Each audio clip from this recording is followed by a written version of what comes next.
Imagine being the deadliest fighter alive, but letting weak high school losers beat you to a pulp every single day just because you were broke. Park Han-joon used to be a legendary gang leader who crushed everyone in his path. That was until a rival syndicate sued him into absolute poverty, forcing his father to sell his life work just to pay the legal fees. Terrified of causing more financial ruin for his family, Han-joon took a vow of complete pacifism, allowing bottom-tier thugs to spit on him and use him as a human punching bag. But everything is about to change when a mysterious billionaire witnesses his humiliation and drops mountains of cash at his feet. With his financial chains finally broken, the ultimate predator is about to be unleashed, and his violent revenge will be backed by absolute wealth. Let us go back to the beginning to see how a broken legend became the most expensive and dangerous weapon in the entire city. We kick things off with a wide shot of the school campus, and it looks like your typical slice of life setting before things inevitably go south. You've got the massive soccer field and towering apartment buildings in the background, which really sets the stage for the scale of this place. Inside the classroom, the atmosphere is loud and chaotic as students gather around to gossip. But our main character, Park Han-joon, is sitting alone at his desk, looking completely checked out from the world around him. The camera pans over to Han-joon, who's just staring blankly while some of the class bullies loiter in the background. You can tell just by his posture that this guy has been through some serious stuff. Suddenly, the sliding door snaps open as a foot and a casual slipper steps into the room. It's a small detail, but you already know whoever this is thinks they own the place. We get a close-up of Han-joon's eyes, and man, there is absolutely zero light in there. He doesn't even bother looking up at the new arrival, almost like he's waiting for the inevitable. And here he is, the big man on campus himself, Boss Choi. He strolls in with a hoodie over his school uniform and a smirk that just screams he's the king of this classroom. As Choi enters, the students immediately start sucking up to him, shouting his name like he's some kind of celebrity. But Han-joon is the only one in the room who doesn't give a damn, and you just know that's going to be a problem. Choi heads straight for a group of girls, leaning in close to one of them with a smug look on his face. He asks if she's selling a lot of products, clearly flexing his authority over their little side hustle. He pulls out his phone to show off his chart-busting sales for the month, and the numbers are insane. We're looking at over 48 million won, which is a ridiculous amount for a high schooler to be moving.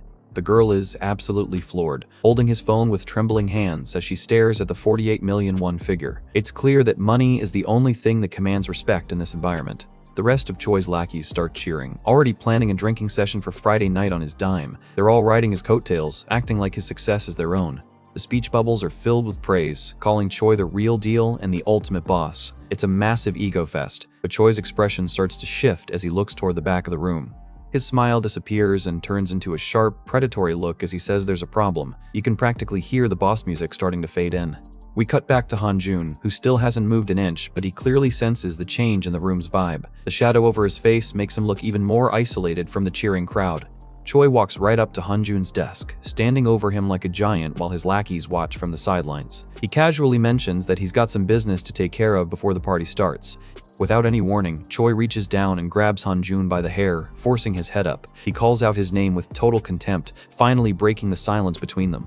In a brutal display of power, Choi slams Han-joon's face directly into the hard wooden desk. The impact is so loud it rings through the classroom, and the poor guy doesn't even have a chance to defend himself. Choi keeps his hand firmly planted on Han-joon's head, grinding his face into the desk while screaming at him. He's demanding to know why Han-joon is ignoring him, clearly offended that someone didn't join his fan club. The beating continues as Choi repeatedly smashes Han-joon's head down, shouting about some products he was supposed to post. It turns out Han-joon is basically being used as a forced laborer for Choi's business. Choi gets right in his face, looking like a total psycho as he asks if Han-joon wants to see his business go bust. He's completely unhinged, obsessed with the money he's making through this exploitation. He slams Han-joon's head one last time, the impact so brutal it takes up the entire panel. Han-joon is just limp at this point, taking the hits without fighting back or even making a sound. Choi pulls him up by the hair again, and we see Han-joon's face is already starting to swell and bruise. Choi mocks him, saying he would have understood if Han-joon had just informed him beforehand. The lackeys in the back are just laughing and recording, finding the whole thing hilarious. One of them jokes about a teacher catching them, but they clearly aren't worried about the consequences. Choi laughs along, showing zero respect for authority by asking how much money he owes the teachers. In his mind, everyone has a price, and his wallet makes him untouchable. His hand tightens into a fist as he contemplates what happens to people who betray him. He's gone from a smug businessman to a violent gang leader in a matter of seconds. He leans in close, whispering that it's going to be a bloodbath if things don't change. He's trying to break Han-joon mentally, not just physically. Suddenly, Choi stops with a confused look as he notices Han-joon finally reacting. It's the first time the prey has looked back at the predator. Hanjun gives him a terrifying glare from under his bangs, and his eyes are finally filled with a dark, intense rage. This is the look of a man who has reached his absolute limit. Choi is actually taken aback for a second, noticing the scary face Hanjun is making. He mockingly asks if Hanjun is actually going to try and hit him. Choi follows up with a heavy punch to Hanjun's jaw, telling him to go ahead and report it if he's mad. He's so confident in his power that he thinks he can just buy his way out of any trouble. Choi keeps laughing, reminding Hanjun how his life was ruined when he fell for Kim Cheon-soo. This name clearly carries a lot of weight for our protagonist. He lands another brutal punch right to the center of Hanjun's face, demanding that he talk. The mention of Kim Cheon-soo has Hanjun spiraling into a flashback.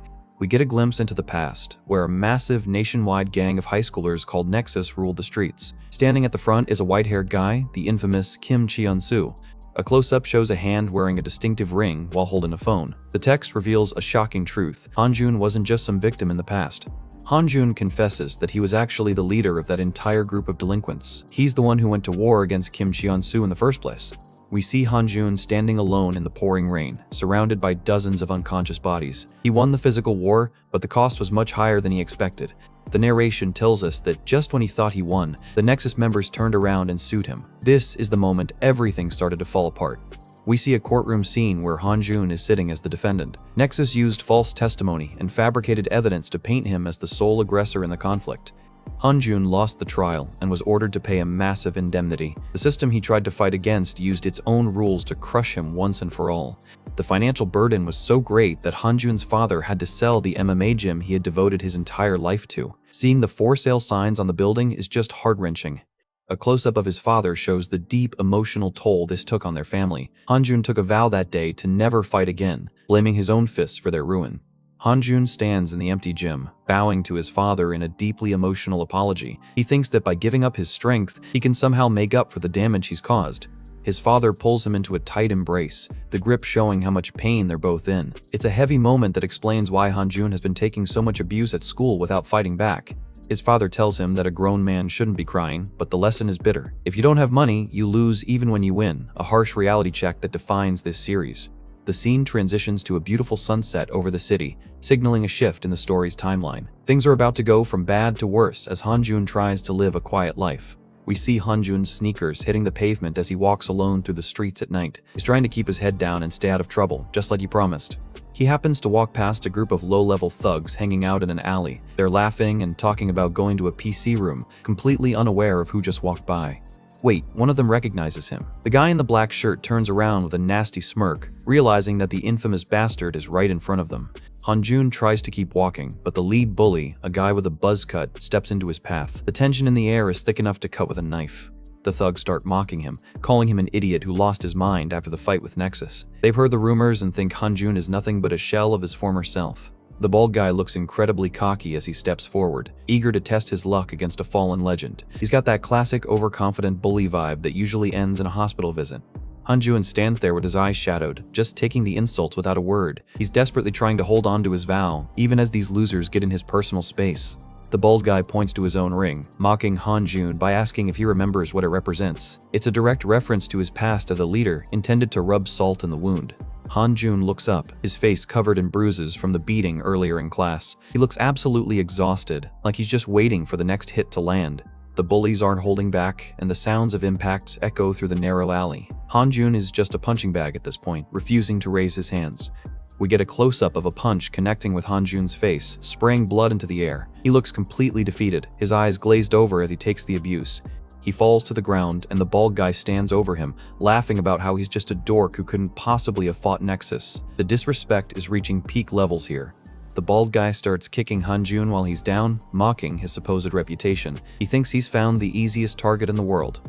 He leans in with a smug grin, asking if Hanjun was just a loser from the very beginning. He's having the time of his life, feeling like a big man for beating up someone who won't fight back. The group continues to stomp on him, the sound of impacts filling the panel. Hanjun is curled into a ball, his vow being tested in the most brutal way possible. One of the thugs says something that finally hits home, mentioning that Hanjun was sold off by his father. This is the one topic you definitely shouldn't bring up. The bald guy puts his shoe right on Hanjun's head, pinning him to the dirty ground. This is the ultimate act of humiliation, intended to break whatever spirit he has left. But suddenly, the bald guy's expression changes to one of pure terror. He's seeing something in Hanjun's eyes that shouldn't be possible for a loser. From under the shoe, Hanjun's glare is absolutely piercing. It's like a predator finally waking up from a long sleep, and the atmosphere in the alley just shifted 180 degrees. In a flash, Hanjun reaches up and grabs the bald guy's ankle with a grip that looks like it could crush bone. He slowly starts to stand up, physically forcing the bully's leg off of him. Hanjun stands tall, looking down at the now terrified thug with a cold, steady gaze. He casually remarks that he thought they were just pieces of trash, but they might be something more. We get a wide shot of the alleyway, with Hanjun standing amidst the trash while the three bullies back away in confusion. The idiot they were just beating up has suddenly become the most dangerous person in the city. The two lackeys are looking at each other, wondering what the hell just happened to the vibe. They can feel the sheer killing intent radiating off of Hanjun. The bald guy is sweating bullets, thinking to himself that he's actually being intimidated by this guy. He's trying to rationalize it, but his body knows the truth. Hanjun just stands there with his head down, shadows completely covering his eyes. He's a ticking time bomb at this point, and these guys are the ones holding the fuse. The bald guy's face is a mask of pure panic as he realizes that Hanjun sized them all up with just a single glance. He knows he's in way over his head. Desperate and scared, the bald guy reaches for a heavy wooden plank lying nearby. He's so terrified that he's resorting to weapons just to feel some sense of security. The bald guy screams like a madman as he swings the heavy wooden plank down with all his might. It looks like a killing blow intended to end the fight before it even starts. The plank hits Hanjun square on the side of the head with a sickening impact. Blood sprays out, but Hanjun doesn't even flinch, his head barely moving from the blow. The bully keeps swinging wildly, calling Hanjun a worm and asking why he's wriggling so much. He's hitting him with everything he's got, but it's like he's trying to break a mountain with a toothpick. The sound effects are deafening as the wood repeatedly smashes into Hanjun's body. The lackeys are just watching in shock, unable to believe someone could take this much punishment. Eventually, the wooden plank just shatters into pieces, leaving only splinters and blood on the ground. Hanjun is still standing there, looking like he hasn't felt a thing. The bullies finally stop, breathing heavily as they walk away. They assume they finally put him down for good this time, but they couldn't be more wrong. As they walk off, Hanjun lets out a long breath and wipes some blood from his face. He mutters that the whole thing just tired him out, which is the coldest thing I've heard all week. A voice from the shadows says he can't understand him, and Hanjun turns to see a mysterious man watching him. It's a guy in a sleek suit who looks like he belongs in a boardroom, not a back alley. The man, Oh Junwoo, steps into the light, looking down at Hanjun with a mixture of pity and intense curiosity. He'd been watching the whole fight from the start. We get a close-up of Junwoo's face as he asks Hanjun what exactly he's doing. He doesn't look like a threat, but he definitely has an aura of power that Hanjun picks up on immediately. Junwoo sits down on some trash right next to the battered Hanjun, seemingly unbothered by the filth. He asks if Hanjun is even trying to make them pay, or if he's just worried about the cost of fighting back. Hanjun looks at him through swollen eyes, realizing this guy knows exactly what he's thinking. Junwoo mentions that if he got it right, half of those guys' lives would be screwed up if Hanjun actually fought back. Junwoo reaches for a heavy briefcase and notes that Hanjun probably doesn't have enough money to sue them or hire a law firm. He's getting straight to the point of why Hanjun is holding back. He pops the case open and dumps massive stacks of 50,000 won bills onto the ground. It's an insane amount of cash just sitting in the middle of a dirty alleyway. Junwoo casually tells him that this much money should be enough to either sue them or just hit them and make them pay. He's offering Hanjun the one thing he's missing, the financial power to be a monster again. He holds up a single bill and asks Hanjun how long it would take him to catch those guys if he didn't have to worry about the consequences. The look in his eyes is pure mischief. Hanjun's expression changes, his eyes becoming sharp and focused once more. The offer of total freedom to act is exactly what he's been craving deep down. He looks Junwoo dead in the eye and asks the million-dollar question, wondering who this guy is. He's realizing he isn't just some random witness. Junwoo leans in with a dark smile and reveals his true motivation. He's someone who wishes to kill Kim Cheon-soo, the same man who ruined Hanjun's life. Hanjun visibly flinches at the name, his past trauma being dragged right back into the light. The connection between them is now undeniable. Suddenly, the trio of bullies comes walking back into the alley, probably looking for more trouble, but they stop dead in their tracks when they see the massive pile of cash on the ground. The bald guy looks like his eyes are about to pop out of his head as he screams, wondering if that's all money. His greed is instantly taking over any sense of danger he might have had. The three of them are just mesmerized by the fortune sitting right in front of them. They've completely forgotten about Hanjun, only seeing a chance to get rich quick. We get a close-up of the bills, literal millions of won just sitting in the dirt. It's the ultimate bait for a group of low-level thugs who value money over everything else. The bullies are confused as to why Hanjun would have this much money, their tiny brains trying to process the situation. They're already starting to act like it's theirs by right. The bald guy tries to act all friendly now, saying they wouldn't have hit him that much if they knew he was loaded. The hypocrisy is absolutely sickening, and Han-jun has clearly heard enough. In a beautiful blur of motion, Han-jun throws an absolute haymaker right into the bald guy's face. It's the first time we've seen him actually attack, and man, it was worth the wait. The impact is devastating, spraying blood and teeth everywhere as the bully's face is practically caved in. Han-jun's speed is on another level entirely compared to these guys. The guy is sent flying backward like he was hit by a truck, crashing into some trash bins with a loud crash. One punch, and the leader of the group is completely incapacitated. The other two lackeys are frozen in place, their faces a mask of pure shock and disbelief. They just watched their strongest member get taken out in a single second. The bald guy is out cold on the ground, his face a complete mess. It's a total reversal of the situation from just a few minutes ago. The camera looks down from above as the two remaining thugs start to panic. They're trapped in a narrow alleyway with a monster they just spent 10 minutes beating up. Han-jun stands there with a terrifying aura, cold and calculated as he mutters, 4 seconds. He's literally timing how long it will take to finish them off. Junwoo is just watching from the sidelines with an unimpressed look, like he's judging Han-jun's performance. He wants to see if the legend is still there. Han-jun repeats his claim, his voice steady and full of conviction. He's not just boasting, he knows exactly how many moves it will take to break them. He starts walking toward them, his footsteps echoing like a death knell. The two thugs are already backing away, but there's nowhere left to run. They start begging for mercy, waving their hands and claiming they didn't even hit him that hard. It's a pathetic display from guys who were just laughing while stomping on him. We get a close-up of Han-jun's eyes, and they are cold and devoid of any mercy. He's done being the victim and is fully embracing the killer instinct that made him a leader. He lands a brutal punch on the guy in the black shirt, the impact echoing through the alley. The guy's eyes roll back as his entire head is snapped to the side. Without missing a beat, he turns and drills the brown-haired guy right in the gut. The force of the blow is so strong, it practically lifts the guy off his feet. It's a whirlwind of violence as Han-jun delivers a series of perfectly placed strikes. He's move for move more efficient than anything we've seen so far. The two lackeys drop to their knees, gasping for air and clutching their injuries. They're completely broken, both physically and mentally, in exactly 4 seconds.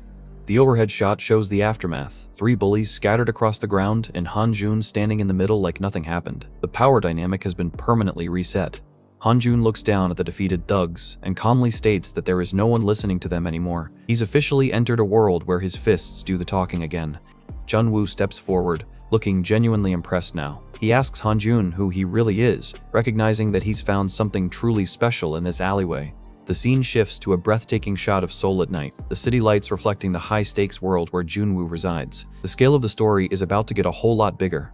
We see Junwoo and Han-jun sitting in a luxurious office on a high floor, overlooking the entire city. Junwoo asks if Han-jun ever watches the news, preparing to reveal his true identity. Junwoo holds up his phone with a confident smirk, telling Han-jun that he's this man. He's clearly someone everyone in the country knows, at least through the headlines. The phone screen shows a profile for Oh Junwoo, the president of OJ Group and Korea's youngest self-made conglomerate. This isn't just a rich guy, he's a national icon. Junwoo brags that he's someone who can blow his nose with a 10,000 won bill, emphasizing how much financial power he has. He's the physical embodiment of the money is power theme. He apologizes if he was a little annoying, but his smug face shows he's actually enjoying the intimidation. He's sizing Han-jun up for a much bigger game than alleyway fights. He switches gears and asks if Han-jun is aware of Kim Cheon-soo's current lifestyle. He shows a magazine cover where Cheon-soo is portrayed as a handsome and talented pro gamer. Junwoo finds it absolutely hilarious that the guy who was a violent gang leader is now a beloved celebrity. The injustice of the situation is clear to both of them. He reveals a photo of Cheon-soo still acting like a gangster in private, surrounded by a group of armored thugs. The fame is just a mask for the same old monster. Junwoo points out that Cheon-soo has ruined Han-jun's life and is now living the exact life Han-jun should have had. He's pushing all the right buttons to ignite Han-jun's desire for revenge. He leans forward with a manipulative grin, saying it wouldn't be hard for him to destroy Cheon-soo in a society like this, but he needs a specific tool to do it. Han-jun just stares back, his expression unreadable as he processes the offer. He's being given a chance to get everything back, but he knows there's a catch. We see a montage of Han-jun's past victories, the blood and violence that defined his life before. He's being asked to go back to that dirty, cheap, and disgusting world. Junwoo promises to pay for all the expenses needed to catch Cheon-soo and everything else for the rest of Han-jun's life. He's offering him total financial security in exchange for his strength. He even mentions his father's gym, the one thing Han-jun cares about more than anything. This is the ultimate leverage to get Han-jun to agree to the deal. Junwoo looks Hanjun dead in the eye and asks for his final answer, telling him to lend him his fist. He's not looking for an employee, he's looking for a weapon. Hanjun is silent for a long moment, the weight of the decision hanging heavy in the room. He eventually asks Junwoo a simple question, wondering why he hates Kim Cheon-soo so much. Junwoo pauses, his eyes going cold as he considers the question. It's clear there's a personal grudge there that he hasn't shared yet. We get a close-up of Junwoo sitting back in his chair, looking incredibly composed despite the heavy topic. He's a man who has mastered the art of hiding his emotions. He looks down at Hamjun with a dark, enigmatic expression, his face partially in shadow. He's about to give an answer that tells us everything and nothing at the same time.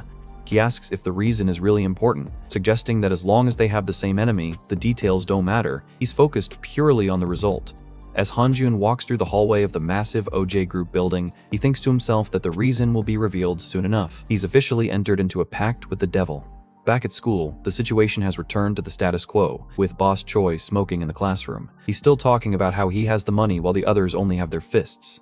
Choi is screaming at his classmates again, demanding to know why it's so hard for them to spend 300,000 won on clothes for his business. He's turned the classroom into a predatory marketplace. He stands over them with an arrogant look, threatening to beat them up if they don't show him their shopping bills. His reign of terror is reaching a fever pitch. One of his female lackeys laughs along, saying it'll be nice to buy things while Choi is still saying it nicely. The entire class is living under his thumb, terrified to speak up. Suddenly, Hanjun enters the room, and the entire atmosphere shifts as he walks past Choi without a word. Choi is immediately offended by the lack of respect and turns to confront him. A massive title card appears with the words, "The world is across the center." It's a dramatic setup for the series' core philosophy being put into action. The text continues, stating that it's all about money. We see Hanjun looking calm and focused, his transformation from a victim to an aggressor nearly complete.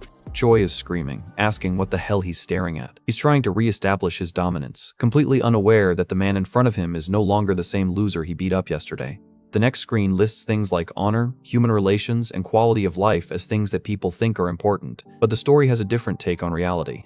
A close-up of Hanjun's hand shows him clenching his fist with incredible strength, his veins popping. The text says that money makes everything easier, signaling that he's finally understood the game. In an absolute masterpiece of an action panel, Hanjun delivers a crushing punch directly into Boss Choi's face. The impact is so powerful that blood sprays everywhere, and the bone-breaking force is perfectly captured. The students in the background are looking on in total horror as blood splatters across the classroom walls. The king of the class has just been dethroned in the most violent way possible.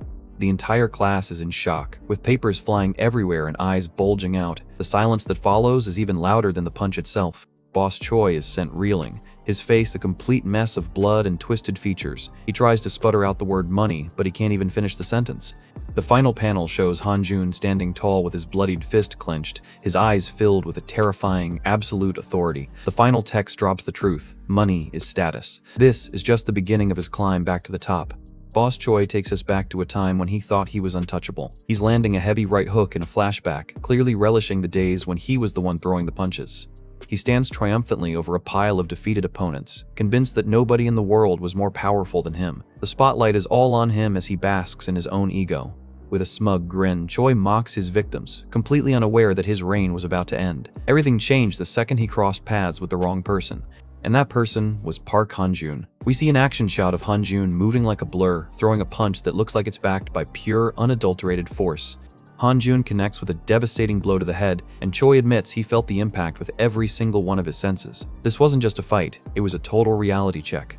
Hanjun looks absolutely terrifying here, eyes cold and predatory as he leans into the strike. To Choi, he didn't even look human, he looked like a beast personified. Choi realized right then and there that he had zero chance of winning a fair fight against Hanjun. He looks completely intimidated, his confidence shattered by Hanjun's overwhelming presence. Hanjun stands tall in the center of the panel, his silhouette radiating power. Choi truly believed they belonged to different species because of the sheer gap in their abilities. But then, Choi met Kim Cheon-soo, the white-haired guy with the baseball bat. Cheon-soo had a different kind of power, the kind that doesn't need fists to win. Cheon-soo used the system to sue Hanjun into the ground, forcing him to crawl from pillar to post just to survive. This financial ruin is what finally put the leash on the beast. Choi gets an extreme close-up on his eye as he has his big epiphany. He realized that the ultimate weapon wasn't strength, but the cold, hard cash in your pocket. He starts laughing like a maniac, convinced that having tons of money is the greatest thing in existence. To him, everything becomes easy once you're rich enough to buy your way out of trouble. Choi explains how he built his empire by opening a shopping site and forcing other kids to buy his products. The image shows money literally raining down on his digital storefront. This wealth allowed him to keep Han-jun under his thumb for 2 years, using his debt as a weapon. He really thought he had successfully tamed the monster. Choi gives us a dark, smug grin, declaring that this is how he became a predator again. He's high on his own supply, thinking his money makes him invincible. But back in the present, his face is a mask of pure shock and pain as he's the one getting thrashed. He can't wrap his head around why he's losing when he's supposed to be the boss. Han-jun lands another massive punch right to Choi's face, the impact spray showing just how hard he's hitting. The money isn't doing anything to stop these fists from connecting. Choi looks completely overwhelmed, his eyes bulging as he spits out blood and saliva. The predator is looking more like prey with every passing second. Choi screams in frustration and tries to swing back with a desperate left hand. He's panicking, trying anything to get Han-jun off of him. Han-jun stops the attack dead in its tracks, catching Choi's fist with his own forearm. Choi's internal monologue is just one word of disbelief: impossible. Han-jun grabs him by the jacket and delivers a point-blank punch that snaps Choi's head back. The speed and precision are just on another level. We get a close-up of Choi's eye reflecting Han-jun's fist coming in for yet another hit. He knows he's in a nightmare he can't wake up from. Han-jun unleashes a barrage of strikes, the impacts filling the panel as Choi's head is bounced around like a speed bag. He's being dismantled in front of the entire class. One of Choi's lackeys tells the girl, Nanaya, not to look at the carnage. Even his own crew is horrified by the absolute one-sided beating their boss is taking. Han-jun looks back at the rest of the class with a terrifying glare, telling the bastards to stay out of it. He's completely taken control of the room. Han-jun clenches his fist, the sound of his knuckles cracking echoing through the silent classroom. He's not done with Choi yet, not by a long shot. He lands a direct punch to Choi's jaw that sends blood flying. Choi is internally screaming about how embarrassing this is, still worried about his reputation while his teeth are being rattled. Han-jun follows up with a heavy kick that sends Choi flying across the classroom floor. The force of the blow is so strong it practically flips him over. Choi lands in a heap, spitting out more blood and looking completely broken. The cocky boss is officially gone, replaced by a terrified kid. He looks up at Han-jun with pure, desperate rage, trying to muster up one last insult, but his face is so swollen he can barely speak. Han-jun starts walking towards him with heavy, deliberate footsteps. Each step feels like a countdown to Choi's ultimate defeat. Choi looks up from the ground as Han-jun towers over him like a giant. The height difference in this panel really emphasizes who holds all the power now. We get a close-up of Han-jun's face, which is almost completely covered in shadow. He looks like a monster straight out of a horror movie. Choi is so shaken that he starts biting his fingernails in a nervous tick, his eyes darting around for an escape. The predator has been completely reduced to a shivering mess. He desperately screams for his goon, Jo Youngjun, to hold Han-jun back for him. He's still trying to hide behind others even when he's already been beaten. Youngjun looks absolutely terrified, sweating bullets as he realizes he's being asked to step into the path of a tornado. He's definitely questioning his life choices right now. Han-jun turns his cold gaze toward the goon, and the sheer pressure is enough to make anyone's blood run cold. He doesn't even need to say a word to make his point. Youngjun decides his life is worth more than Choi's money and quickly turns away. He mutters that Han-jun is overdoing it just as an excuse to bail out. Choi is left completely alone, screaming at his departing lackey for being a useless bastard. The loyalty he bought with money vanished the second things got dangerous. Han-jun continues his slow, inevitable walk toward the cowering Choi. The tension is reaching a breaking point as Choi realizes nobody is coming to save him. Choi pulls out his phone like a shield, warning Han-jun to get away. He tries to threaten him with the past, saying it'll end up just like last time when he got sued. Han-jun doesn't give a damn about the threat and delivers a brutal kick right into Choi's chest while he's sitting on the floor. The impact echoes through the lockers. Choi is clutching his face and screaming that it hurts like a toddler. All the boss bravado has been stripped away, leaving only a coward who can't take a hit. Another punch lands square on Choi's nose, and he keeps repeating how much it hurts. Han-jun is systematically breaking him down, hit by hit. Blood sprays from Choi's face as Han-jun lands another strike with a loud impact. He's not pulling any punches, giving Choi 2 years worth of interest on his bullying. Choi is on all fours now, actually terrified that he might die if Han-jun keeps this up. He finally understands that money can't buy back his life if it's beaten out of him. He lets out a pathetic scream and tries to scramble away like a wounded animal. It's a complete reversal of the dignity he tried to maintain earlier.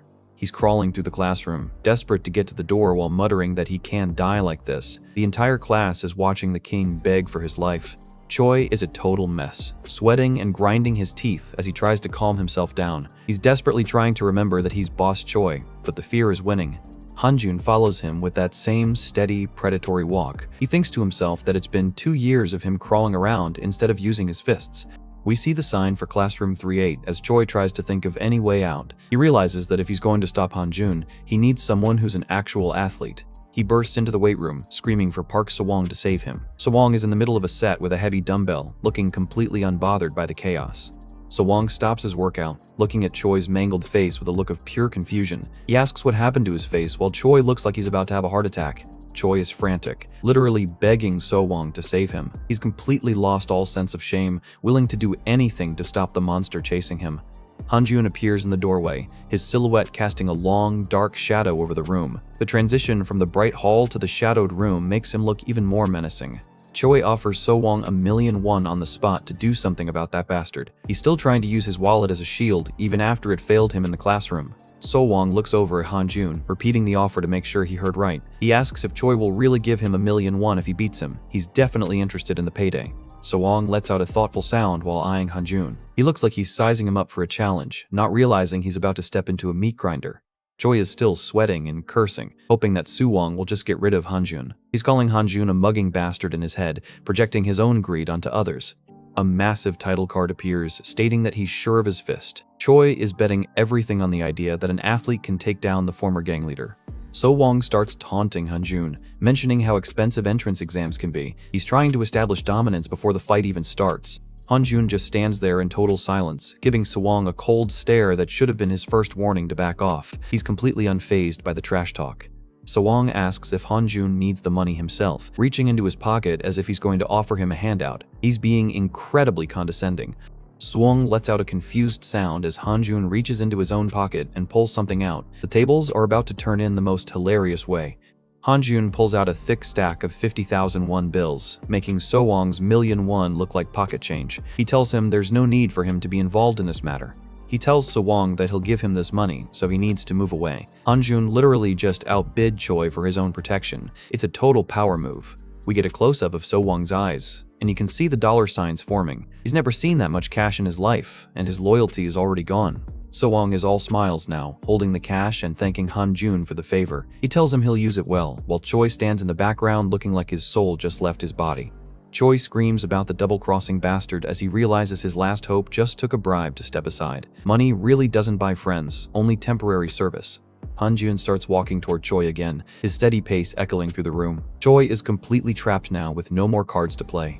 We see the sign for classroom 38 again as a massive crashing sound echoes through the hall. Hanjun has finally caught up to his prey. Hanjun slams Choi into the school lockers with a brutal impact. The sound is so loud you can practically feel the metal denting under Choi's back. Choi is sprawled out on the floor, unconscious and looking like a discarded ragdoll. Hanjun stands over him, looking as calm as ever after finishing the job.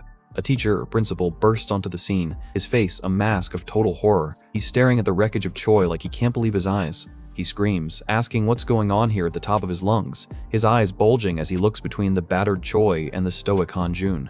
Hanjun just stands there in the middle of the hall, looking down at his sneakers. He doesn't even bother to look up at the shouting teacher. The teacher points a finger right in Hanjun's face, asking if he's Park Hanjun, while Choi is still out cold on the floor in the background. The teacher gets even angrier, yelling about what Hanjun thinks he's doing right in his ear. Hanjun's expression doesn't change a bit, like he's heard it all before. We get a wide shot of the school as the sun sets, the sound of an impact showing that things are about to get real in the principal's office. The principal slams his hand down on his desk in a fit of rage, the impact shaking everything in the room. He's absolutely losing it over the assault. The principal is standing over a seated Hanjun, screaming at him and calling him a ruffian for hurting his friend Choi. He's clearly biased in this whole situation. He reminds Hanjun that he let him off the hook once before when he was a freshman, and he's furious that Hanjun hasn't reflected on his past. Choi is sitting on the couch next to them, covered in bandages and acting like a total victim. He's got that smug look again, thinking the principal has his back. Choi mockingly tells Hanjun to think about his father and feel sorry for him. He's still trying to use Hanjun's trauma to get under his skin even while covered in band-aids. Hanjun is sitting on the couch with his head down, taking the principal's verbal abuse without a word. He looks like he's just waiting for something to happen. Suddenly, Hanjun lunges across the coffee table and delivers a lightning-fast strike to Choi's face. He's literally attacking him right in front of the principal. The principal is absolutely losing his mind, screaming and asking if Park Hanjun is crazy as he watches the assault happen 3 feet away from him. Hanjun doesn't stop, raining down more blows on Choi while the principal desperately tries to pull him off. The impacts show he's putting his full weight into it. Choi is internally screaming that he's completely screwed while taking another hit to the jaw. He thought he was safe in the office, but Hanjun has officially stopped caring about the rules. A mysterious man in a sharp suit and glasses enters the office, watching the chaos with a calm, analytical look. This guy definitely doesn't look like a teacher. The man calmly tells Park Hanjun that he can stop now. It's an order, and Hanjun immediately listens, showing that this guy is the one calling the shots. Hanjun backs away, giving the newcomer a sharp, focused look. He seems to recognize this man, or at least knows why he's here. The principal is sweating and confused as the stranger walks into the center of the room. He demands to know who he is while still holding a half-conscious Choi. The man gives the principal a cold, superior look as he prepares to introduce himself. He has that high-powered lawyer aura that instantly demands respect. He introduces himself as Kim Baeom-gwan, a lawyer from KR law firm. The principal's face goes pale as he realizes this is from Korea's most influential legal firm. The principal is sweating bullets now, asking why someone from KR law firm is here in their school. He knows he's way out of his depth. The scene shifts to a wide shot of Seoul at night, showing the sparkling city lights from a high-rise building. This is the world where the real power moves happen. We get a shot of a massive skyscraper under the moonlight, where Oh Jun-woo is waiting to hear the results of his little experiment. A flashback shows the principal literally bowing and scraping to Hanjun after his talk with the lawyer. He's apologizing profusely, a total 180 from his screaming earlier. We see Boss Choi, looking even more battered and covered in bandages, walking away with his head down. He's officially been expelled from school. Back in the office, Jun-woo is relaxing with a cup of coffee, telling Hanjun that this one was too easy. He's completely unbothered by the lives he just ruined. Jun-woo explains that because Choi bullied Hanjun for 2 years, he had to pay for his actions. He's acting like a dark guardian angel for our protagonist. Hanjun asks about the principal's fate, his face reflecting the cold city lights outside. He wants to make sure the job was finished properly. Jun-woo is scrolling through his phone with a predatory grin, saying it was a lot easier to make the principal compliant. He's clearly got some serious dirt on him. He shows Hanjun a photo of the principal partying with young women in a club, saying he used that information to threaten him. The principal immediately knuckled under to save his own skin. Jun-woo laughs, saying the principal won't go to jail right now, but he'll definitely be in there soon. He's playing the long game with everyone's lives. We see a shot of Choi in a juvenile detention center, looking miserable in his gray jumpsuit. He's finally facing the consequences of his bullying. And right next to him is the principal, also locked up in a jail uniform. Jun-woo didn't just get him expelled, he made sure he lost everything. Jun-woo gives a chilling smile, saying he doesn't pay taxes for teachers like him. He's a total pragmatist who has no patience for corruption unless he's the one doing it. He asks Hanjun if it was refreshing to finally let go of all that built-up anger. He's trying to get Hanjun to admit that he enjoyed the violence. Hanjun admits that it was, a little, which is the first time we've seen him show even a hint of satisfaction. The monster is slowly waking up. Jun-woo smirks at the little comment, leaning back in his chair. He knows there's a lot more work to do before Hanjun is truly thankful. He stands up and walks away, telling Hanjun that there's still so much left for him to do. The revenge on Kim Cheon-soo is only just getting started. We get a wide shot of the office window overlooking the city, with Hanjun's silhouette looking small against the massive world he's about to enter. Jun-woo turns back with a chillingly handsome smile, officially welcoming Hanjun to the fold. He tells him, "Nice to meet you, Park Hanjun," as if their pact is now truly sealed. Close up of Hanjun, his face in shadow as he agrees that this one sounds better. He's finally found a way to use his fists that actually gets results. We open up at night, looking at a massive apartment complex where the lights are still on. It looks peaceful from out here, but inside, someone is having a total meltdown. Boss Choi is back in his room and he's absolutely losing it, slamming his desk with a loud crash. He's screaming in frustration as papers fly everywhere, clearly unable to handle his recent humiliation. The tantrum continues as he pounds the desk again and again, the sound effects echoing his rage. He's stuck in a loop of cursing, unable to accept that he's no longer the king of the classroom. The veins are popping in his neck as he screams out Park Hanjun's name. This guy is officially obsessed with getting revenge on the man who dethroned him. He delivers one more massive slam to the table, his face hidden by his messy hair. He's a cornered animal right now, and those are always the most dangerous ones to deal with. He stares at his bruised fist, asking himself if he's really going to go out like a loser. He vows that he'll never die, showing that he's already plotting his next move from the shadows. The name Park Hanjun looms over the scene like a death sentence. You just know Choi is about to do something incredibly desperate and violent.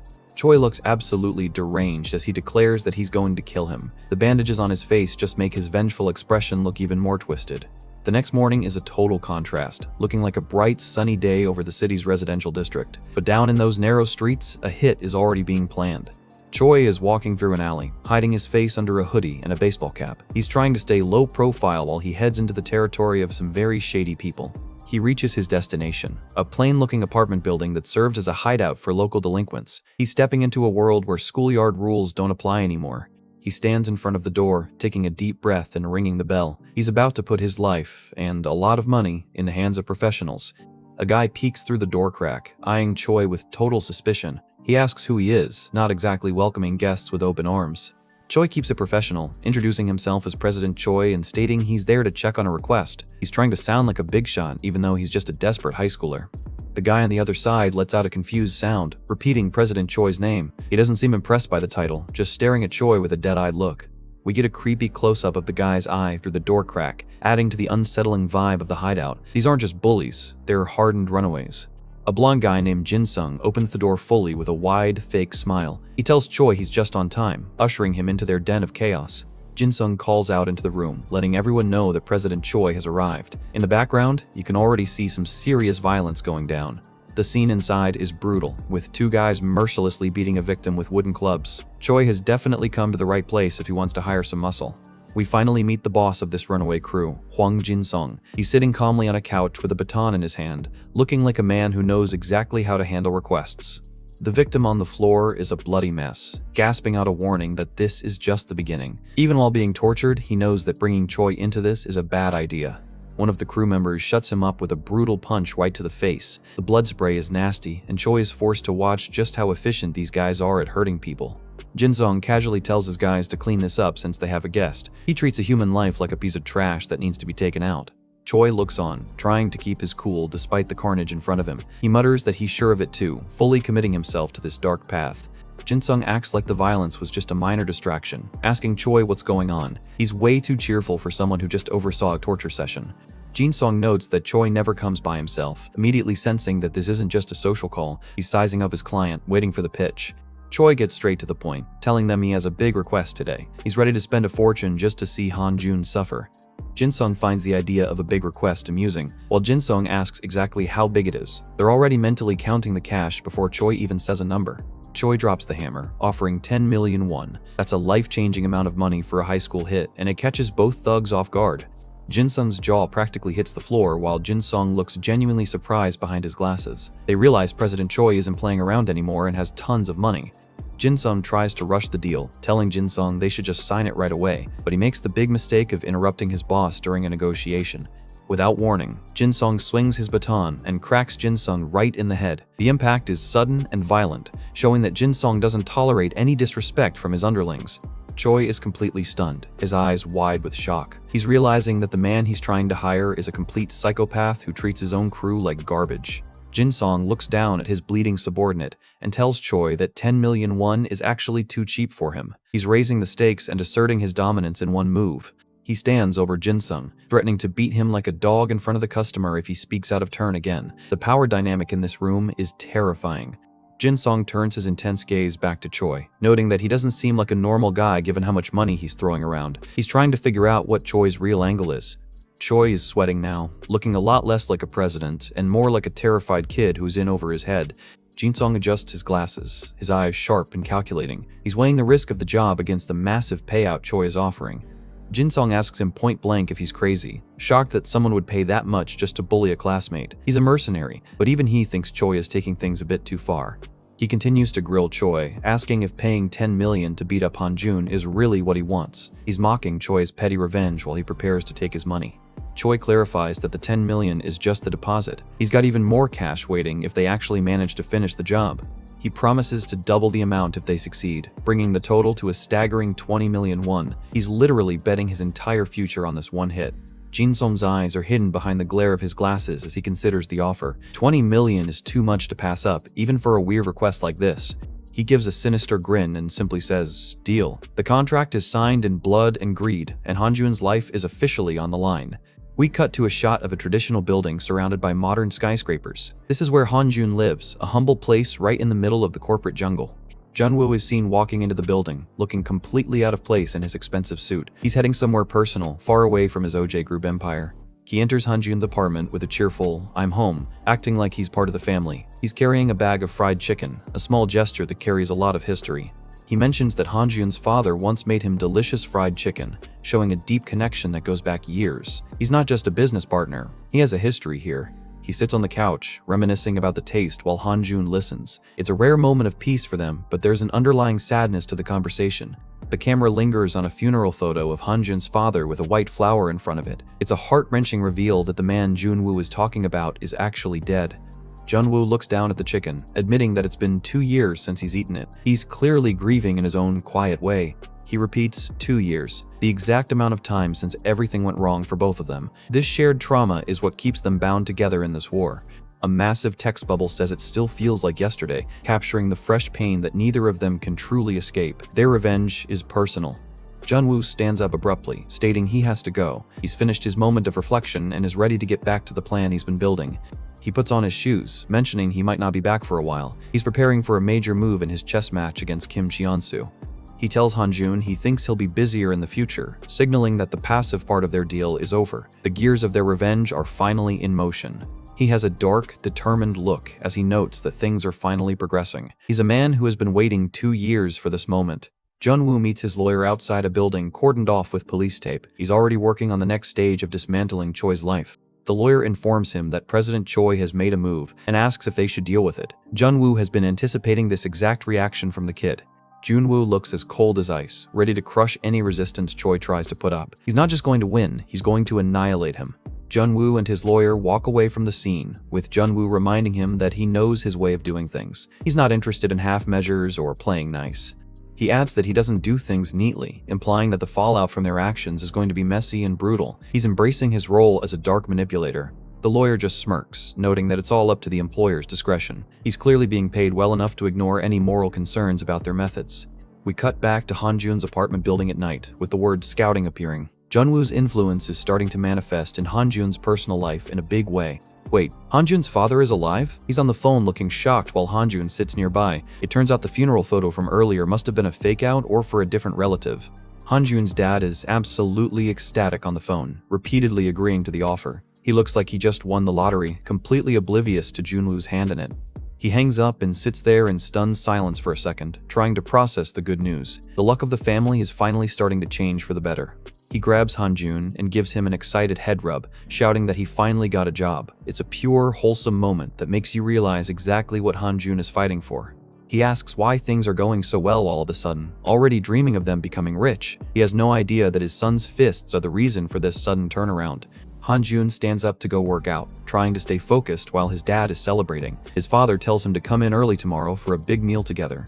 Hanjun clenches his fist with a small, genuine smile and agrees. Protecting his father's happiness is clearly his main motivation for going down this dark path. Hanjun heads out for the night, his face returning to its usual stoic expression. He's leaving the warmth of his home for the shadows of the street once again. He walks down the stairs of his building, his footsteps echoing in the quiet hallway. He's heading straight into the trap that Boss Choi has set for him. Hanjun is walking through the dark streets when his phone starts ringing. He doesn't know it yet, but the hitmen are already closing in. He picks up with a simple hello, his voice calm even though the air around him is thick with danger. It's Junwoo on the line, informing him that President Choi has finally made his move. He's giving Hanjun the heads up he needs to be ready for the ambush. Junwoo explains from the back of his car that Choi hired some mercenaries, but he's not worried about Hanjun's ability to handle them. He has absolute faith in his fist. He tells Hanjun to contact him directly if they show up, clearly wanting to stay in the loop, but Hanjun has other plans for this encounter. Hanjun looks around as he enters a more secluded area, realizing that he's already being surrounded. The trap has been sprung, and there's no way out but through the bodies. A group of 5 guys led by Jinsong steps into the light, brandishing weapons like clubs and pipes. Hanjun is completely outnumbered in a dark alley. Jinsong gives a sinister "nice to meet you, Hanjun," acting like they're old friends. Hanjun just stares back, unimpressed by the theatrical introduction and the baton over the guy's shoulder. Hanjun stays on the phone, telling Junwoo that he's already found them. He's as cool as a cucumber, despite being surrounded by guys who want to break his bones. We get a close-up of Hanjun's eye as he spots a car's headlights in the distance. He's using every bit of his former gang leader instincts to map out the battlefield. The headlights from a van illuminate the scene, casting long, dramatic shadows. It looks like the opening of a classic action movie fight scene. Jin-sung, the blonde guy, is practically vibrating with excitement as he screams about going for the 20 million won. He sees Han-jun as nothing more than a giant pile of cash for the taking. Han-jun looks back over his shoulder, a dark and focused look in his eyes. He's about to remind these guys why he was the most feared leader in the country. We get a close-up of Han-jun's sneaker as he prepares to move. He's winding up for an attack that's about to defy logic. Han-jun is a complete blur of motion as he charges at the group. He's moving with a speed that these low-level thugs clearly aren't prepared for. Jin-sung and his crew can only watch in shock as Han-jun closes the distance in a split second. Their smug faces are already starting to melt into pure panic. Han-jun unleashes a devastating kick, his leg cutting through the air like a whip. It's a high-level move delivered with bone-shattering force. The kick connects square with Jin-sung's face, sending a spray of blood and spit into the air. The pained scream says everything you need to know about how much that hurt. Without letting up, Han-jun grabs the guy and slams him face first into the hood of the van. The impact is so hard it looks like the engine block might have dented. Jin-sung slides off the car and crumples onto the pavement like a discarded bag of trash. One guy down, and Han-jun hasn't even broken a sweat yet. Han-jun stands over the fallen thug, blood dripping from his own face onto the asphalt. It looks like he took a hit, or maybe his old injuries are flaring up. Jin-sung starts laughing, mocking Han-jun for surprising him for a second. He asks if Han-jun is into self-harm or blackmail, trying to play it cool while his best man is out cold. We get a close-up of Jin-sung's eye as he realizes Han-jun's silence is a threat. "No, that's not the answer," he mutters, sensing the vibe shift. We get a close-up of Han-jun's hand digging into the pavement, his fingers literally clawing into the ground. The pressure he's putting on himself is insane. Jin-sung's crew is still standing there, but they've lost their cocky edge. Han-jun is just a dark silhouette in front of them, radiating pure, concentrated malice. Han-jun lets out a long, ragged breath, muttering that he's really pissed off now. The leash is officially off. Han-jun stands up, and man, he looks absolutely demonic. His eyes are glowing with a dark rage, and you can practically see the beast taking over. Big mistake, guys. Huge mistake. Park Han-jun stands alone, facing down Jin-chung and his entire crew of thugs. Even though he's outnumbered 5 to 1, the tension in the air is thick, and it's clear he's not the one who should be afraid. Jin-sung adjusts his glasses, looking remarkably calm as he sizes up his opponent. He's thinking about how Han-jun has probably been out of the game for a while, yet he still moves with the grace of a pro athlete. We get a chilling close-up of Jin-sung's eye as he prepares a butt in his mind. He's about to drop a harsh reality check on just how much damage Han-jun has taken. Han-jun is hunched over, breathing heavily as the fatigue finally starts to set in. The narrator points out the obvious: being athletic doesn't make you bulletproof, and he's definitely carrying some fresh wounds. Up in the surrounding apartments, residents are peeking out their windows, wondering what the hell is going on. Someone thinks it was a car accident because of the sheer noise these guys were making. Jin-sung flashes a sinister smirk, completely unfazed by the crowd or the chaos. He's got that look of a man who knows he has an ace up his sleeve. Jin-sung shouts for his crew to go, signaling a tactical retreat. His thugs don't need to be told twice, immediately scrambling toward their getaway van. Jin-sung slides into the van and slams the door shut with a loud sound. He's calling for a retreat, but his expression says this is far from over. As the van starts to roll, Jin-sung peers through the window with a condescending look. He tells Han-jun he'll see him later, treating the whole deadly encounter like a casual meeting. The white van screeches away, leaving Han-jun standing in the middle of the street. Most people would be relieved it's over, but Han-jun isn't most people. We get a tight shot of Han-jun's sneaker as he plants his foot firmly on the asphalt. He's winding up for a sprint that's about to defy logic. Han-jun takes off like a literal rocket, chasing down the speeding vehicle on foot. The motion lines show he's pushing his body to the absolute limit. Inside the van, one of the thugs looks out the back window and sees a dark shape closing in. He asks if the guy is chasing them, sounding more confused than scared at first. The gang starts laughing, mocking the idea of a person catching up to a speeding car. They're acting all tough and secure behind the metal doors, but they're about to get a wake-up call. The laughter dies instantly as Han-jun's face appears right in the back window. Someone screams, asking why the hell this is happening as they realize they're being hunted by a monster. Han-jun leaps through the air and clings to the back of the moving van like a scene out of an action movie. The driver swerves, but Han-jun isn't going anywhere. While hanging on with one hand, Han-jun winds up a massive punch with the other. He lets out a primal roar, putting every ounce of his rage into this strike. Han-jun's fist smashes through the rear window, sending glass shards flying everywhere. He's literally punching his way into the vehicle while it's going top speed. Han-jun reaches through the broken glass and grabs one of the thugs by the collar with a terrifying grip. The guy is absolutely losing his mind, screaming in pure terror. The thug's face is a mask of pure panic as he stares into Han-jun's cold, dead eyes. He knows he's about to have a very bad night. With a violent yank, Han-jun pulls the guy halfway out of the window while the van is still swerving. The physical strength required for this is just insane. Hanjun tosses the guy, Kim Suho, out of the moving van like he's a piece of trash. The poor guy hits the pavement hard, rolling into the darkness as the van speeds on. Inside the cabin, Jinsung remains eerily calm while the others panic about their fallen comrade. He tells the driver to just go, showing zero concern for the man they just lost. Another gang member looks back in total disbelief, asking what Jinsung just said. He can't believe their leader is just abandoning people like that. Jinsung repeats himself, calling the guy a moron and telling him to just drive. He's done with the distractions. He's already thinking about the next move. The van continues its getaway, leaving a trail of smoke and a very broken Kim Suho behind. The street is quiet again, except for the sound of groaning. Suho is sprawled on the asphalt, clutching his head and moaning in agony. That fall at high speed definitely did some permanent damage. A shadow looms over the fallen thug as Hanjun slowly walks up to him. The slow, deliberate approach perfectly captures the terrifying vibe of a hunter approaching its prey. Hanjun stares down with an icy, unforgiving gaze, demanding to know where the rest of the bastards are going. He's not here for a chat, he wants blood. Suho is trembling, his face covered in sweat and blood as he stammers that he doesn't know. He looks like he's about to cry, realizing Hanjun isn't done with him yet.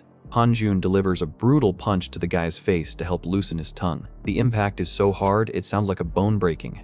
Hanjun lifts him up by his shirt, and we see blood dripping from the guy's mangled face. Hanjun is breathing hard, showing the physical toll this is taking on him. He growls at him to answer, his face shrouded in a dark, murderous shadow. He's completely lost his patience. Even while being beaten to a pulp, Suho tries to act tough, asking if Hanjun really thinks he'll talk. He's shaking like a leaf, but he's still trying to stall for time. Hanjun winds up another punch, repeating his demand for an answer. He's a machine at this point, purely focused on the hunt.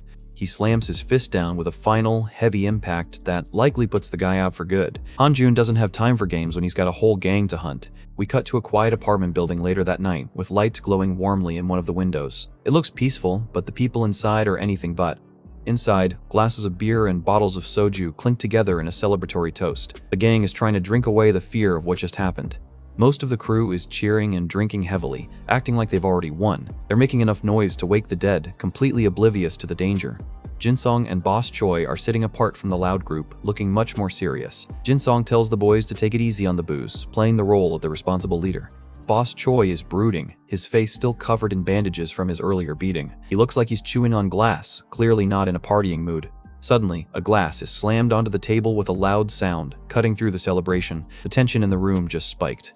Choi explodes at Jinsung, asking why everyone is so excited when they failed to even catch Hanjun. He's sick of the fake confidence and wants results. The rest of the gang looks over, a bit annoyed by the interruption. Choi points out that they need a real plan if Hanjun decides to show up at their doorstep. Jinsung lets out a long, weary breath, looking like he's tired of explaining things to an amateur like Choi. He looks Choi dead in the eye and asks if he really thinks coming here was a smart move. He's basically telling Choi he's a liability.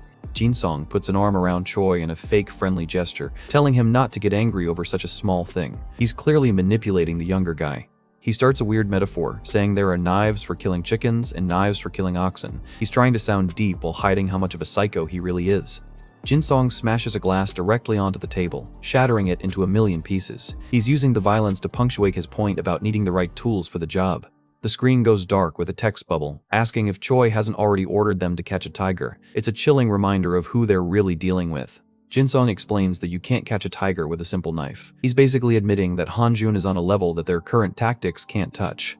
Boss Choi looks genuinely horrified, realization finally sinking in. He's starting to understand that he didn't just hire a gang, he invited a war into his life. We get an intense close-up of Jinsung's eyes as he asks how people used to catch tigers in the old days. He's got that look of someone who's about to describe something incredibly gruesome. A vision appears of a tiger surrounded by a pack of vicious dogs. Jinsung says they'll solve the problem with a dozen Ponsan dogs, meaning he's going to use his men to wear Hanjun down.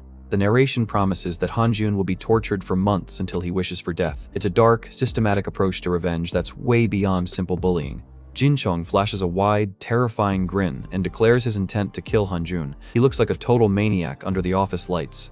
The image of the tiger fighting the dogs returns, emphasizing the word terribly. This isn't about winning a fight, it's about a slow, agonizing destruction. Suddenly, a massive crash shakes the entire room. The heavy iron door of their hideout is dented inward like it was hit by a wrecking ball. The gang members are frozen in shock, their eyes glued to the damaged door. The surprise is so total, it perfectly captures their collective "oh crap" moment. One of the thugs is sweating, asking what the hell is going on. He's terrified that the tiger might have found the dogs before they were ready. A close-up of the door reveals the insane damage. The metal is buckled and cracked from an external impact. Someone out there has inhuman strength. Another impact vibrates the room as the door is hit again. The gang members are actually backing away now, their tough guy personas completely gone. Jinsong remains seated, looking more annoyed than anything. He casually tells someone to check it out, still trying to maintain his cool. The blonde guy, Jinsung, stands up with a beer bottle in hand, trying to act like a badass. He mutters that it's probably some crazy jerk, clearly trying to convince himself he's safe. Jinsung leans in and peeks through the tiny door hole, his face just inches away from whatever is outside. This is a classic horror movie mistake. His face goes completely pale as he stammers out Hanjun's name. Hanjun is standing right outside, looking like a literal grim reaper. The room instantly descends into chaos as everyone starts grabbing pipes and clubs. Someone screams for everyone to take out their tools as the realization of their danger hits. Jinsung stays calm, telling everyone not to get excited. He thinks Hanjun can't break through an iron door and will eventually just give up and leave. A tense silence falls over the room as they all stare at the dented door. They're listening for any sign of movement, holding their breath. Jinsung looks around, finally letting out a sigh of relief. He asks if Hanjun really left, his voice still trembling a bit. Jinsung starts laughing, mocking Hanjun for being afraid to fight all of them at once. He's already back to his arrogant self, thinking he's won. Suddenly, Jinsung's expression shifts back to pure horror as he hears something from behind. He lets out a confused sound, the blood draining from his face. A massive crashing sound comes from the window. Jinsung screams in panic, asking what is going on as the entire frame starts to buckle. A fist and arm smash right through the glass from the outside. It's the third floor, but Hanjun clearly doesn't care about things like gravity. Hanjun bursts through the window in a shower of glass shards, looking like an absolute demon. The landing is so hard it looks like it could crack the floor. Even Jinsung has lost his cool now, his eyes wide behind his glasses. He shouts that there's no way, finally realizing just how much of a monster Hanjun really is. An outside shot shows Hanjun literally scaling the building to get to the third floor. This guy isn't just a fighter, he's a force of nature. Hanjun lands on the floor with a heavy sound, glass still raining down around him. He's finally inside, and the dogs are trapped with the tiger. Hanjun starts the violence immediately, throwing a punch that nearly decapitates one of the thugs. The sound effect captures the bone-shattering force. He delivers another massive strike to a guy's gut, the impact lifting him off his feet. Hanjun is a whirlwind of destruction. The entire room is a blur of motion lines as Hanjun takes on the whole gang simultaneously. He's dodging weapon swings and countering with enough power to end lives. Hanjun lands a flying knee directly into someone's face with a sickening impact. He's being completely efficient, not wasting a single movement. A close-up of a fist connecting with a face shows the sheer impact. Teeth and blood are flying everywhere as Hanjun works his way through the room. He grabs one guy and slams him into the floor so hard it sends a shockwave through the room. Hanjun is officially in beast mode. Hanjun winds up a final, massive punch, his arm looking like a piston ready to fire. The intensity in this panel is off the charts. He slams his fist down into a guy's head with enough force to literally crack the concrete floor. The sound says it all. This fight is over. Hanjun stands over a pile of unconscious thugs, the room finally going quiet. The sound of the last few guys just collapsing in exhaustion and fear echoes in the silence. Hanjun stands with his back to us, looking at the few remaining members who are still conscious. He's covered in sweat and blood, looking more like a monster than a man. Hanjun turns his icy, murderous gaze toward the rest of the group. He simply says, "Next," and honestly, I've never seen a group of people look more terrified in my life. Big mistake coming for the Tiger Boys. We open on a wide shot of the apartment building where the fight is going down. From the outside, it looks like a peaceful night, but inside, a total war is raging. Inside the room, it's absolute carnage. Park Hanjun is standing in the middle of a literal sea of unconscious thugs, looking like he hasn't even broken a sweat. Boss Choi is having a total meltdown in the background, staring at Hanjun with pure terror. He's realizing they are completely screwed and that Hanjun is way more of a monster than he imagined. Jinsung is trying his best to keep a poker face, but you can see the sweat beads forming on his forehead. He's finally understanding that Hanjun isn't just some athletic kid, he's a killing machine. We get a quick flashback showing Hanjun taking a brutal hit without even flinching. Jinsung thinks about how even getting wounded doesn't seem to slow this guy down at all. Boss Choi looks like he's about to have a heart attack, his face a mask of pure desperation. He remembers there's a damn good reason why Hanjun was a legend in the delinquent world. Jinsung tries to rally his remaining goons, grouping them up for one last-ditch effort. He's thinking that if they coordinate perfectly, they might actually stand a chance, maybe. Jinsung lets out a heavy breath and gives the final order for his guys to get him. He looks completely resigned, like a general sending his troops into a meat grinder. The thugs charge at Hanjun all at once, a chaotic mess of limbs and weapons. Hanjun just stands his ground, looking completely unfazed by the dog pile. We get an extreme close-up of Hanjun's eye, and man, there is zero hesitation in there. He's perfectly focused, already picking out exactly how he's going to dismantle the next guy. Hanjun launches into motion, a blur of pure speed as he dodges a swing from a pipe. He's already winding up a counterattack that's going to be absolutely devastating. He delivers a massive, point-blank punch directly into a thug's jaw. You can practically hear the bone crunching as the guy's head is snapped back from the impact. Hanjun reaches out and grabs another guy's arm, twisting it like it's made of rubber. The level of cold, calculated brutality he's showing here is just on another level. We see a close-up of a thug's face as he's caught in the crossfire, a look of pure shock and agony. He never even saw the hit coming before everything went black. Hanjun throws a lightning-fast high kick, his foot connecting square with the guy's temple. That dude is out for the count before he even hits the floor. One of the thugs tries to sneak up with a baton, but Hanjun just glares at him with those terrifying eyes. You can see the exact moment the guy realizes he made the biggest mistake of his life. Hanjun dodges the clumsy swing with inches to spare, moving with inhuman reflexes. He's playing with these guys at this point, showing just how outclassed they really are. He reaches out and grabs a thug by the throat with a vice-like grip. Look at the sheer terror on that guy's face. He knows he's about to meet his maker. Hanjun slams the guy face first into the floor with a bone-shattering crash. That's one more body added to the pile, and Hanjun still looks bored. The blonde mercenary, Jin-sung, tries to attack from behind with a wooden club, screaming his head off. He's clearly desperate and realizing their whole plan is falling apart. Hanjun senses the attack and starts to turn, his expression still completely cold. He looks like he's just taking out the trash on a Monday morning. Jin-sung swings with everything he's got, but Hanjun catches the club midair with one hand. He's glaring at the guy like, is this really the best you've got? Hanjun delivers a massive, direct punch right through the guy's guard. The impact is so powerful, it literally breaks the wooden club in half. Jin-sung is reeling, blood spraying everywhere as he tries to process what happened. He's thinking that he felt that hit land properly. Yeah, no kidding, buddy. Your face is broken. Jin-sung stands there holding the broken stump of his bat, looking completely bewildered. He's staring at Hanjun like he's seeing a literal ghost from his nightmares. Hanjun is covered in blood and breathing hard, his muscles tense. He looks like a monster that climbed out of the depths of hell just to ruin these guys' night. Hanjun delivers a kick so powerful it literally launches Jin-sung out of the room. This dude is a human catapult, and Jin-sung is about to have a very bad landing. Jin-sung hits the balcony railing hard and tumbles over the edge. Gravity is definitely not his friend today as he starts his 3-story descent. We see him falling toward the street below, looking like a discarded rag doll in the moonlight. This is what happens when you try to take on a legend for a few million won.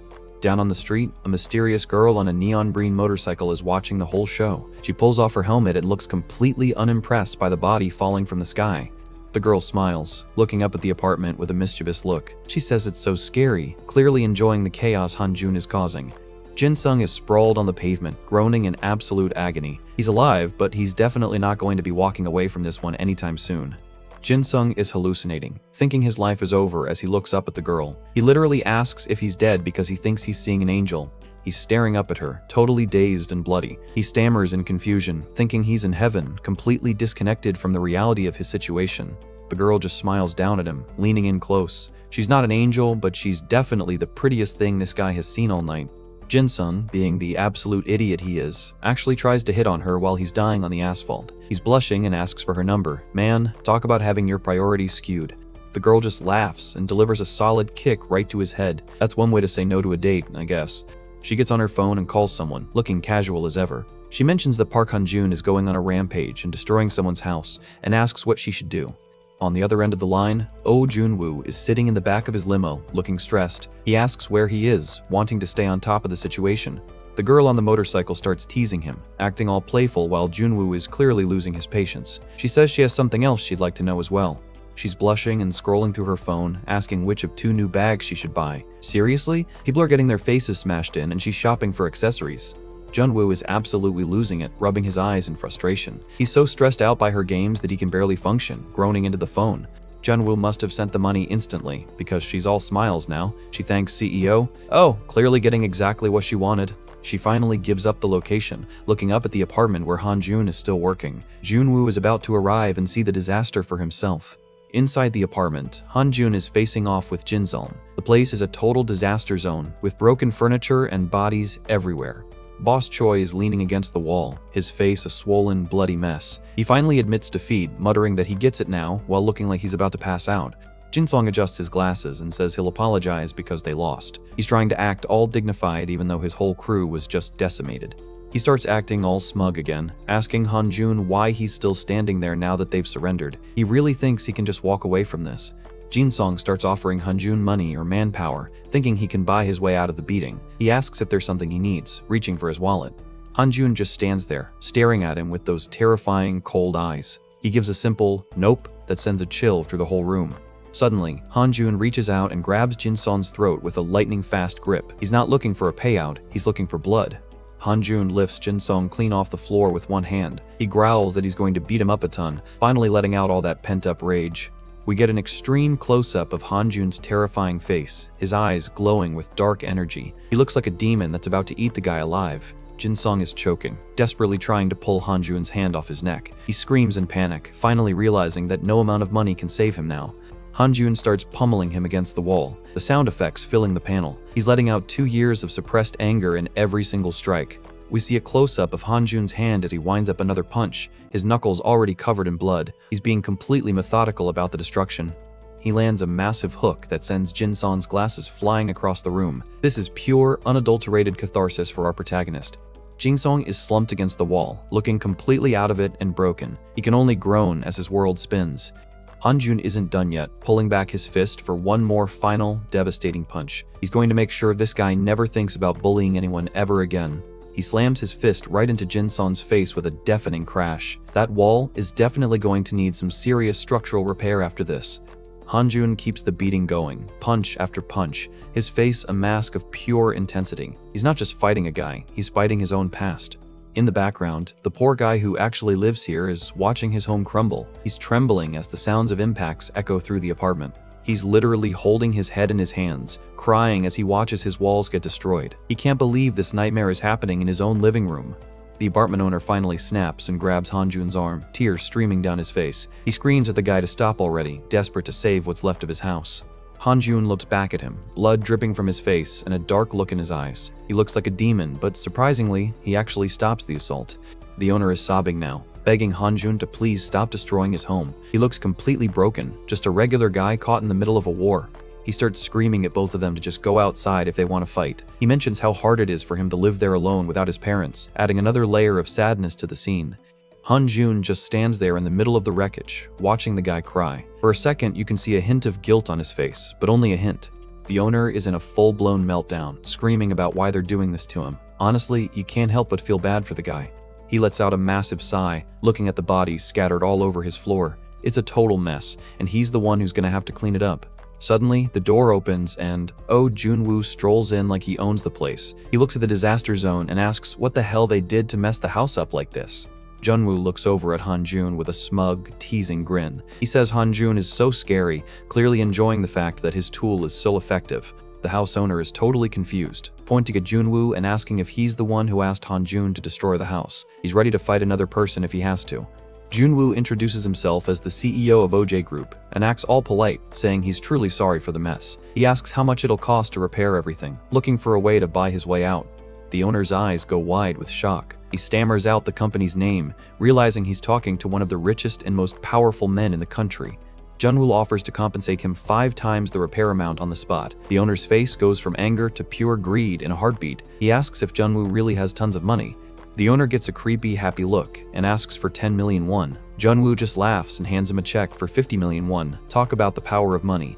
With the civilian handled, Junwoo turns his cold attention toward the beaten-up Jinsong on the floor. The nice guy act is officially over. Jinsong looks up at Hanjun with pure terror, calling him a monster. He's completely broken, wondering how anyone could possibly be that strong. He tries to push himself off the ground with a trembling hand, realizing this was a fight he was never meant to win. He knows he needs to get out of there now. Jinsong scrambles toward the balcony in a total panic, thinking he can make a run for it. He screams internally that he needs to run away as he prepares to jump. He leaps over the railing, preferring a 3-story fall over facing Hanjun's fists again. He's literally choosing potential death over another round of fighting. He's midair, screaming at the top of his lungs as he falls toward the street. He really thinks he's going to get away scot-free. But then, a hand reaches out from the balcony and grabs his jacket with an iron grip. Hanjun is not letting him go that easily.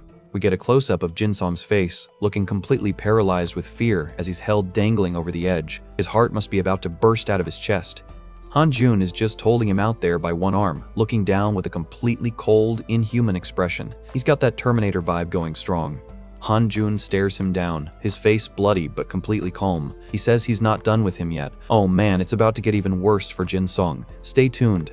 Jinsong is dangling off the balcony, realizing that if he lets Han-jun drag him back inside, he's absolutely cooked. He's sweating buckets, looking for any way to escape this literal death grip. In a desperate move, he pulls a hidden blade from his sleeve. This guy is a snake through and through, willing to do anything to save his own skin. With a primal scream, he swings the knife upward at Han-jun's arm. He's banking everything on this one surprise attack to force Han-jun to let go. The blade slices clean through Han-jun's sleeve with a sharp sound. Han-jun's reflexes are insane though, as he lets go just in time to avoid getting his arm opened up. Jinsong actually has the audacity to smirk as he falls, thinking he's finally gotten away. He's celebrating to himself, completely forgetting that he's currently 3 stories up in the air. The smirk vanishes instantly as gravity takes over. He looks up at Han-jun's reaching hand, realizing way too late that falling might have been the worst option. Jinsong lets out a long, pathetic scream as he plummets toward the pavement. Up on the balcony, Han-jun and Junwoo just watch him go, looking completely unbothered by the human lawn dart. He hits the ground with a sickening thud, rolling across the asphalt like a sack of potatoes. That's a lot of damage for one night, even for a hardened delinquent. The rest of the thugs are scrambling, screaming in panic as they realize their leader just took a dive. They're running around like headless chickens while Han-jun watches from above. Jinsong is actually back on his feet, huffing and puffing while clutching his side. I'll give him credit. His will to live is actually kind of impressive after a fall like that. Junwoo leans casually on the railing, looking down at the wreckage. He mockingly comments on how Jinsong's will to live is truly amazing, treating the whole thing like a comedy show. Jinsong lets out a manic laugh, spitting blood as he looks up at them. He calls them foolish bastards, acting like he's the one who's winning this encounter.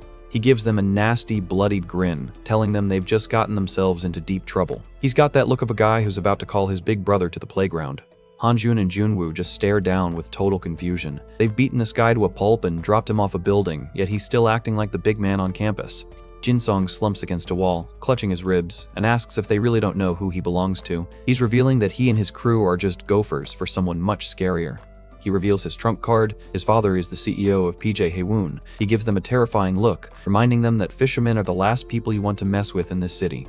Junwoo lets out a quiet sound of understanding as the pieces click into place. He knows exactly who PJ Haewoon is, and for once, he looks a little bit surprised.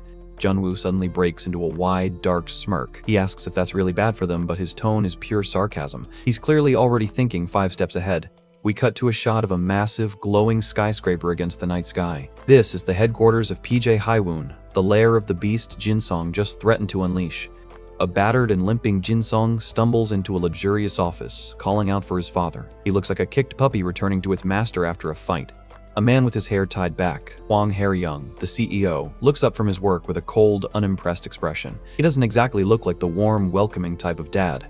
Jinsong is practically sobbing, his face a mess of bandages and bruises. His father just stares at him, probably more annoyed by the noise than concerned for his son's safety. Hae-young grabs his son by the face, demanding to know which guy did this to his heir. The temperature in the room just dropped about 20 degrees. With tears in his eyes, Jinsong begs his father to take care of 2 guys for him. He's officially calling in the heavy artillery to handle his high school beef. A heavy silence hangs in the room as Hae-young stares at his pathetic son. You can see the gears turning as he decides if this is worth his time. He warns Jinsong that he might regret this for the rest of his life. He's not talking about the fight, he's talking about the debt Jinsong is about to owe him. Jinsong snaps back that he doesn't care about the cost. He's blinded by rage, telling his dad he got beaten up by some jerks and needs them gone. Hae-young smirks, noting that Jinsong became a man after running away from home. But he adds a sting, saying he doesn't look very trustworthy when begging for help in that state. He grabs Jinsong's chin and forces him to raise his head. He lectures him that people won't help if they see even a sign of weakness or insincerity, even if they wanted to at first. He looks his son dead in the eye, telling him to ask for help again once he's decided to risk everything he has. This is some serious tough love villain talk right here. Jinsong wipes the blood and tears from his face, his expression hardening. He's finally ready to stop being a victim and start being a monster. He looks up with a terrifying, wide-eyed gaze and declares that he wants to kill those guys at all costs. He's officially sold his soul for revenge. Hae-ryung finally gives a genuine, proud smile. He's happy to see his son like this, clearly satisfied that he's successfully passed on his psychopathic tendencies. The CEO gets on his cell phone, calling up someone named Chief Kim. He's already making the arrangements to turn Hanjun's world into a war zone. He tells the person on the other end that he thinks he's in need of 2 drums. That sounds like a very specific, very lethal code for a cleanup job. He leans in close to the phone, his face looking absolutely demonic. He growls that they're going to go teach some fearless guys a lesson, officially starting the hunt. A convoy of white SUVs and a sleek white sedan speed through the city streets. It looks like a high-end hit squad is on its way to the party. The cars screech to a halt outside a construction site or industrial area. The headlights cut through the darkness, signaling the arrival of something truly dangerous. A literal army of suits pours out of the vehicles, led by Hae-ryung and a bandaged Jin-sung. They're walking with a confidence that only comes from having a massive paycheck and 0 morals. They approach a small fire where Hanjun and Junwoo are standing, looking surprisingly relaxed. It's the ultimate David versus Goliath setup, but Goliath brought about 50 friends. Hae-ryung stops and asks why there are so many bugs getting involved in a kid's fight. He's talking down to them like they're nothing more than an annoyance on his windshield. He gets right in their faces, asking if they have a death wish. He's a man used to being feared, and he expects these two to start shaking any second now. Junwoo asks Hae-ryung if he really doesn't think they already have something in mind. He's clearly not intimidated by the small army standing behind the CEO. Hae-ryung lets out a confused sound as he tries to process Junwoo's confidence. He's not used to people talking back to him, especially when they're surrounded. The CEO's face goes completely pale as he finally realizes who he's looking at. He screams out Chairman Oh Junwoo's name, his tough guy act evaporating in a split second. The rest of the thugs are equally stunned, whispering in confusion and wondering why he's here. They just realize they brought a knife to a nuclear standoff. Hae-ryung's phone starts vibrating like crazy in his pocket. The timing is so perfect it has to be a planned move from Junwoo's side. He answers the phone, looking frantic. He tries to tell Director Nam that he's busy, but the news on the other end is clearly devastating. His jaw drops as he's told that every single deal with OJ Group for the second half of the year has been cancelled. Junwoo just dismantled his entire business empire with one phone call. Junwoo lets out a massive, exaggerated yawn, looking bored out of his mind. He mocks the caller's words, noting that Chairman Oh Junwoo personally cancelled them for some reason. He gives the CEO a sinister, side-eyed smirk that says, "I own you." The power dynamic in this industrial yard just flipped 180 degrees. Hae-ryung is sweating bullets, staring at Junwoo with absolute terror. He realized he didn't just mess with a kid, he messed with the man who holds his company's life in his hands. In a pathetic display, the CEO drops to his knees and bows until his forehead hits the concrete. He begs the chairman to spare him this one time, his pride completely shattered. Jin-sung is losing his mind, screaming at the CEO about what he's doing and asking if they should beat the guy up. His dad just barks at him to shut up, finally realizing his son's ego almost ruined them. Junwoo looks down with a smug, superior look, noting that the CEO is quick at grasping the situation. He's clearly enjoying watching this man crawl. He casually tells Hae-ryung to get rid of those moron-looking fungus first, pointing directly at Jin-sung and his friends. He's treating them like a literal infection that needs to be cut out. The camera pans out as the convoy of cars sits idle, their headlights illuminating the humiliating scene. It's a total defeat for the PJ Hae-woon crew without a single punch being thrown. Hae-ryung is still on the ground, desperately pleading for the chairman not to do this to him. He knows he's one word away from total bankruptcy. We get a close-up of the CEO's desperate face as he explains that if those shipments don't go through, his company is in deep trouble. He's literally begging for his corporate life. Junwoo lights up a cigarette, looking completely indifferent to the man's suffering. He mentions that he needs to maintain his company's image. Acting like this is just a routine business decision. He asks point blank how he could work with the company of a gangster's father. He's using the CEO's own words against him, throwing his fisherman talk right back in his face. Desperate to save himself, Hae-ryung promises to send his son abroad to study and make sure he never sets foot in Korea again. He's literally throwing his own kid under the bus to save his money. Without hesitation, the father turns around and lands a brutal, point-blank punch directly in Jin-sung's face. The impact is so hard you can practically feel the jaw breaking. Jin-sung is in total shock, screaming out for his father as he falls back. He can't believe the man he worshipped just turned on him in a heartbeat for a business deal.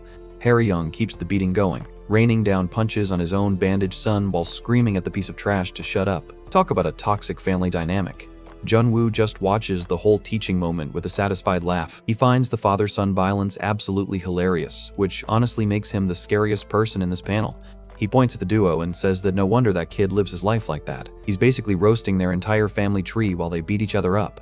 Junwoo tells them it's okay to stop now, saying that sending Jinsong abroad does no one any good. He's got a much more educational plan in mind. He claims he's got a better teaching method instead of just shipping him away. The CEO is so desperate he immediately agrees, shouting that he'll do whatever Junwoo says. Junwoo calmly explains that he used 50 million won because of Jinsong's little apartment rampage earlier. It's a drop in the bucket for him, but a massive debt for anyone else. He looks down at the bleeding Jinsong and says he wants the son to work alone and pay him that money back. He's not looking for a check, he's looking for a lesson in manual labor. The father looks bewildered, asking how a rascal like his son could possibly earn 50 million won on his own. He knows his kid has never worked a real day in his life. We get a chilling close-up of Junwoo's mouth as he breaks into a wide, malicious grin. He's about to drop a suggestion that's going to ruin Jinsong's life in a whole new way. He points directly at the CEO and tells him since he's a fisherman, he should get his son on that boat. He's suggesting the most brutal, high-intensity labor job he can think of. He leans in with a smug look, asking if deep-sea fishing vessels don't pay a lot. It's the ultimate punishment for a rich kid who's used to bullying people from his comfortable office. We open up with a wide shot of a deep-sea fishing vessel cutting through the ocean waves. It's a complete scenery shift from the city, showing us exactly where the teaching method Junwoo mentioned actually takes place. A heavy fishing net is hauled out of the water with a massive splash. This is grueling, dangerous work, and you can practically feel the salt spray and the cold wind. And there he is, Jinsong. The former high school bully looks like he's aged 10 years in a week, struggling to pull the nets while screaming for his dad. Yeah, buddy, welcome to the real world where your family name won't save you from manual labor. We cut back to the urban jungle, focusing on the massive glass skyscraper of OJ Group. This is where the real power lives, far away from the fishing boats. Inside the office, Hanjun is sitting across from Junwoo. He looks dead serious as he tells the CEO that he's like a villain. Honestly, he's not wrong. Junwoo's methods are cold-blooded. Junwoo just smirks at the comment, taking a casual sip of his tea. He wonders if he's a villain. He's completely unbothered, probably taking it as a compliment considering his lifestyle. Junwoo explains that what they're doing isn't exactly charity work. He warns Hanjun to stay low and not get caught in any more messes that require a massive payout to fix. Hanjun looks away, muttering that he's not hurt. He's trying to maintain that stoic, I'm fine attitude despite the insane fight he just survived. Suddenly, a finger pokes him right in the neck. A voice mocks him, telling him to stop acting cool because his bruises are clearly visible. Talk about a buzzkill. We finally see the person behind the finger. It's the girl from the motorcycle. Hanjun looks totally caught off guard by her sudden appearance in the office. Junwoo introduces her, telling Hanjun she'll be working with them to take down Nexus. It turns out she's an Instagram celebrity and their new official informant. Meet Choi Seo-hyun, a girl with a massive 570,000 followers. She thinks the title informant is cringe, but she's clearly got the skills and the reach to be a huge asset. Seo-hyun leans in, admitting she's surprised because the rumors said Hanjun looked like a bandit, but he's actually quite handsome. She's definitely got zero filter. We get a close-up of Seo-hyun's face as she sizes him up. She's playful and dangerous, a combination that usually spells trouble for our main character. Hanjun just stares back with his usual blank expression. He's clearly not used to girls being this forward, or he just doesn't care about his own looks. Junwoo looks annoyed, telling Seo-hyun to stop the nonsense because they're actually trying to get some work done. He's the only one keeping his eyes on the prize. Seo-hyun just brushes him off with a casual whatever, mentioning that she actually prefers guys who look like bandits over handsome types anyway. She's a total wild card. Junwoo ignores the teasing and asks Hanjun why he actually called for a meeting today. Hanjun is just sitting there, letting the two of them bicker. Junwoo leans forward, his expression turning serious as he prepares to drop some important information. The playfulness is officially over. He explains that he called them in to discuss their future plans. He knows they need to be strategic if they're going to dismantle a massive organization like Nexus. Seo-hyun asks the obvious question, wondering if their plan isn't to just let Park Hanjun beat them all up. She's seen what his fists can do, so she thinks that's all they need. Junwoo shakes his head, noting that the scale of Nexus is beyond their imagination right now. Even a monster like Hanjun can't take on an entire national gang by himself. He tosses a folder onto the table labeled Dongyan High School. This is the next target in their campaign to dismantle the Nexus network. He explains that one of the right people they need is currently at that school, which just happens to be a major Nexus affiliate. It's time for some undercover work. Hanjun visibly flinches, his eyes widening in shock. It's rare to see him lose his cool like this, which tells you this school has a history. Hanjun mutters Kim Dong-hyun's name. That name clearly carries some heavy weight from his past life as a gang leader. Junwoo gives a sharp smirk, confirming that Hanjun has a good sense. He knows exactly who Hanjun is thinking of. A flashback takes us back to the war with Nexus. In the pouring rain, we see a younger Hanjun standing amidst a pile of bodies, with one red-haired guy still standing by his side. This is Kim Dong-hyun, the former #1 student of Donghyun High School. He was one of the few who fought alongside Han-jun until the very bitter end. Han-jun stares at the folder, his voice low as he admits he knows that guy. It's clear this is personal for him. The flashback continues, showing Dong-hyun crawling through the mud after his knees were permanently injured in the fight. He literally gave his legs for the cause. Jun-woo emphasizes that they need Kim Dong-hyun for their plan. He's not just a memory, he's a strategic necessity.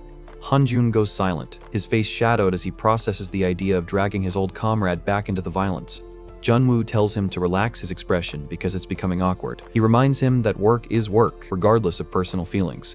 We get a close-up of Jun-woo's eye, cold and calculating. He's the type of guy who sees people as pieces on a chessboard, including Han-jun's old friends. He drops the bombshell that Dong-hyun actually belongs to Nexus now. That's a massive betrayal, or a very desperate move for survival. Han-jun's eyes turn dark and intense. The news that his old right-hand man joined the enemy is clearly the final straw for him. We see a shot of a prison or detention center gate. The narration mentions that President Choi, the guy Han-jun thrashed, is officially heading to the juvenile detention center. Inside a classroom at the Nexus-affiliated school, the high-ranking members are holding a meeting. They're discussing how Choi's business is being forcibly sold, which is a major blow to their funding. One of the members notes that with Choi gone, it's going to be much harder for them to collect money in the future. They're feeling the financial squeeze Jun-woo started. A guy with stitches on his face laughs, mocking Choi for knowing how to make money but having zero experience in politics. He's treating their fallen comrade like a joke. The lead guy, looking tense, reminds the group that President Choi was a member of Nexus. He's trying to maintain some sense of order among these snakes. He asks about the guy who actually sent Choi to the detention center. Everyone in the room is eager to know who had the guts to target a Nexus member. Someone says it's Park Han-jun, and the name drops like a lead weight in the room. The silence that follows is deafening. The camera focuses on a massive, intimidating guy sitting at the head of the table with his arms crossed. He doesn't say a word, but his aura is terrifying. He asks who, his voice cold and uninterested. This is Min Kyung-chul, the top dog of Donghyun High School. Kyung-chul is confused because he thought Han-jun had decided to live quietly after the trial. He's clearly been keeping tabs on the legend. Suddenly, the sound of footsteps echoes in the hallway. Someone is approaching the room with a lot of confidence. A lackey bursts into the room, screaming that there's big news. He looks like he's just seen a ghost. He gasps out the name again, stammering out Park Han-jun. The panic in his voice is real. He reveals the shocking truth. Han-jun is a transfer student. He didn't just come back to the streets, he walked right into their territory. The entire room is in total shock. They can't believe the guy they were just talking about is literally in the same building. The members are all staring at the messenger, their faces a mix of disbelief and budding fear. The beast has come to their doorstep. Min Kyung-chul starts tapping his fingers on the desk, a nervous tick that shows he's actually rattled. This was not in his plan. Kyung-chul mutters with a sinister grin that this is really unexpected. He's realizing that things are about to get very interesting. We cut to classroom 3-4, where the teacher asks a new student to give a little introduction. The sign on the wall feels like a countdown to disaster. Han-jun enters the room, wearing a casual red shirt under a jacket. He looks calm, but his eyes are as sharp as ever as he greets the class. He drops the most savage intro of all time, telling them he came here to destroy them all. He's not even trying to hide his intentions. The classroom goes dead silent as the students stare at him in total confusion. They don't know if he's being serious or just an edgy new kid. The teacher just laughs it off, thinking Han-jun is just being a pain-in-the-ass transfer student. He's totally oblivious to the threat standing right next to him. The teacher points to an empty seat at the very back of the room. Han-jun starts walking, ignoring the whispers and stares from his new classmates. The teacher gives a half-hearted warning about smoking only being allowed in the smoking corner. Han-jun is already tuned out, focused on his surroundings. He walks past the other students with heavy, deliberate steps. You can see the tension in the air as he passes by the local thugs. Han-jun reaches his desk and starts to sit down. The guy in the next seat is already eyeing him with a very aggressive look. This is Jo Woo-min, the number 12 student of Donghyun High School. He asks if he's Park Han-jun with a look that says he's looking for a fight. Han-jun doesn't even acknowledge him, just sitting down in total silence. He's already started his ignore everyone routine. Woo-min mentions that Min Kyung-chul specifically told him not to mess with Han-jun. He seems insulted that his boss would think he needed a warning. He gives a nasty smirk, thinking that Han-jun looks scared for a guy of his size and reputation. He's already making a huge mistake. He leans in, whispering that he actually wants to fight with Han-jun. He's desperate to prove himself against the legendary leader. Woo-min explains that he transferred last year and has heard all the rumors. He wants to see for himself if the stories are actually true.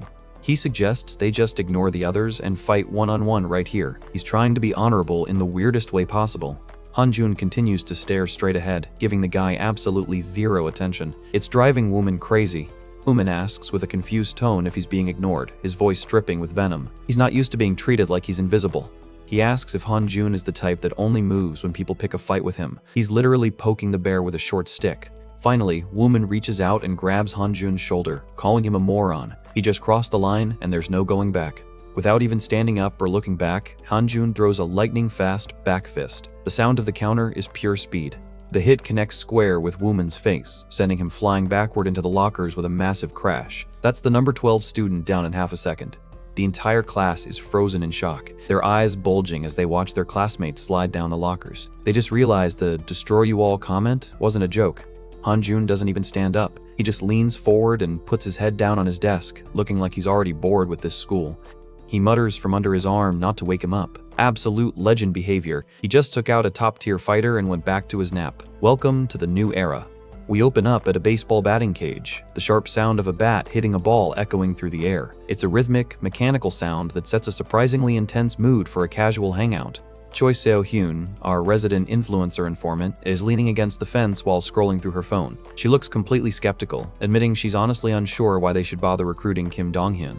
She questions why they'd pick him out of all the strong and normal guys out there. She wonders if it's just pity because of his leg injury, or purely because he's Hanjun's old friend, which, in her world, doesn't cut it. Oh Junwoo just gives her a smug look and a short laugh. He mockingly asks her since when they became a charity organization. He clearly sees a value in Dong-hyun that she's completely missing. A high-speed baseball zips through the air, caught in a blur of motion lines. The power behind the pitch is a nice metaphor for the heavy hitters we're dealing with in this story. Junwoo winds up his swing, stating that the first word people think of when Kim Dong-hyun is mentioned is, well, it's not pitiful. He's about to give Seo-hyun a lesson in scouting. We get a shot of Dong-hyun from the past, looking absolutely feral with blood on his face. The word tenacity looms over him, describing the core of his character that makes him so dangerous. Junwoo explains that despite Dong-hyun's small build, he fought against Nexus with nothing but solid tenacity. He respects the guy's grit, even if his body ended up paid the price. Another ball flies in, and Junwoo is perfectly synced with the machine. He notes that the thing about solid things is a bit more complicated than most people realize. Junwoo smashes the ball, explaining that solid things often break because they are too unbending. He's basically saying Dong-hyun's greatest strength was also his downfall. Seo-hyun still isn't buying it, looking bored as she asks why they have to recruit someone who's already injured. She's looking for a perfect weapon, not a broken one. Junwoo gives her a knowing smirk, looking completely confident in his choice. He says he believes in this, hinting that he knows exactly how to turn Dong-hyun's past failure into a new kind of strength. He continues his thought while preparing for the next pitch, saying that someone who's been broken once might not be as unbending as they were before. He's looking for flexibility and a different kind of edge. The machine fires another one, and you can see the focus in Junwoo's eyes. He's treating this like a business meeting and a workout all at once. He makes perfect contact again. He believes that once Dong-hyun gets back in the game, he'll be sharper than he ever was because he knows exactly what it feels like to lose everything. We get a close-up of Junwoo's eye, looking sharp and calculated. He's a man who gambles on potential, and he sees a lot of it in a broken warrior.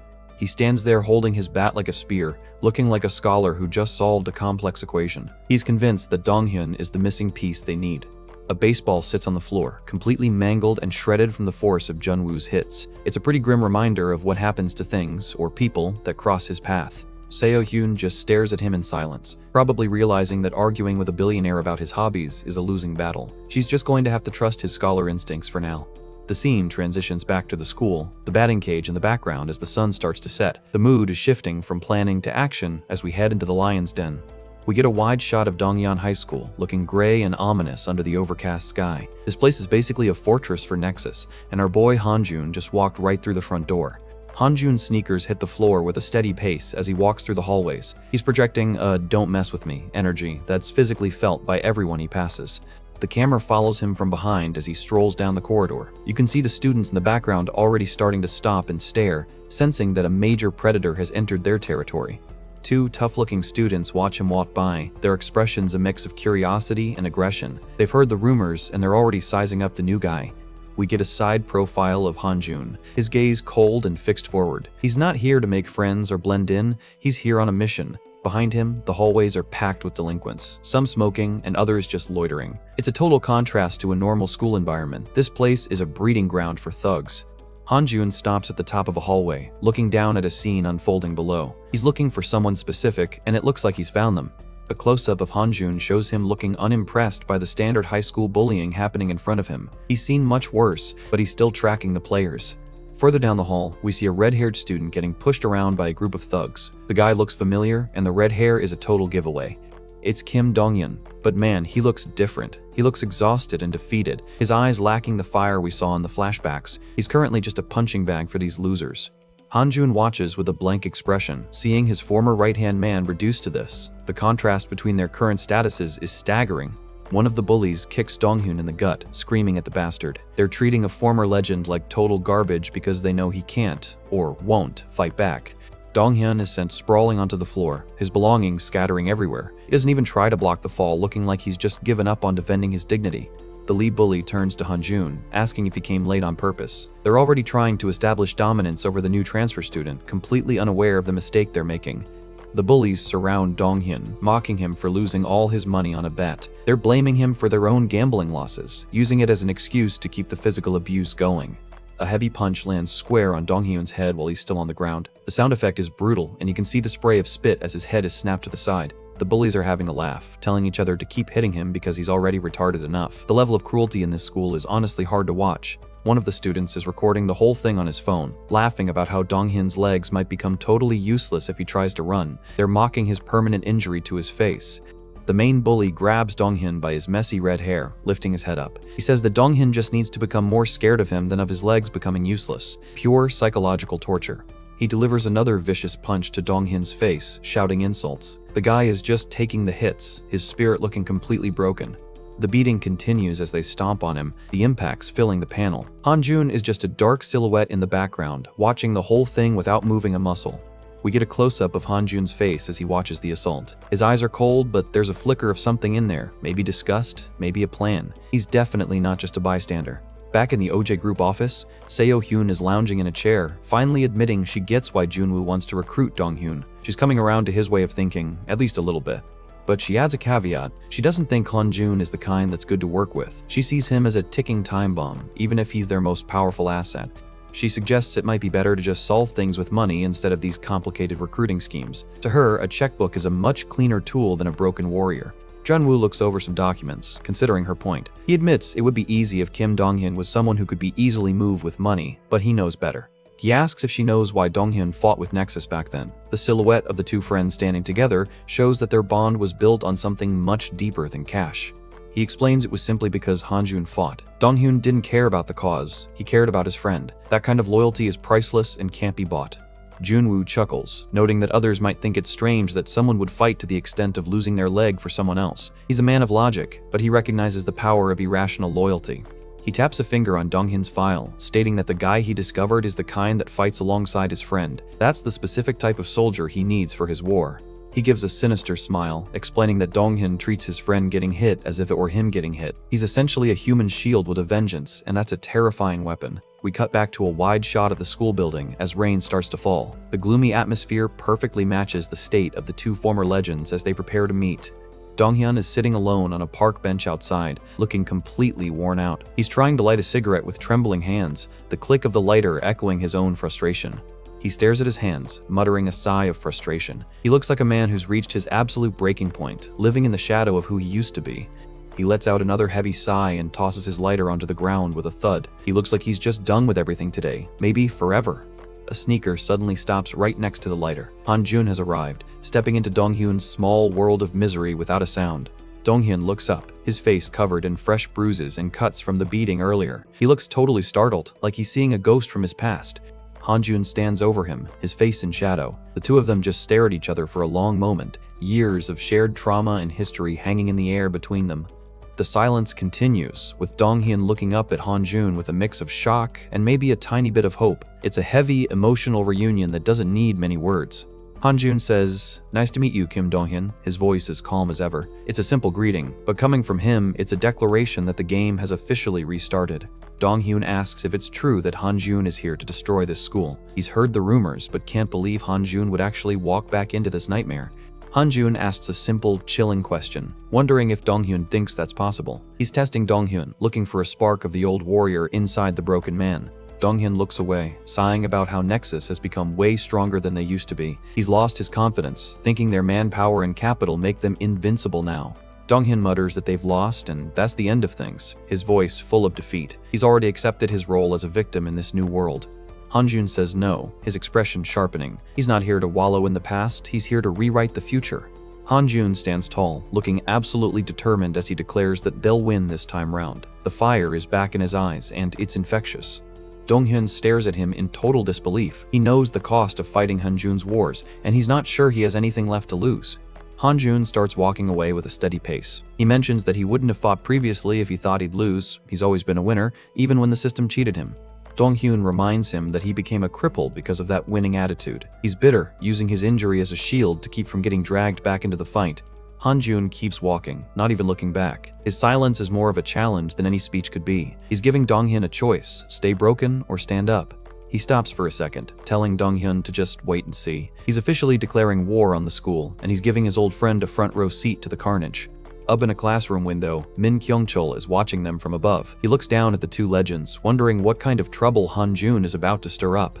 Kyung-chul scoffs, calling them morons for thinking they can do anything. He thinks Hanjun teaming up with a guy with a limp is a total joke.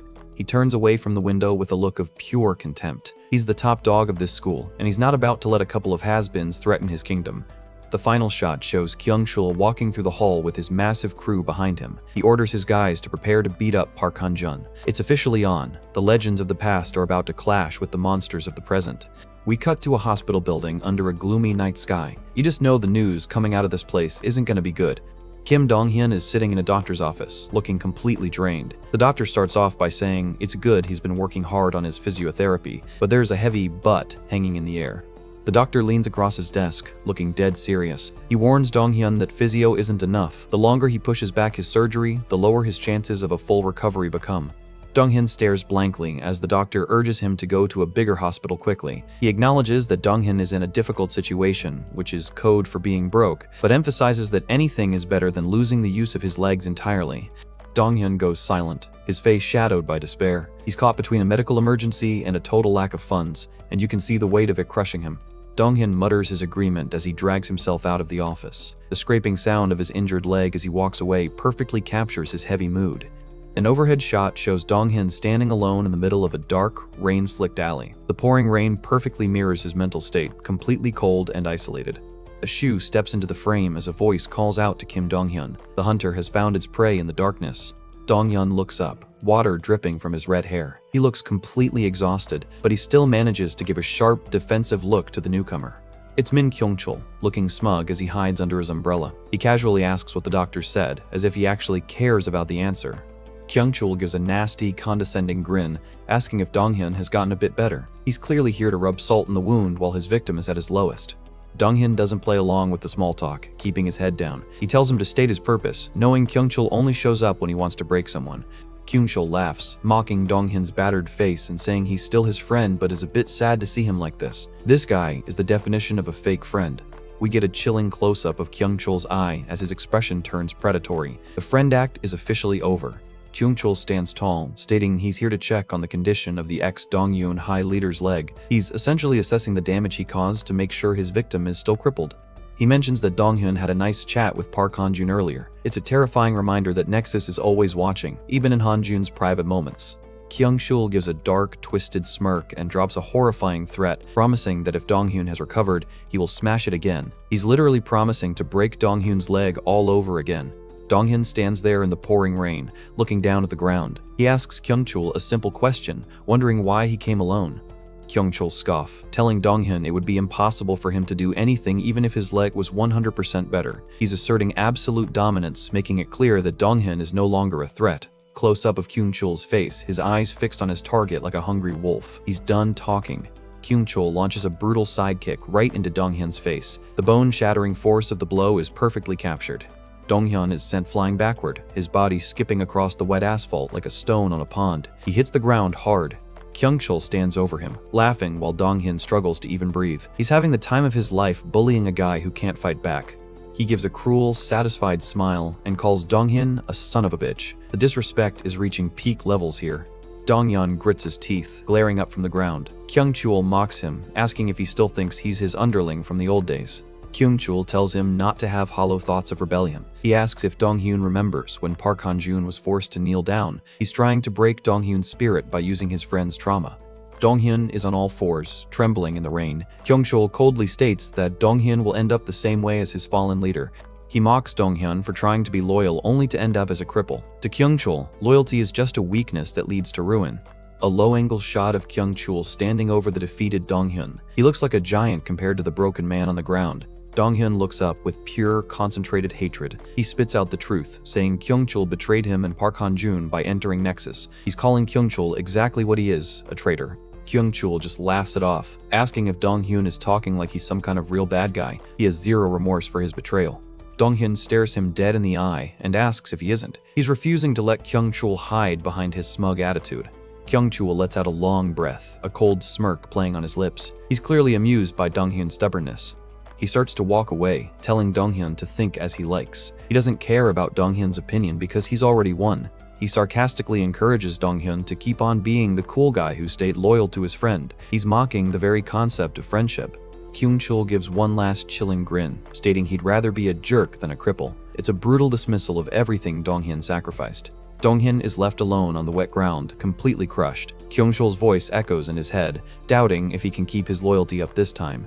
Close-up of Donghyun's face, and man, the despair is real. He's reaching his absolute limit in the middle of this storm. He reaches down and grabs his injured leg with a trembling hand, the tight grip showing how much pressure he's putting on it. He's trying to hold himself together. We cut to a shot of Donghyun High School in the rain. The gloomy weather perfectly sets the stage for the madness that's about to unfold inside. Park Han-joon is sitting in his new classroom, staring blankly out the window. He looks like the calm before the storm. Suddenly, the school PA system crackles to life. A voice says, "Test," immediately catching everyone's attention. A shot of the loudspeaker on the wall confirms the broadcast is starting. The sound seems like a countdown to disaster. The person on the mic introduces himself as Min Kyungchul. The top dog of the school is making a public move against the new transfer student. Kyungchul broadcasts to the whole school that Park Han-joon, the guy who fought Nexus 2 years ago, said he'd destroy them all after transferring. He's painted a target on Han-joon's back. A couple of thugs in the classroom laugh, calling Han-joon a stupid asshole. They think he's just talk, completely unaware of the monster sitting right next to them. Kyungchul's voice continues over the speaker, asking Han-joon if he really plans to attack them again after they already crushed Donghyun. He's using Donghyun's defeat to mock Han-joon. We get a close-up of Kyungchul's mouth into the microphone, a nasty grin on his face. He admits that he knows Han-joon is strong, but then he adds the sting, saying Han-joon only wins because he never loses his spirit from being beaten up. He's basically calling Han-joon a high-durability punching bag. Kyungchul declares he has no thought of beating Han-joon himself. He's too smart to risk a direct confrontation. Instead, we see a close-up of a student's foot turning toward Han-joon. The entire room is starting to move as one against him. Kyungchul laughs through the speaker, saying he's not a fool, so why would he suffer himself? He's sending the entire school to do his dirty work. The hallway is packed with students, all heading toward classroom 3-4 with a single purpose. It's an absolute mob scene. The final panel of the broadcast shows the massive crowd outside Han-joon's door. Kyungchul's final order is simple, telling them to start now. A massive title card appears stating, "It's Park Han-joon Rundown." The gauntlet has officially begun. The fight starts with Han-joon getting completely swarmed. He's a blur of motion as he defends against a dozen attackers at once. The sounds of impact are deafening. Someone screams about what's with these jerks as bodies start flying out of the room. Han-joon is already turning the rundown into a massacre. Han-joon slams a guy into the metal lockers with a brutal impact. He's not pulling any punches now that the whole school is against him. He grabs another student and smashes his face directly into a door. The sound of the blow shows he's putting every ounce of his rage into every strike. Han-joon delivers a crushing stomp right onto someone's head, the impact vibrating through the floor. He's being completely merciless. Han-joon stands over a fallen body, his face shadowed and his shirt spattered with blood. He looks like a literal demon that's just been unleashed. A student from another class peeks into the room, his face a mask of pure terror. He stammers, wondering what the guys from Class 7 are doing.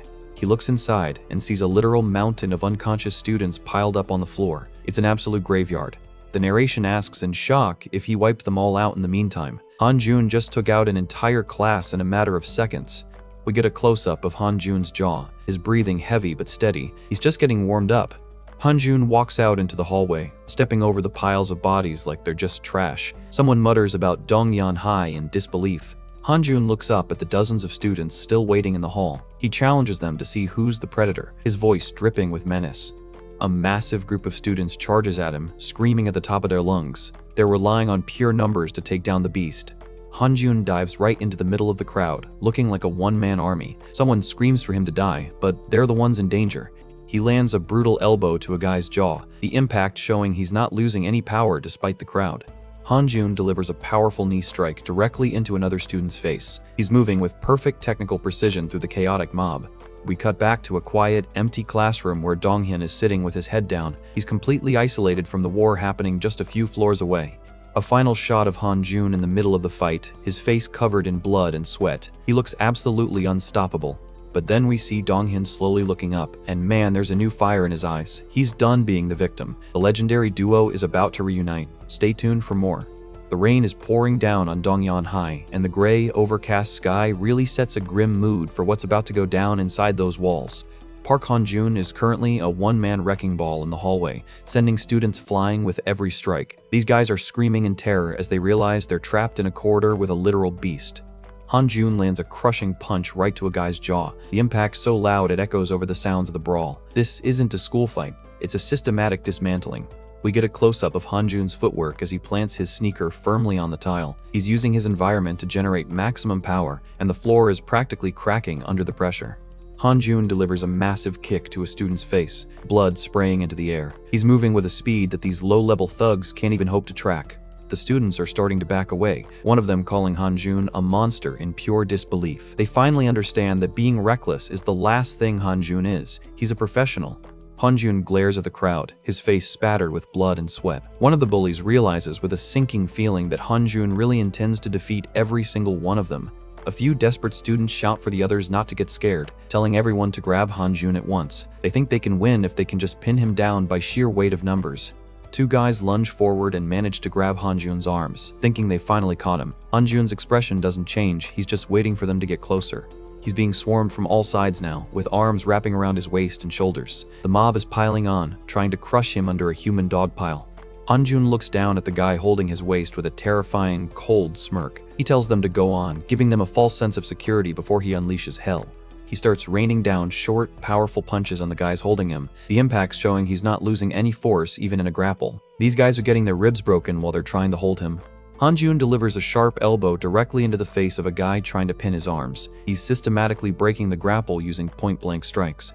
He plants a heavy stomp right onto a student's foot, the crack indicating a very painful fracture. He's attacking every weak point they expose. One of the attackers screams in pain as Hanjun's fist connects with his gut. The monster is proving that even when grabbed, he's still the most dangerous person in the room. Hanjun grabs one guy by the head and smashes his face into the metal lockers with a sickening thud. He's using the hallway itself as a weapon now. A massive crash shakes the corridor as Hanjun delivers a finishing blow to another student. The sheer force he's putting out is just on another level. He launches a high, vertical kick that hits an attacker square in the chin, sending him stumbling back into the crowd. Even with people hanging off him, his balance is perfect.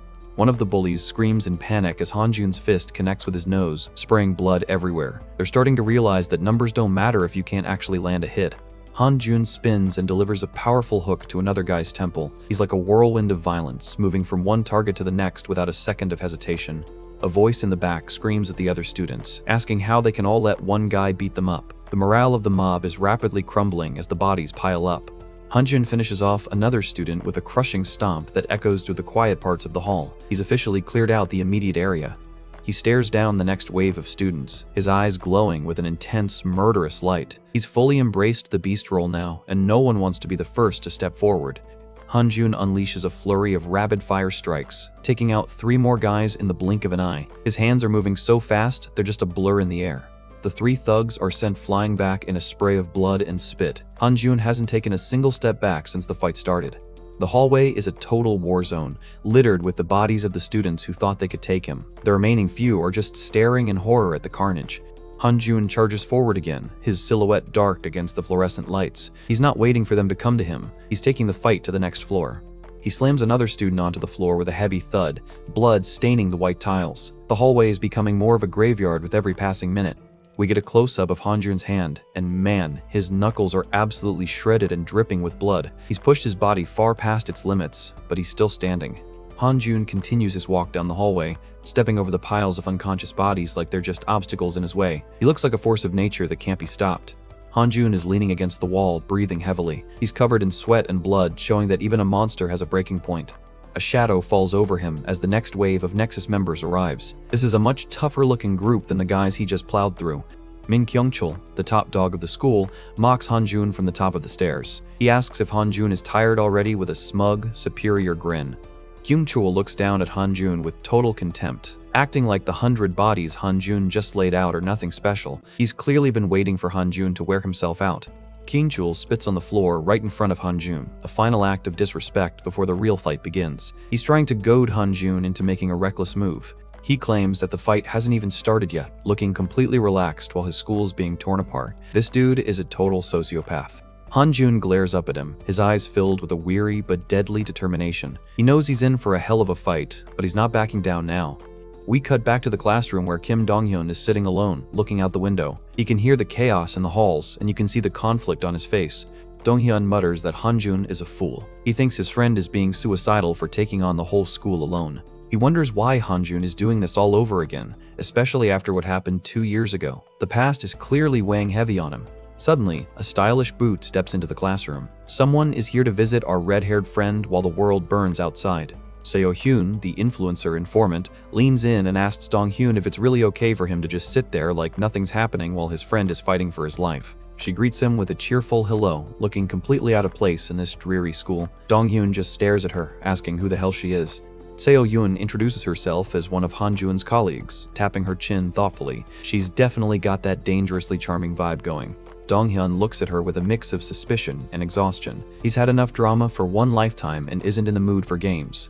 He looks away, his eyes fixed on his injured leg. The reminder of his own failure is clearly hurting him more than any punch could. Dong-hyun repeats that he can't fight, trying to end the conversation before it even starts. He's given up on himself completely. Seo-hyun clarifies that she's not there to ask him to fight. She has a different goal in mind for this little meeting. She says she just wants him to tell her about the real Park Han-jun. She's trying to understand what makes the monster tick. She mentions how Han-jun is fighting the entire school, even though they specifically told him to run if things got this bad. She finds his stubbornness fascinating.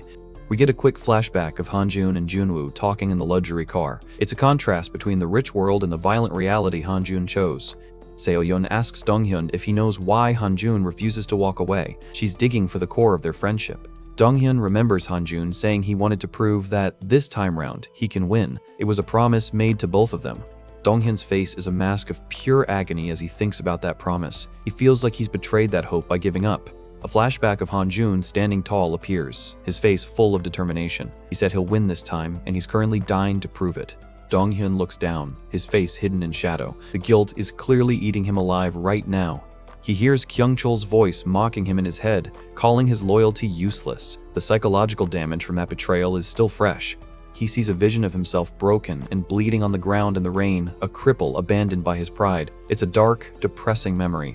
Dong-hyun's hand clenches his trousers with a violent grip, his knuckles turning white. He stammers, the old fire finally starting to spark. Seo-hyun gives him a long, serious look and asks if he's sure he won't regret staying behind while his best friend is being beaten to death. She's definitely good at manipulation.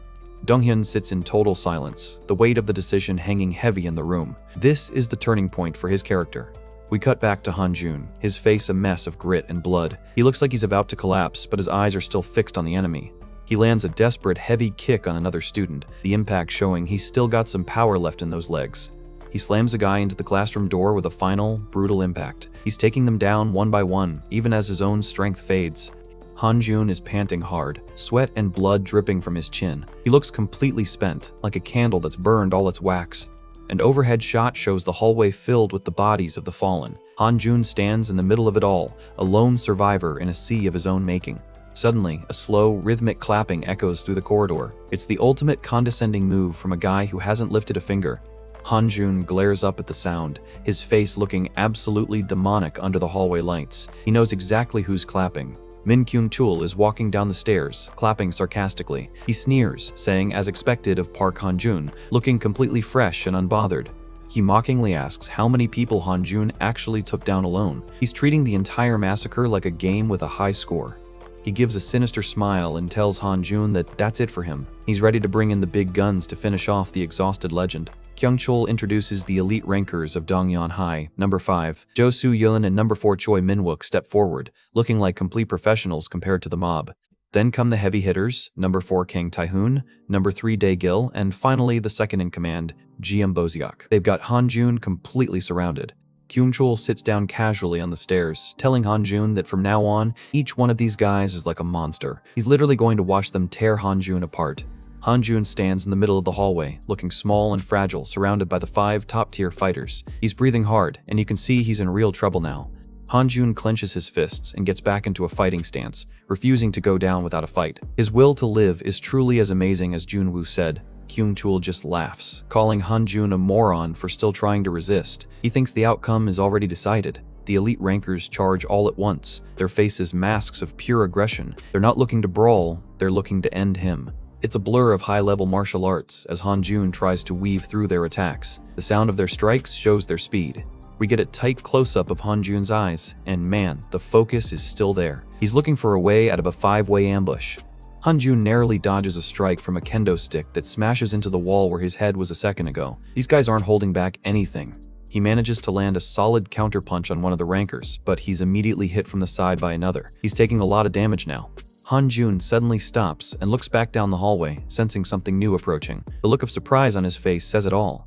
Even Kyungchul looks genuinely shocked for the first time tonight. He's staring at the end of the corridor like he's seeing a ghost. An overhead shot shows the long hallway full of unconscious students, with a single figure standing at the very end. The footsteps are loud and steady.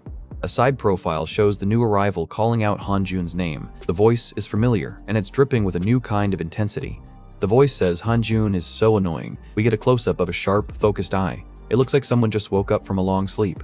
It's Kim Dong-hyun. He's standing there with his red hair and a heavy stick in his hand, looking like a total badass. He complains that Han-jun is doing all the cool stuff by himself. A quick flashback shows the open suitcase of money Junwoo offered Dong-hyun. It seems the pity Seo-hyun mentioned was actually the catalyst he needed. The final panel shows a heart-wrenching shot of Han-jun helping a bandaged, crippled Dong-hyun to walk. The legendary duo is finally back together, and Dongyeon High is about to find out what real tenacity looks like. To be continued. We get a wide shot of Dongyeon High School under a heavy, overcast sky. The atmosphere is gloomy, matching the storm that's about to break inside those hallways. Min Kyungchul and his inner circle of thugs are watching the entrance, looking completely unimpressed. One of the goons mocks Kim Dong-hyun for trying to pick another fight, while Kyungchul notes that having both legends show up at once is actually better. We get a close-up of Kyungchul's face, and man, his arrogance is off the charts. He calmly declares that they'll take care of Dong-hyun along with Park Han-jun, treating 2 of the city's best fighters like an afternoon chore. Deep in the hallway, the war has already started. Dong-hyun is right in the thick of it, taking on a literal mob of students who are screaming in panic as he carves a path through them. Dong-hyun stands tall, looking like a total badass with his red hair and a wooden club in hand. The sound of impact shows he just laid some serious pipe on the last group of guys. He looks back over his shoulder, his gaze cold and calculating. He might have a limp, but his upper body strength and weapon skills are making up for it in a big way. The hallway is already littered with unconscious bodies as Dong-hyun stands his ground. He's surrounded, but he looks like the most composed person in the entire building. One of the Nexus thugs lunges forward, calling Dong-hyun a weakling trying to act tough. This guy clearly didn't get the memo that a crippled legend is still a legend. Dong-hyun parries the punch with ease, catching the guy's wrist mid-air. He's moving with an efficiency that makes the thug's attack look like slow motion. Dong-hyun delivers a crushing horizontal swing with his club, the impact snapping the guy's head back. That's definitely going to leave a mark. The thug is sent reeling from the force of the blow, looking completely dazed. Dong-hyun isn't even looking at him anymore, already focusing on the next threat.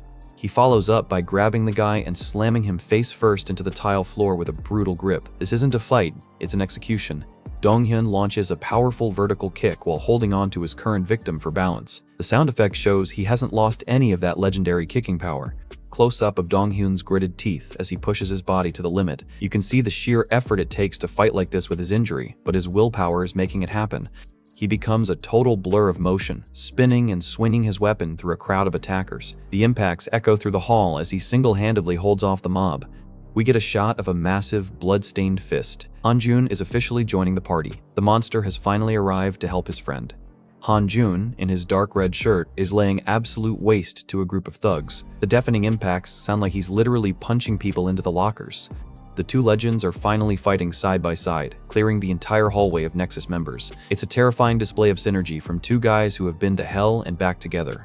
A survivor in the background is having a total meltdown, asking how that's possible. He can't wrap his head around how a tired guy and a cripple are dismantling an entire school. Hanjun winds up a punch that looks like it has enough force to stop a train. The thought bubble captures the crowd's shock, wondering how they're so strong. Donghyun mirrors him, swinging his stick with a terrifying intensity. They're perfectly in sync, moving like a single two-headed dragon of destruction. The two of them are fighting back to back, creating a 360-degree dead zone around them. It doesn't matter how many people Nexus throws at them, they can't get through this defensive wall. They stand back to back for a split second, catching their breath amidst a sea of bodies. It's an iconic shot that shows the true depth of their bond. We get a tight close-up of the duo. They are covered in blood and breathing hard, showing they are nearing their physical limits, but their eyes are still full of fire. Hanjun looks down, muttering an apology out loud. He's finally apologizing for the past, and you can see the heavy emotional weight behind that one word. Donghyun looks away, admitting that he blamed Hanjun a lot while living his life as a cripple. It's the first time he's being honest about the resentment he's been carrying. Hanjun starts walking away, noting that Donghyun wouldn't have fought back then if he truly thought they'd lose. He's challenging Donghyun's memory of the defeat that broke him.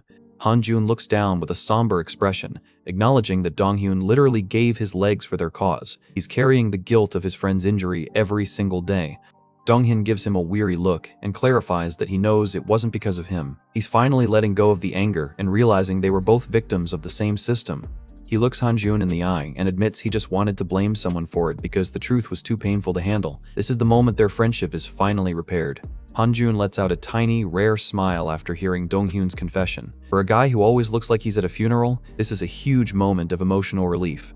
The moment is ruined by Kyungchul, who steps forward and calls their emotional bonding a load of crap. He's done watching from the sidelines and wants to end this. Kyungchul looks absolutely unhinged as he screams that if they want to die so badly, he'll grant their wish. He's unleashing his full aura, and it's genuinely terrifying. Donghyun gives Hanjun a confident smirk, looking like his old self for the first time in years. He's not scared of the school's top dog. Donghyun turns to face Kyungchul, pointing his club and declaring that one's his. He's claiming the boss fight for himself to prove that his tenacity is still there. Kyungchul doesn't even wait for a response, lunging forward with a massive knee strike that shatters the floor. This guy is a literal monster. Kyungchul gives a savage glare as he begins his assault. He's not a standard bully, he's a high-level martial artist who fights for keeps. Donghyun barely dodges a lightning-fast kick, the sound of it whizzing past showing just how close he came to getting his head taken off. Kyungchul continues to press the attack, calling them morons for thinking they had any chance of winning or even running away. He's mocking their hope while he dismantles them. He delivers a brutal knee strike directly into Donghyun's stomach. You can see the air being forced out of Donghyun's lungs as he doubles over from the impact. Kyungchul follows up with a powerful throw, sending Donghyun spinning through the air. This guy's raw strength is just on another level compared to the thugs from earlier. Donghyun hits the ground hard with a sickening crash that shakes the whole room. He's already in bad shape, and Kyungchul hasn't even broken a sweat yet.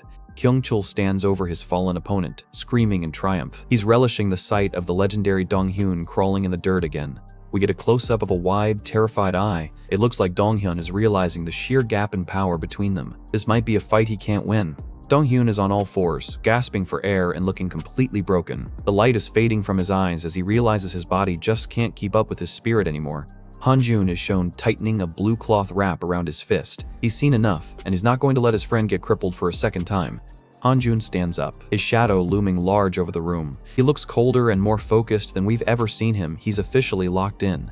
Hanjun places a hand on Donghyun's shoulder and tells him to wait for a little while, because it'll end soon. He's taking over the fight, and he sounds like he's about to commit a crime. Kyungchul mocks Donghyun again, saying he's just doing another stupid thing by trying to play the hero. He's completely underestimating the dynamic between these two. Donghyun looks down, muttering stupid thing. You can see the rage finally starting to boil over as he refuses to be called a failure one more time. Donghyun glares up with a terrifying look, telling Kyungchul that a guy with no friends would obviously think loyalty is stupid. He's found his motivation again. Kyungchul is absolutely disgusted by the friendship talk, calling Donghyun a pitiful bastard who belongs in the trash. He's done with the talk and ready to finish this. He throws a massive haymaker, screaming about who's pitiful. The sheer speed of the punch is incredible. Donghyun blocks the strike with his wooden club, but the force is so great that the wood literally starts to splinter. He's barely holding on. Kyungchul is genuinely shocked, his eyes wide as he asks what just happened. He can't believe Donghyun actually had the strength left to stop his punch. Donghyun unleashes a flurry of blindingly fast strikes with the broken end of his stick. He's pouring every ounce of his remaining energy into this one desperate counteroffensive. We get a close-up of a heavy stomp hitting the floor with a crash that echoes through the school. This is a battle of giants now. Donghyun lands a devastating blow right on Kyungchul's jaw, making him let out a pained scream. It's the first time tonight the top dog has actually been hurt. Kyungchul manages to grab Donghyun's arm, his face a mask of rage as he growls in frustration. He's realized he can't play around with this guy anymore. Kyungchul uses his superior mass to hurl Donghyun across the room. Donghyun crashes through a glass partition with a deafening shatter. Donghyun hits the ground hard in a spray of glass shards and debris with a massive crash. That fall would have killed a normal person, but he's still breathing. Kyungchul gives a sadistic, wide-mouthed grin, clearly enjoying the sight of his opponent being broken piece by piece. He's a total psycho who lives for this kind of violence. He looks down at the broken pieces of Donghyun's stick and mockingly tells him that he'll have to fight barehanded now. He thinks Donghyun is finally defenseless. Donghyun is panting heavily, blood and sweat literally soaking his shirt. He looks like a guy who's just finished a marathon through a war zone. In a moment of pure main character energy, Donghyun starts ripping his shirt open. He's shedding the last of his civility and preparing for a true deathmatch. He tears the shirt completely off and throws it aside, challenging Kyungchul by asking who says so. He's officially entered a berserker state. Kyungchul just laughs at the gesture, calling it hilarious. He's still convinced that Donghyun is nothing more than a joke he hasn't finished telling yet.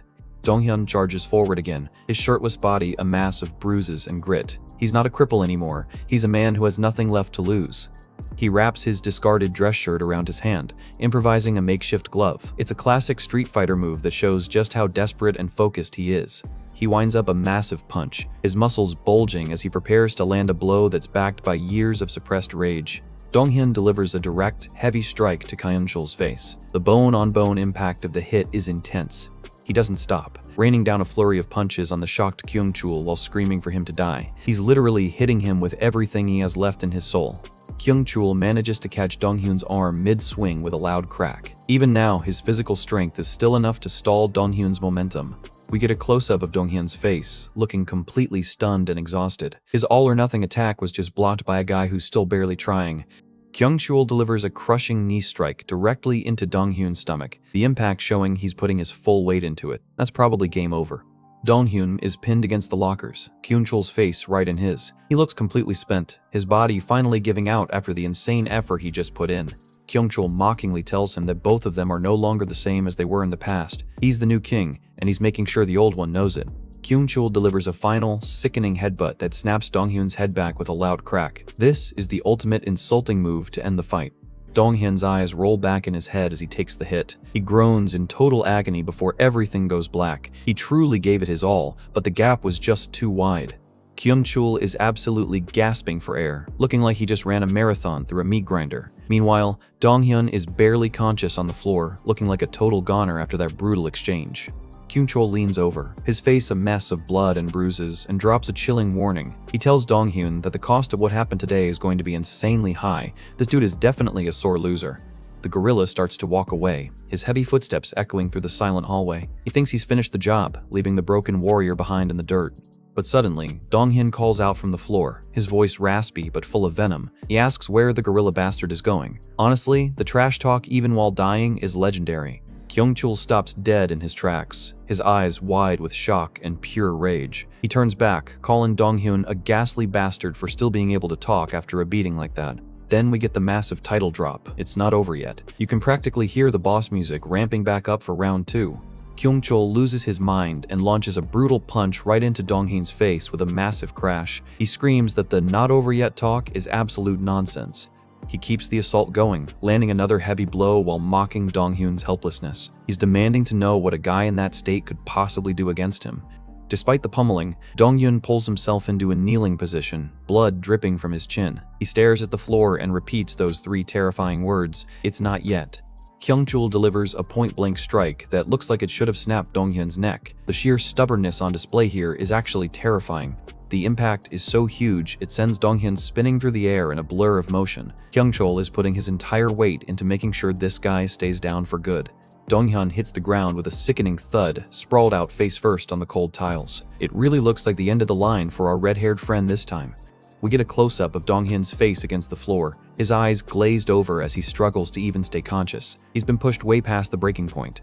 Kyungchul stands over him, huffing and puffing, looking down at the wreckage he's caused. He's finally satisfied that the tiger has been put down.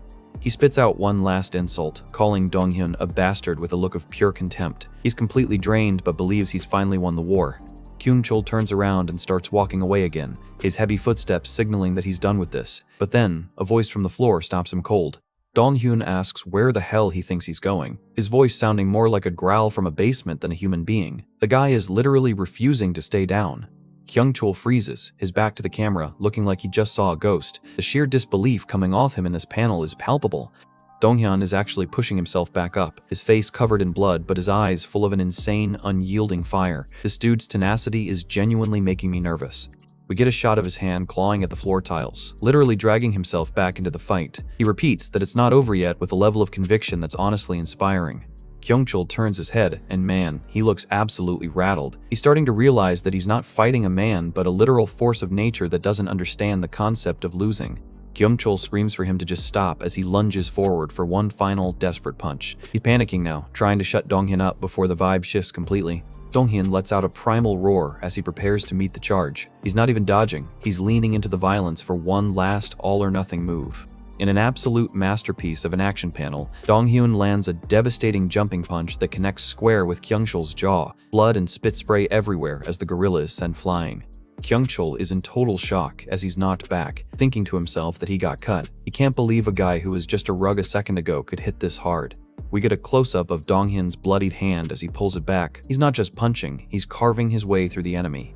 Without letting up for even a second, Donghyun charges back in, a blur of red hair and raw fury. He's officially entered a flow state of pure destruction.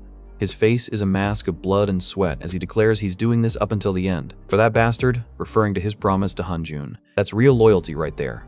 He winds up a massive punch, his arm looking like a piston. You can see the sheer power radiating off the page as he prepares to end this once and for all.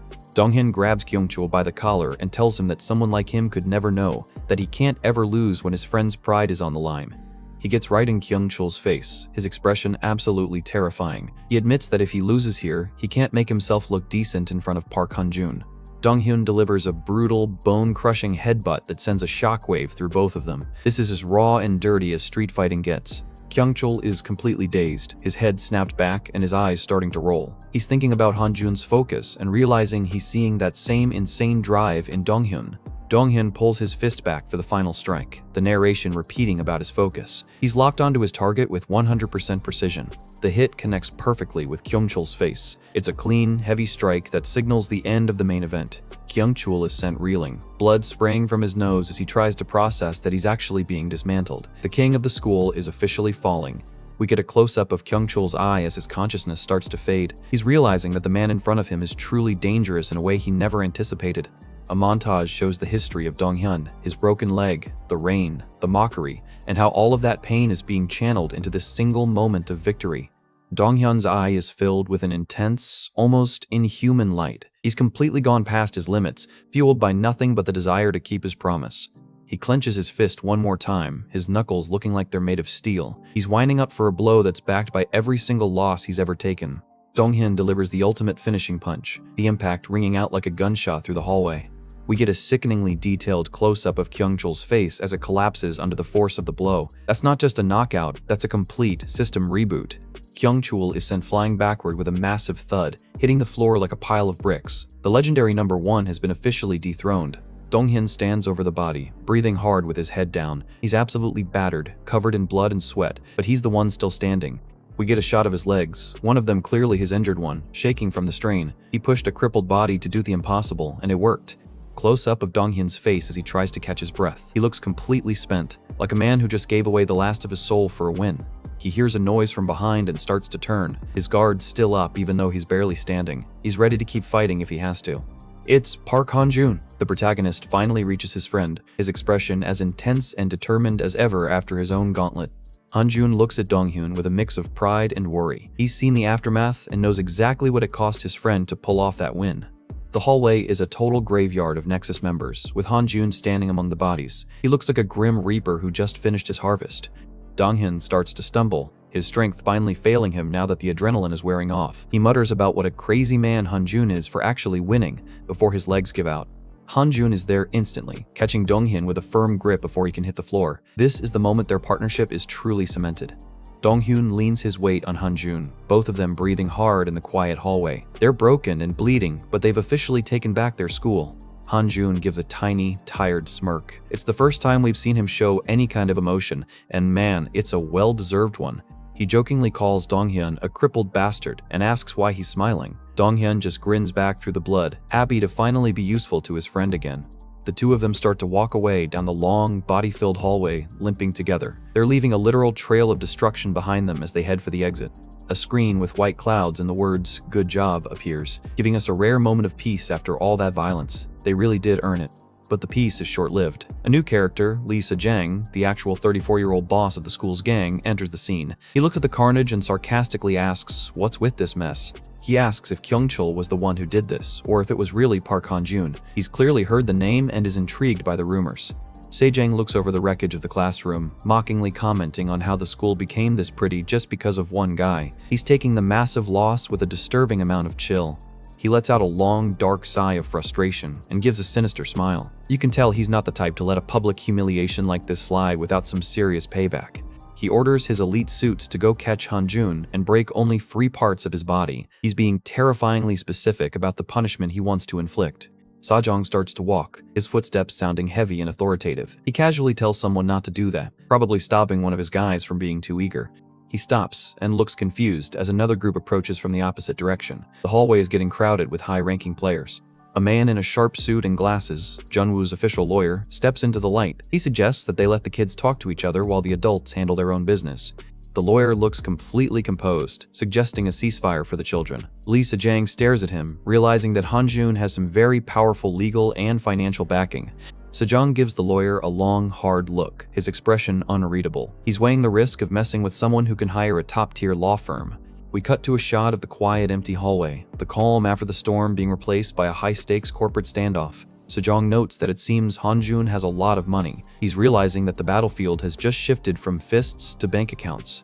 He sits down in one of the students' chairs, mockingly asking if the law includes anything about beating people up even if they have a lot of money. He's a total pragmatist who doesn't fear the legal system. Suddenly, a heavy black briefcase is slammed onto a nearby desk with a loud thud. The adult negotiation is officially starting. Junwoo's representative sits across from Se-jang, stating that he's not here to beat around the bush. He looks like he's about to make an offer that can't be refused. Close-up of the lawyer's face as he adjusts his glasses. He claims he brought something so that Sejong won't be disappointed. We get a tight shot of the lawyer's eye, which looks incredibly sharp and dangerous. This guy is a shark in a 3-piece suit. The final panel shows Lee Se-jong breaking into a wide, greedy grin as he looks at the contents of the case. It looks like Hanjun's war just got a massive financial boost. To be continued. Lee Se-jang looks into the open briefcase, realizing Junwoo isn't just some rich kid playing games. He admits that the guy knows a thing or two about negotiating, but warns him he only accepts the yellow stuff. He leans in closer, squinting at the contents with a confused look. He's trying to figure out exactly what kind of game Junwoo is playing with these files. The briefcase is stuffed with folders, and one labeled Dongyan High School catches his eye immediately. This isn't money, it's something way more dangerous. Inside the case are more than just papers. It's got pictures of clandestine meetings and computer hardware like hard drives and CDs. This is a literal goldmine of blackmail material. Lee Se-jang pulls out a folder, noting the color is indeed yellow, but his expression says he's not happy about what he's reading. He's realizing his whole life is probably summarized in these pages. Junwoo's lawyer, Byung-gwen, adjusts his glasses and drops the hammer. He calmly states that what's inside that case is the headline of tomorrow's news. A quick flashback details how Dongyan High was essentially a scouting ground for school gangs. They were literally grooming kids to become cogs in criminal organizations. Lee Se-jang looks absolutely cornered as the lawyer details his crimes, like stealing money from the school's own foundation. The guy thought he was untouchable, but now he's just another target. The list keeps going. Illegal land investments and massive tax evasion. The lawyer's cold stare shows he's got enough dirt to bury this man 10 times over. The lawyer asks Lee Se-jang to let him know if he missed anything, looking as bored as if he's reading a grocery list. He's essentially holding the man's entire future in his hands.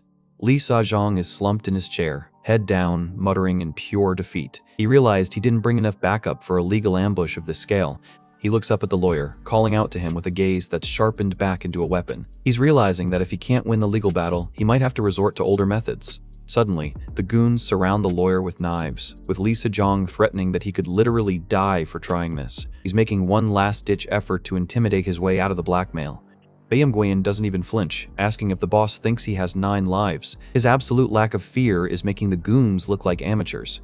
He calmly asks if killing him would actually solve anything. He knows he's just a representative of a much larger, much more vengeful entity. The lawyer looks Lee Se-jong dead in the eye and asks who he thinks would win if his gang and the OJ Group's legal army clashed. He's essentially bringing a tank to a knife fight. He points out that a murder charge would be quite inconvenient for a man already facing a dozen other felonies. He's got Lee Se-jong in a total checkmate. Lee Se-jong looks like he's about to burst a vein from pure frustration. He's realizing that his usual violent tactics are useless against a system that owns the rules. He holds his head in his hands, looking completely exhausted by the mental gymnastics. He's officially reached his breaking point.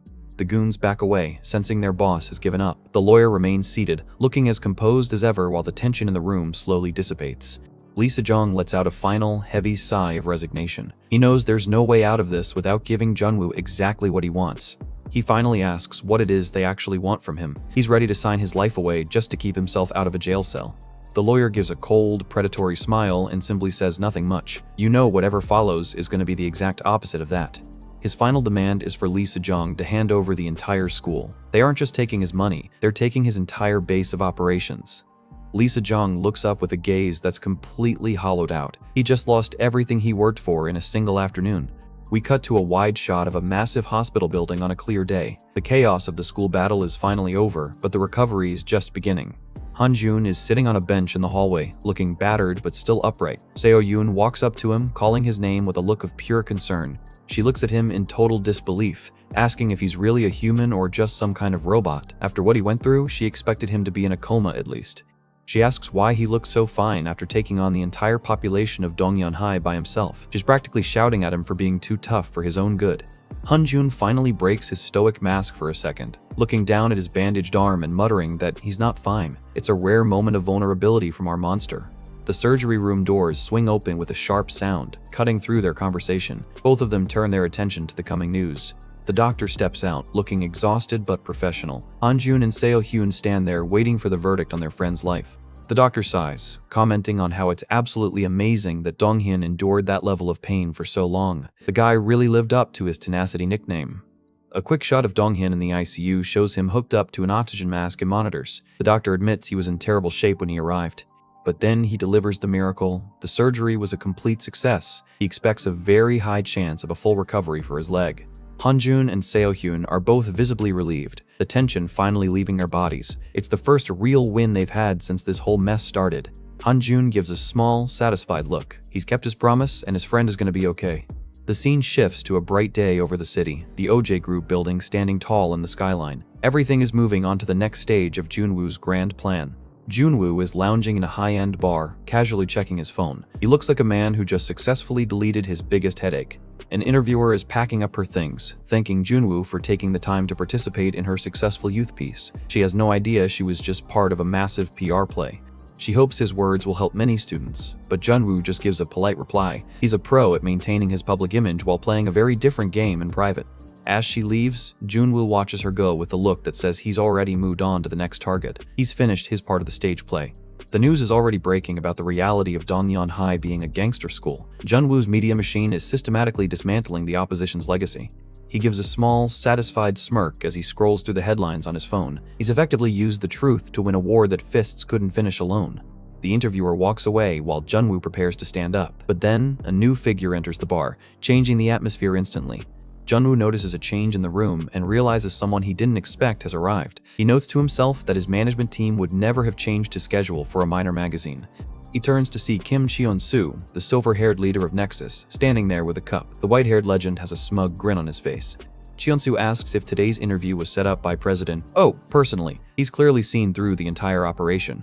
An introduction card for Nexus number 1, Kim Cheon-soo, appears. He looks as sharp and dangerous as Han-jun's memories suggested. Junwoo gives a fake polite greeting, saying it's an honor that someone like him would grace him with his presence. He's playing his role as a wealthy businessman perfectly. Cheon-soo laughs at the honor comment with a sharp sound. He's not intimidated by Junwoo's title or the security that likely surrounds him. The two of them face off in the lounge, with Junwoo remaining seated while Cheon-soo stands over him. The power dynamic in the room is electric. Junwoo drops the act, asking what's with that tone. He asks if Cheon-soo has forgotten exactly who he's talking to. Cheon-soo just gives a confident, relaxed smile. He knows his own value in the underworld, and he's clearly not worried about Junwoo's corporate muscle. He points out that things are very different from back then. He's acknowledging their shared past while asserting his current dominance. Junwoo acknowledges that the past is the past, and they are now just a president and a pro gamer sitting together. He's trying to keep things civil for now. Cheon-soo takes a sip of his drink, claiming he's simply showing respect to someone he looks up to. His sarcasm is so thick, it's practically visible. Junwoo notes that it's good Cheon-soo is reading the mood, but he admits he's a super fixative type. He's essentially telling his enemy that he never lets a grudge go. He gives a truly terrifying, intense glare, declaring that he's the one who took over Dongyeon High. He's officially claiming the territory. Cheon-soo remains totally unmoved, simply stating he has no idea what Junwoo is talking about. He's a pro at keeping his cards close to his chest. Cheon-soo sets his cup down with a clatter, preparing to make his exit. The meeting hasn't gone anywhere, and he's done playing games for the day. He stands up and gives a polite bow, telling Junwoo it was a pleasure. He's maintaining the facade of a respectful pro gamer until the very last second. In a massive show of disrespect, Cheon-soo reaches out and pats Junwoo on the shoulder as he walks by. It's a direct challenge to Junwoo's authority. Cheon-soo has a sharp, malicious smile as he walks away. He's gotten exactly what he wanted from this encounter. He's seen his enemy's face up close. He stops for one more deep bow, continuing the play acting. He knows he's being watched, and he's enjoying the performance. We see his back as he walks through the bar with a confident stride. The meeting is over, but the real war has just begun. Cheon-soo mutters Junwoo's name as he walks, his mind clearly already planning the next move. He's not going to let the takeover of Dongyeon go unpunished. We get a close-up of his manic, wide eye as he makes a terrifying promise. He says that next time they meet, Junwoo won't be able to maintain that same straight face. He gives a sinister look over his shoulder before disappearing into the night. The silver-haired beast is officially back on the hunt. We get a side shot of Cheon-soo walking into the darkness, looking incredibly sharp and dangerous. He's already moved on to his next objective. Back in the bar, Junwoo lets out a long, frustrated sigh. He's realizing that his plan to just negotiate with Cheon-soo was never going to work. He stares into his empty cup, thinking about how he was worried since it's been 2 whole years since they last faced off. He leans back, wondering if he wouldn't feel angry or scared after all this time. He was testing himself as much as he was testing Cheon-soo. He rubs his face in frustration, admitting that just seeing Cheon-soo's face pisses him off. The old rage is back, and it's stronger than ever. A sleek black Mercedes-Benz speeds through the city night, its taillights a blur. The main players are all moving toward a collision point. Inside his car, Cheon-soo is on the phone, asking his associate if they really think Hanjun and Junwoo will just leave them alone. He's not underestimating his opponents for a second. He notes that if those two shot a flare gun by making a public move, then they have to react to it. It's an escalation that he's more than ready for. He leans into the phone with a cold look, telling the person on the other end to be ready. He knows the storm is coming. The final panel gives us an extreme close-up of Cheon-soo's icy gaze. He declares that this fight will probably be the largest in the history of South Korea, to be continued. We're looking at a massive, high-tech skyscraper lighting up the Seoul skyline. This is basically the Avengers Tower for delinquents, where the highest levels of the Nexus gang gather to pull the strings. A pair of expensive dress shoes clicks against the polished floor. You can tell just by the stride that whoever this is, they've got some serious authority in this organization. The mysterious visitor enters a luxury penthouse suite packed with the top brass. Someone calls out to them, breaking the silence in a room that's clearly dripping with money and ego. Meet Choi Tae-soo, the Gyeonggi branch manager, and man, does he look annoyed. He's complaining about the urgent call disrupting his busy schedule, acting like a corporate executive instead of a gang leader. Next up are Lee Moon-gil from Chungcheong and Kim Ji-hyuk from Gangwon. Moon-gil, with the long red hair, looks way too relaxed, casually mentioning they're just doing what they were ordered to do. Then we've got Jo Cheon-gyu, the Jeolla branch manager, just vibing by the window with a glass of whiskey. He's admiring the Seoul view, acting totally unbothered by the high-stakes meeting about to go down. The camera pans to Baek Dong-cheon, the Gyeongsang branch manager. This guy looks like he just walked out of an idol group, but you know he wouldn't be in this room if he couldn't crack some skulls. Finally, we see Nam In-soo, the Incheon branch manager, looking absolutely grizzled with scars all over his face. He's sitting with his arms crossed, projecting an aura of pure, concentrated violence. Tae-soo and Moon-gil start gossiping about our main character, Hanjun. They're mocking him, reminding everyone how the Nexus leader, Cheon-soo, used his massive wealth to turn Hanjun into a loser. Baek Dong-cheon finally speaks up, asking the question everyone's thinking, wondering who this Park Han-jun guy is that they had to call everyone to Seoul. He's new to the top tier and doesn't get the hype. Moon-gil lets out a small smirk, clearly finding the newcomer's ignorance amusing. He's about to drop a history lesson that might actually wipe the smug look off Dong-cheon's face. Moongil starts howling with laughter. He's realized that the newer members have no idea about the nightmare Hanjun used to be for their organization. Moongil notes that since Dongqian only joined last year, he wouldn't know the truth. He decides it's time to fill the kid in on the super dangerous guy they used to deal with. Dongqian just smirks back, looking like he's ready to hear a tall tale. He doesn't realize he's asking about the guy who almost dismantled Nexus single-handedly. We get a flashback shot of Hanjun looking like a total predator. Moongil explains that Hanjun used to be the head of a small territory in Seoul that Nexus simply couldn't touch. The flashback continues, showing Hanjun standing tall while Nexus members look shaken. It was super embarrassing for the National Gang because Hanjun's small crew held them off for so long. The fight in Seoul gave other smaller territories hope, sparking a chain reaction of attacks against Nexus. Hanjun wasn't just a fighter, he was the symbol of a revolution that almost worked.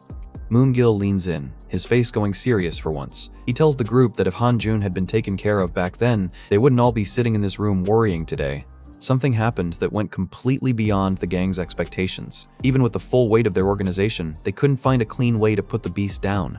A terrifying flashback shows Hanjun's silhouette in the dark, radiating an aura of pure malice. Moongil admits that despite having overwhelming numbers, Nexus just kept losing every single fight.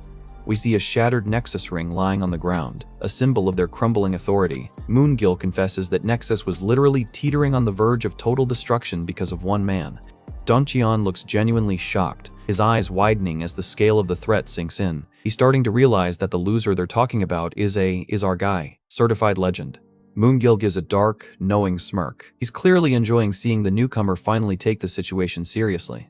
The final flashback panel shows Hanjun looking like a literal demon. Moongil finishes his story by calling him a crazy monster, and man, the art really backs that up.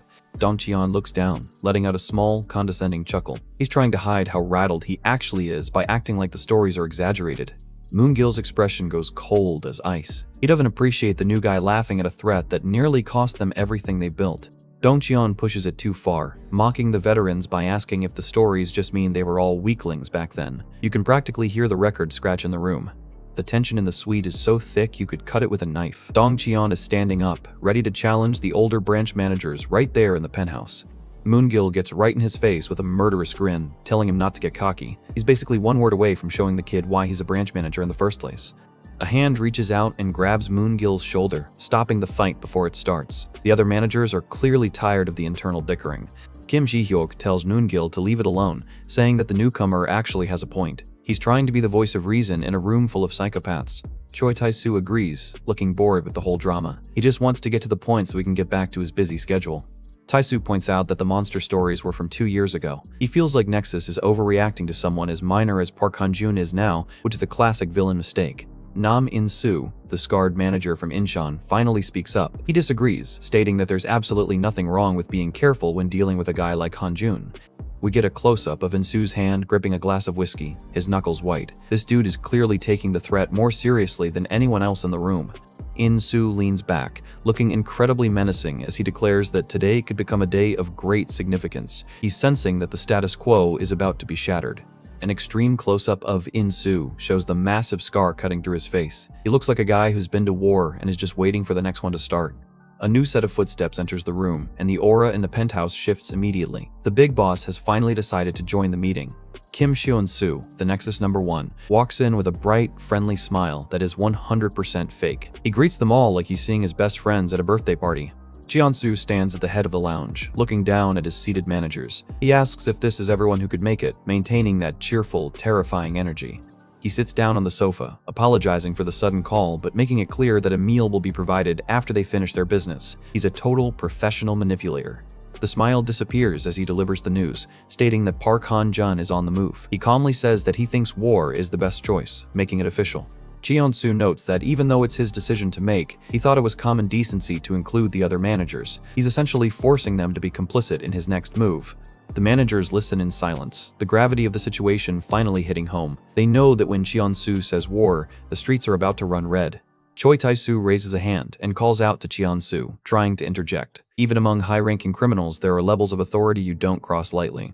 Tae-soo urges caution, asking if starting a full-scale war is really the right action to take. He's worried about the heat and the cost of such a massive escalation. Cheon-soo looks over, his expression completely blank. He tells Tae-soo that he feels he's making too much of a fuss over just one school being taken over.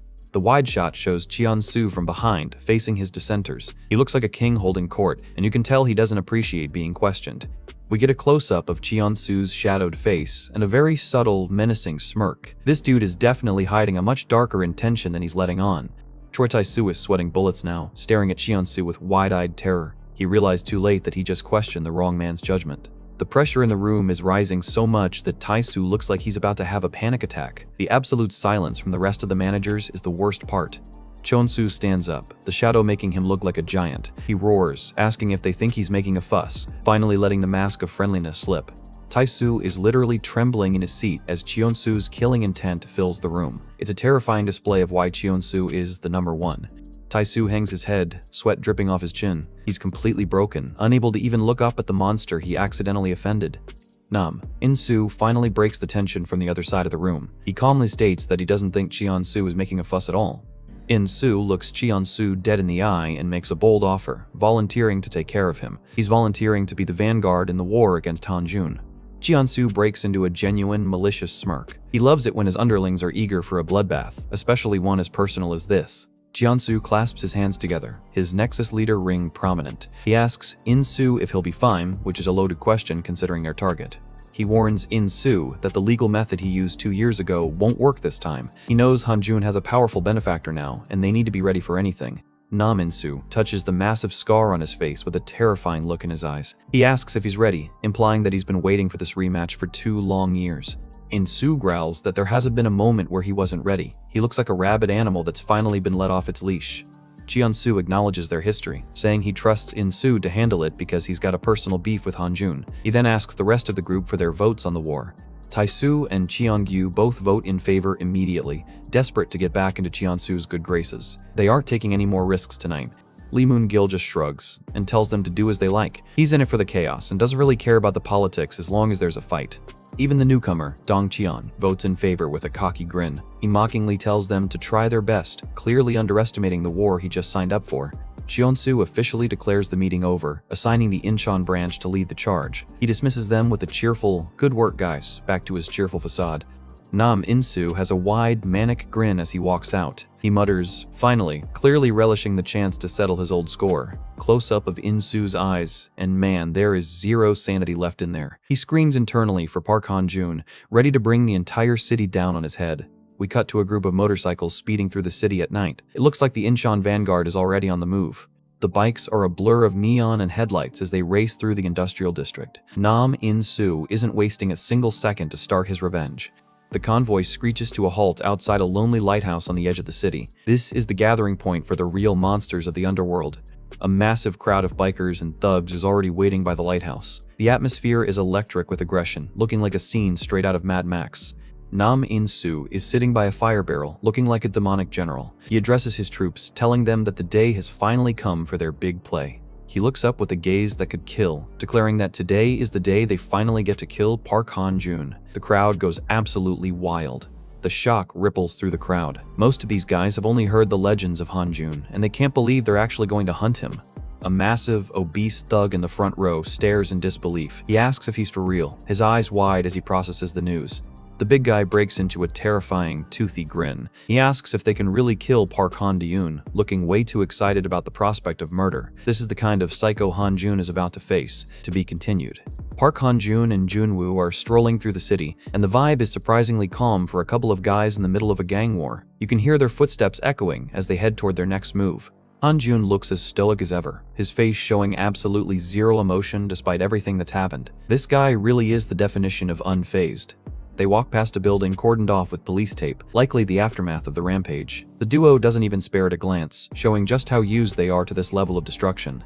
Junwoo looks over with a smug grin and asks Han-jun if he feels bitter. He's clearly poking at the trauma that defines Han-jun's past.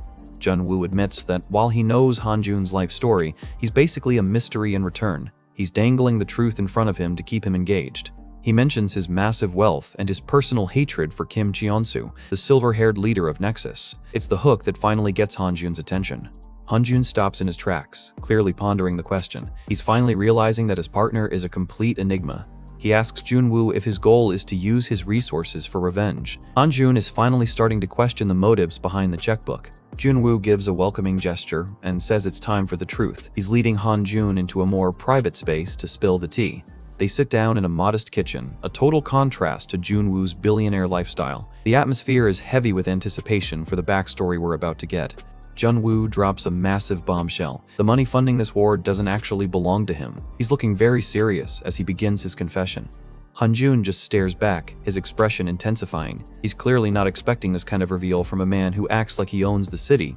He clarifies that the cash belongs to the actual owner of the house they're sitting in. This mystery is getting deeper by the second. Flashback time. We see a younger, slightly dorkier Junwoo from 2 years ago before everything went south. We see a kid running for his life in a school hallway. It looks like the same cycle of bullying we've seen before, but from a different angle. Junwoo talks about a friend he had back then. We see them getting harassed by some typical schoolyard thugs who think they're untouchable. This friend was someone he grew up with, a bond so old he couldn't even remember when it started. It's a tragic setup for what's clearly coming. They were close enough to brawl with each other and just laugh it off. They were practically family in a world that didn't care about them. The house where they live together looks peaceful under the night sky, but knowing this story, that peace isn't going to last long. The two of them were tech geeks, finally completing a massive project on their laptops. They really thought they were about to hit the big time. They built an AI stock trader, and even though they joked about the lame design, they knew the function was revolutionary. This was their ticket out of the gutter. The program was a masterpiece, covering every market variable and planning for every single outcome. They were essentially predicting the future to make bank. Junwoo acknowledges his friend's genius, noting how he coded the whole thing solo. He was the brains, and Junwoo was the support. But then everything changed when Hanjun was defeated by Nexus. That event rippled through the entire city's underworld, affecting everyone. We see the moment Hanjun went down, a crushing defeat that signaled the rise of Nexus's absolute rule. It was a dark day for anyone not wearing a Nexus ring.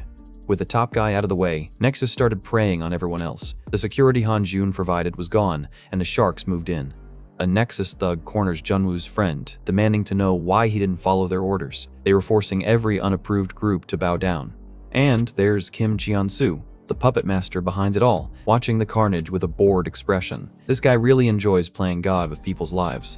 The thugs were brutal, stomping on anyone who dared to congregate without Nexus's permission. It was a total clampdown on any form of independence. Junwoo's friend wasn't the type to just roll over. He fought back with everything he had, even when the odds were impossible. He grabs a chair and goes absolutely feral on the thugs. He refused to let them treat him like a victim. You can see the pure desperation in his face as he screams. He knew he was in way over his head, but he wouldn't stop. Junwoo jumped into the fray too, defending his brother in arms. They were fighting like wild dogs against a much bigger predator. They were running and fighting through the school halls, chased by a literal mob of Nexus goons. It was a frantic, terrifying race for survival. They really thought they could just out-crazy the gang members, until they got bored and left them alone. It was a naive hope, born of desperation. But Nexus didn't play by the rules. We see a building engulfed in massive, terrifying flames as they take things too far. Junwoo is frantically trying to run into the fire to save his friend, but a firefighter has to physically hold him back. He's begging and pleading as his heart breaks in real time. He screams out his friend's name, Hyuk, as the building burns. This is the moment Junwoo's soul was permanently scarred. He confronts the Nexus thugs later, screaming at them for the murder. They're just standing there, completely unbothered by the loss of life. He grabs one by the collar, demanding to know what they did to deserve such cruelty. The gap between his grief and their apathy is sickening. The thug just shoves him away with a board. So what? They treat the life they just snuffed out like it was absolutely nothing. They literally claim they were just smoking and blame the dead kid for being disrespectful. The level of sociopathy here is off the charts. Junwoo screams in agony, realizing he's surrounded by monsters. He's completely lost his mind from the grief and the injustice. He ends up sprawled in the rubble, admitting his total powerlessness. He was just a smart kid with an AI program against a national gang of killers. He retreats to a dark, trash-filled room, completely giving up on life. He's a shell of a man, crushed by the weight of his own weakness. He tells Hanjun he lost the will to even try to resist Nexus anymore. The trauma was so deep he couldn't imagine ever feeling normal again. He was standing on the edge, thinking the only way out was to just end it all. He was truly at his lowest point. He wished he could just erase his entire existence and all the pain that came with it. This is as dark as it gets, guys. But then, something catches his eye on the computer screen. He's still in his dark room, but there's a new spark of curiosity in his eyes. He realizes the AI stock trader he and Hyuk built was still running this entire time. It had been trading autonomously for months while Junwoo was wallowing in grief. He thinks he might as well check the balance before he checks out, planning to donate whatever little bit was in there. He's completely unprepared for what he's about to see. His hand freezes on the mouse as the numbers start loading. You can feel the tension in this one little movement. His jaw literally drops. He's staring at the screen like he's seeing a miracle or a ghost. The AI turned their small investment into hundreds of millions of won. Hyok's final creation had become a financial monster, generating a fortune on autopilot. He wasn't happy about the money, he was furious. He was enraged that his best friend wasn't there to witness their dream finally coming true. The loneliness of his success was maddening. He had all the money in the world now, but the person who made it possible was gone. He leans in, his tone shifting from tragic backstory to current cold-blooded reality. That rage became his new reason to live. He didn't want to die anymore, he wanted to see Nexus burn. He explains he's using Hyok's fortune specifically to destroy Kim Cheon-soo. He tells Han-jun to spend every one if he has to, because it was born from a friend's blood. Han-jun asks the million-dollar question, wondering why Jun-woo would tell him all this now. He's trying to figure out what Jun-woo's real angle is. Jun-woo doesn't even sugarcoat it. He admits he's telling Han-jun this to gaslight him, which is honestly one of the boldest things a partner can say. He wants to make it impossible for Han-jun to ever walk away from the mission. He's tying Han-jun's sense of duty to his own tragic past. We cut back to the present, with a Rolls-Royce speeding through the city. The war room meeting is over, and it's time for the next move. Jun-woo is on the phone with Seo-hyun, laughing about how he just told him his crybaby backstory. This dude is a total manipulator, calling himself a loser just for laughs. Seo-hyun is out shopping, mocking him for opening up. She asks if he thinks he's made a new friend in Han-jun, finding the whole thing hilarious. She gives a playful, knowing smirk and drops the next target, Incheon. The board is set and the pieces are moving fast now. Jun-woo's driver warns him about the Incheon crew, saying they're the type to just charge in without thinking. He points out that guys who overanalyze everything often lose to pure, mindless aggression. Jun-woo goes quiet for a second, clearly calculating the risks. He's an overthinker by nature, so this is a direct threat to his style. He breaks into a sinister grin, agreeing with the assessment. He's not scared, he's excited for the challenge. Suddenly, the car is swarmed by thugs on motorcycles. They're pulling off high-speed maneuvers on the highway that are absolutely insane. One of the bikes goes down in a shower of sparks and debris. The highway has turned into an action movie set in a split second. A thug literally faceplants onto the car's windshield as they screech through traffic. These Incheon guys really are 100% reckless. The Rolls-Royce is weaving through a sea of motorcycles at top speed. It's a total mess of metal and motion lines. Jun-woo is actually laughing through the chaos, muttering with excitement. This guy is a total adrenaline junkie. The driver is screaming at him to hold on tight as they drift through the attackers. They're in the middle of a high-speed ambush, and things are about to get even crazier. Suddenly, a car rams right into the side of them with a massive crash. That luxury ride just took a heavy hit, and the fight is officially moving to the next level. To be continued. Seo-hyun is absolutely losing it on the phone, looking beyond stressed. She's demanding to know what's going on with Jun-woo, and you can tell she's sensing a total disaster. We cut to the car, and man, Jun-woo is looking rough. He's slumped in the back seat, looking completely out of it while the Incheon crew surrounds the vehicle. The view from above shows the car getting swarmed by bikers in the middle of the road. One of them shouts at the cash cow, which is just disrespectful considering they just wrecked his ride. A hand reached in and snatched Jun-woo's phone right off the floorboards. These guys aren't just here for a fight, they're systematic about cutting off his communication. Nam In-soo, the scarred-up boss of the Incheon branch, picks up the call with a nasty smirk. He mockingly asks Seo-hyun if she's Jun-woo's lover, assuming she's just some worried girlfriend. Seo-hyun is gritting her teeth, clutching her own phone so hard it might snap. In-soo tells her to pass a message along to Park Han-jun, making it clear this was all just a trap to lure the big guy out. They've literally tied Jun-woo up on the back of a motorcycle like he's a piece of luggage. In-soo tells Seo-hyun they'll be waiting at the East Incheon JQ Distribution Center for the main event. The bikers peel out, leaving Jun-woo's glowing phone in the middle of the highway. It's a pretty cold shock, the billionaire's lifeline just discarded in the dirt. Seo-hyun is screaming into the phone, but the line is dead. She looks totally panicked, realizing Jun-woo is officially in the hands of some real psychos. She hunches over, trying to process the mess they've landed in. She mutters that these Incheon guys must be completely out of their minds to pull a stunt like this. She gets a close-up on her furious face, making one thing very clear. She says she is pretty for sure, but she's not this guy's lover. Classic, even in a kidnapping situation, she's gotta set the record straight. Meanwhile, Han-jun is walking through the neon-lit streets at night, looking like the Grim Reaper. He's already in hunt mode, and you know anyone in his way is about to have a very bad time. Han-jun flashes back to a serious moment with Jun-woo, where the guy admitted his rage became his only reason to live. It's a heavy reminder that their partnership isn't built on friendship, but on a shared desire for destruction. The memory continues at the checkered kitchen table, showing the calm before the storm. Junwoo explains that the money he's using isn't even his to begin with. Hanjun looks at him, totally unimpressed by the cryptic talk. He asks point blank why Junwoo is sharing all this personal trauma now. Junwoo doesn't even blink, admitting that the whole story was just a way to gaslight Hanjun. He's being 100% honest about being a manipulator, which is honestly kind of terrifying.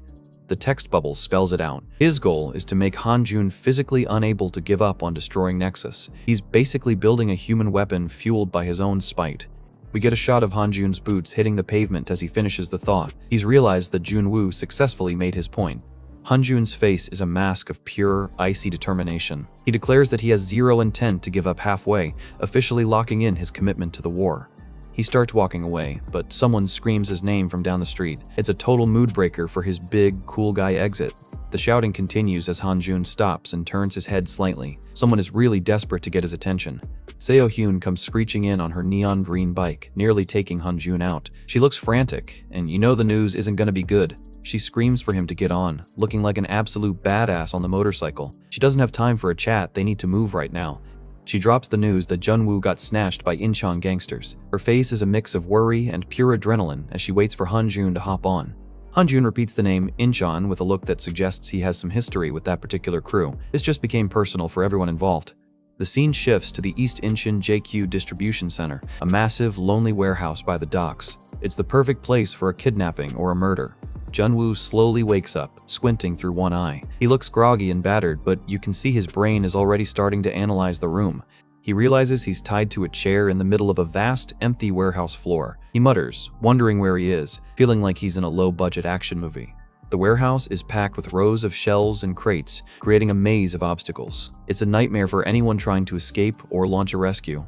The conveyor belts are still, adding to the eerie silence of the place. Junwoo is stuck in the middle of an industrial tomb. The wide shot shows Junwoo surrounded by a group of Incheon thugs who look like they've been waiting for this all day. He mockingly asks if these are the Incheon pricks he heard about. The camera zooms in on the standoff, emphasizing just how outnumbered Junwoo is. He's tied to a chair, but he's still talking trash like he's in the lead. Junwoo notices a massive figure approaching and lets out a surprised sound. This guy is clearly not just a low-level goon. Meet Paik Ban-young, Incheon's number 2. This massive guy asks if he should put Junwoo back to sleep, and man, he looks like he could crush a bowling ball with one hand. Junwoo keeps his cool, observing the big man with a sharp, calculating gaze. He's already sizing up the number 2, looking for a weak point. In-soo tells the big guy to leave Junwoo alone for now since he's just bait for Hanjun. He's got that bored, villainous look that says he's seen this all before. In-soo laughs, officially introducing himself as Incheon's number 1. He's clearly proud of his title, even though Hanjun basically owns him.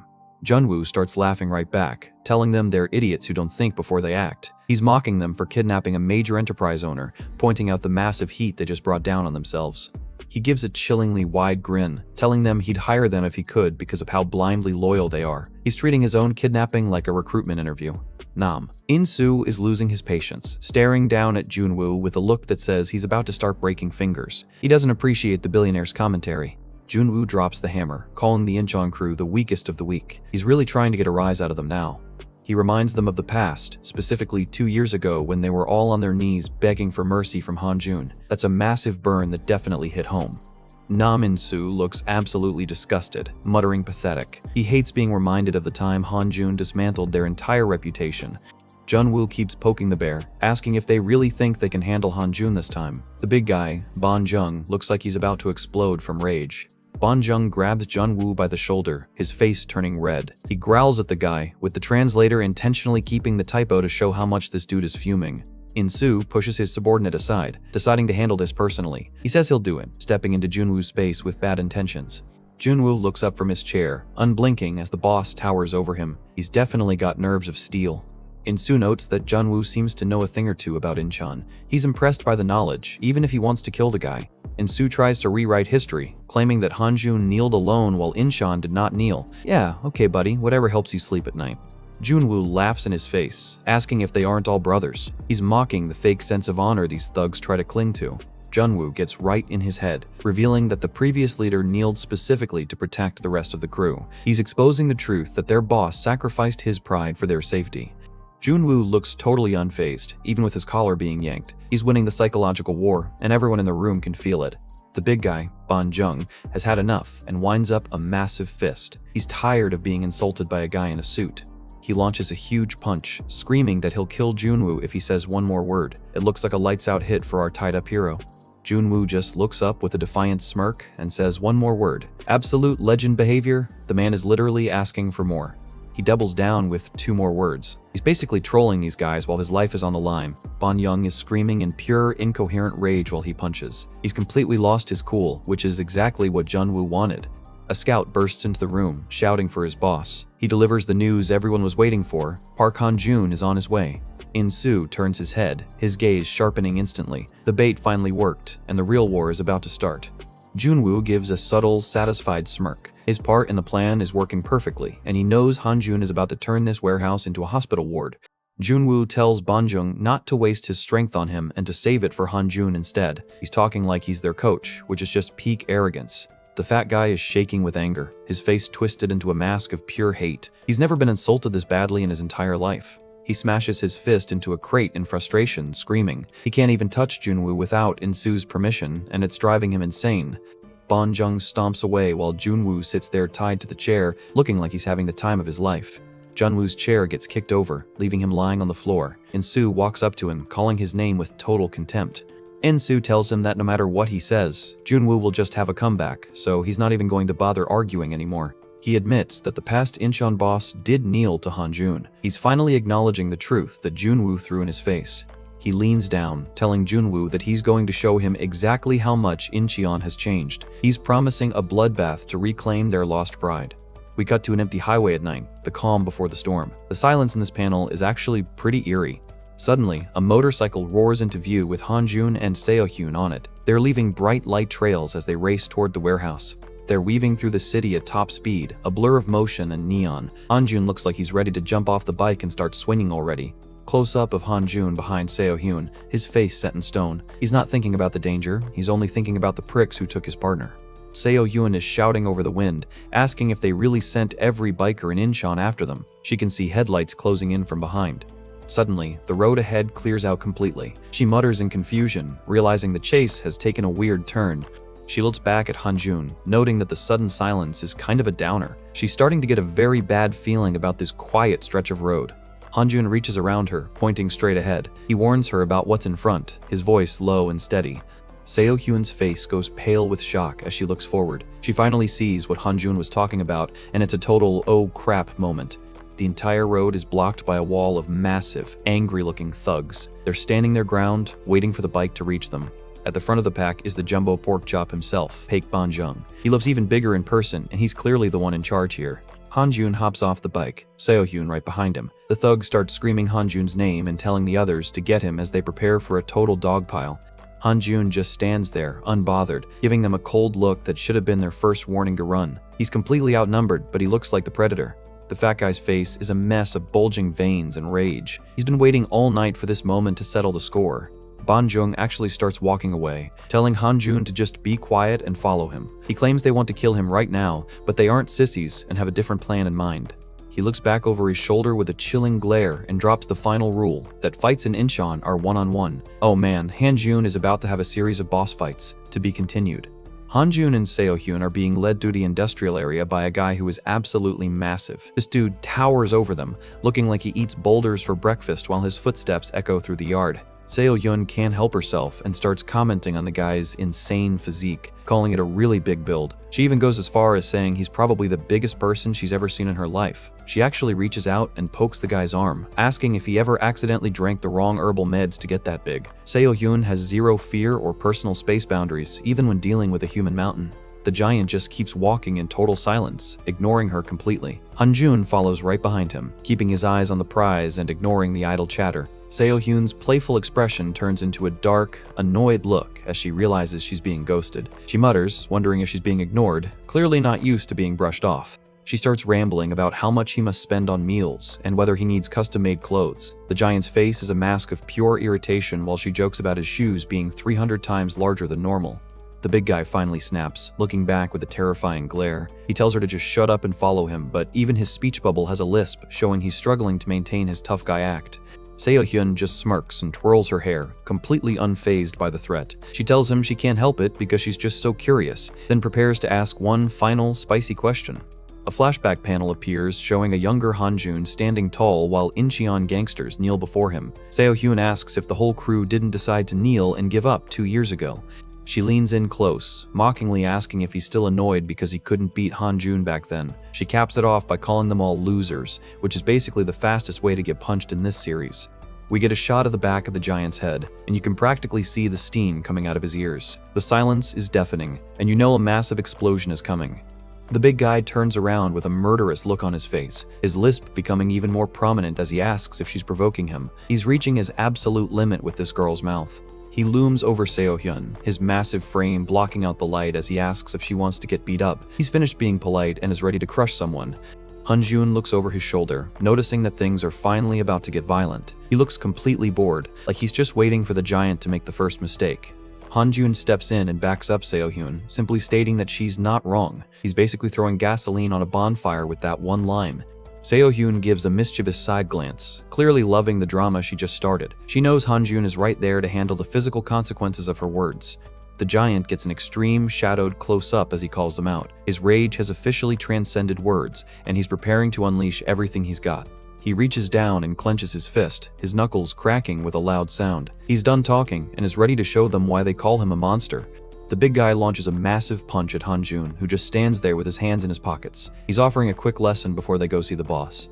Han-jun glares back with an icy, focused gaze, completely unintimidated by the incoming fist. He's already calculated the entire fight before it even truly began. A flashback shows the big guy as a literal super baby in a hospital incubator. It seems he was born with an inhuman physique that set him apart from day one.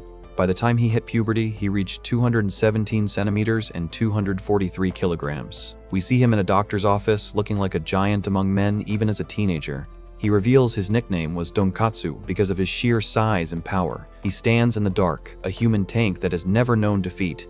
The text looms large, stating that for the first time in his life, this is the setup for the massive wake-up call Han-jun is about to deliver.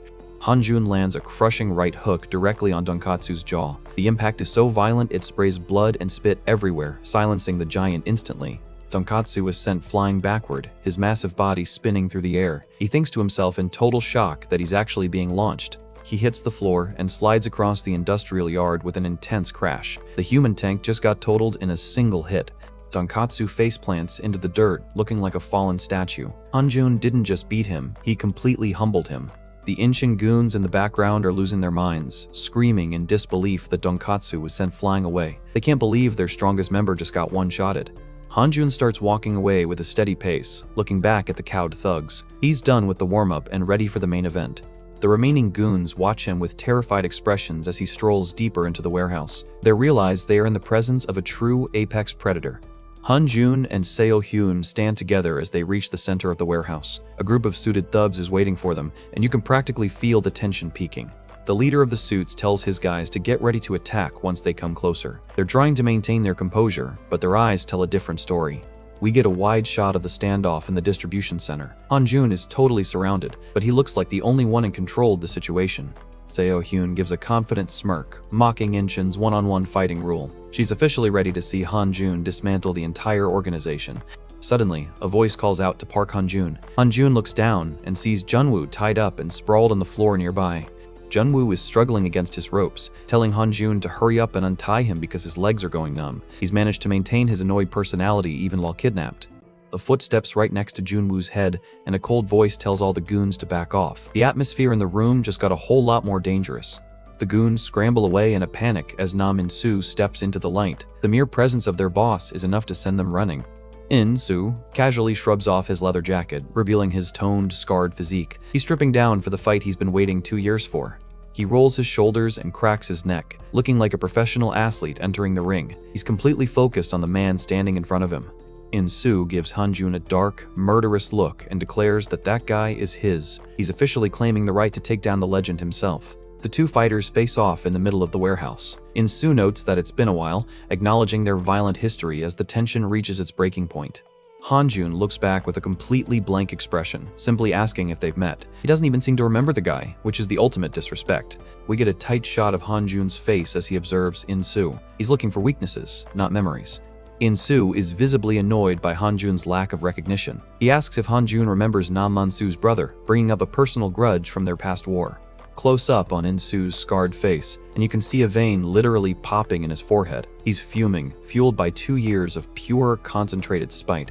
Without another word, In-soo lunges forward, the floor cracking under his feet. He's moving with an explosive speed that we haven't seen from any other villain so far. Hanjun stands his ground as In-soo closes the distance in a heartbeat. He's ready to meet the charge head-on.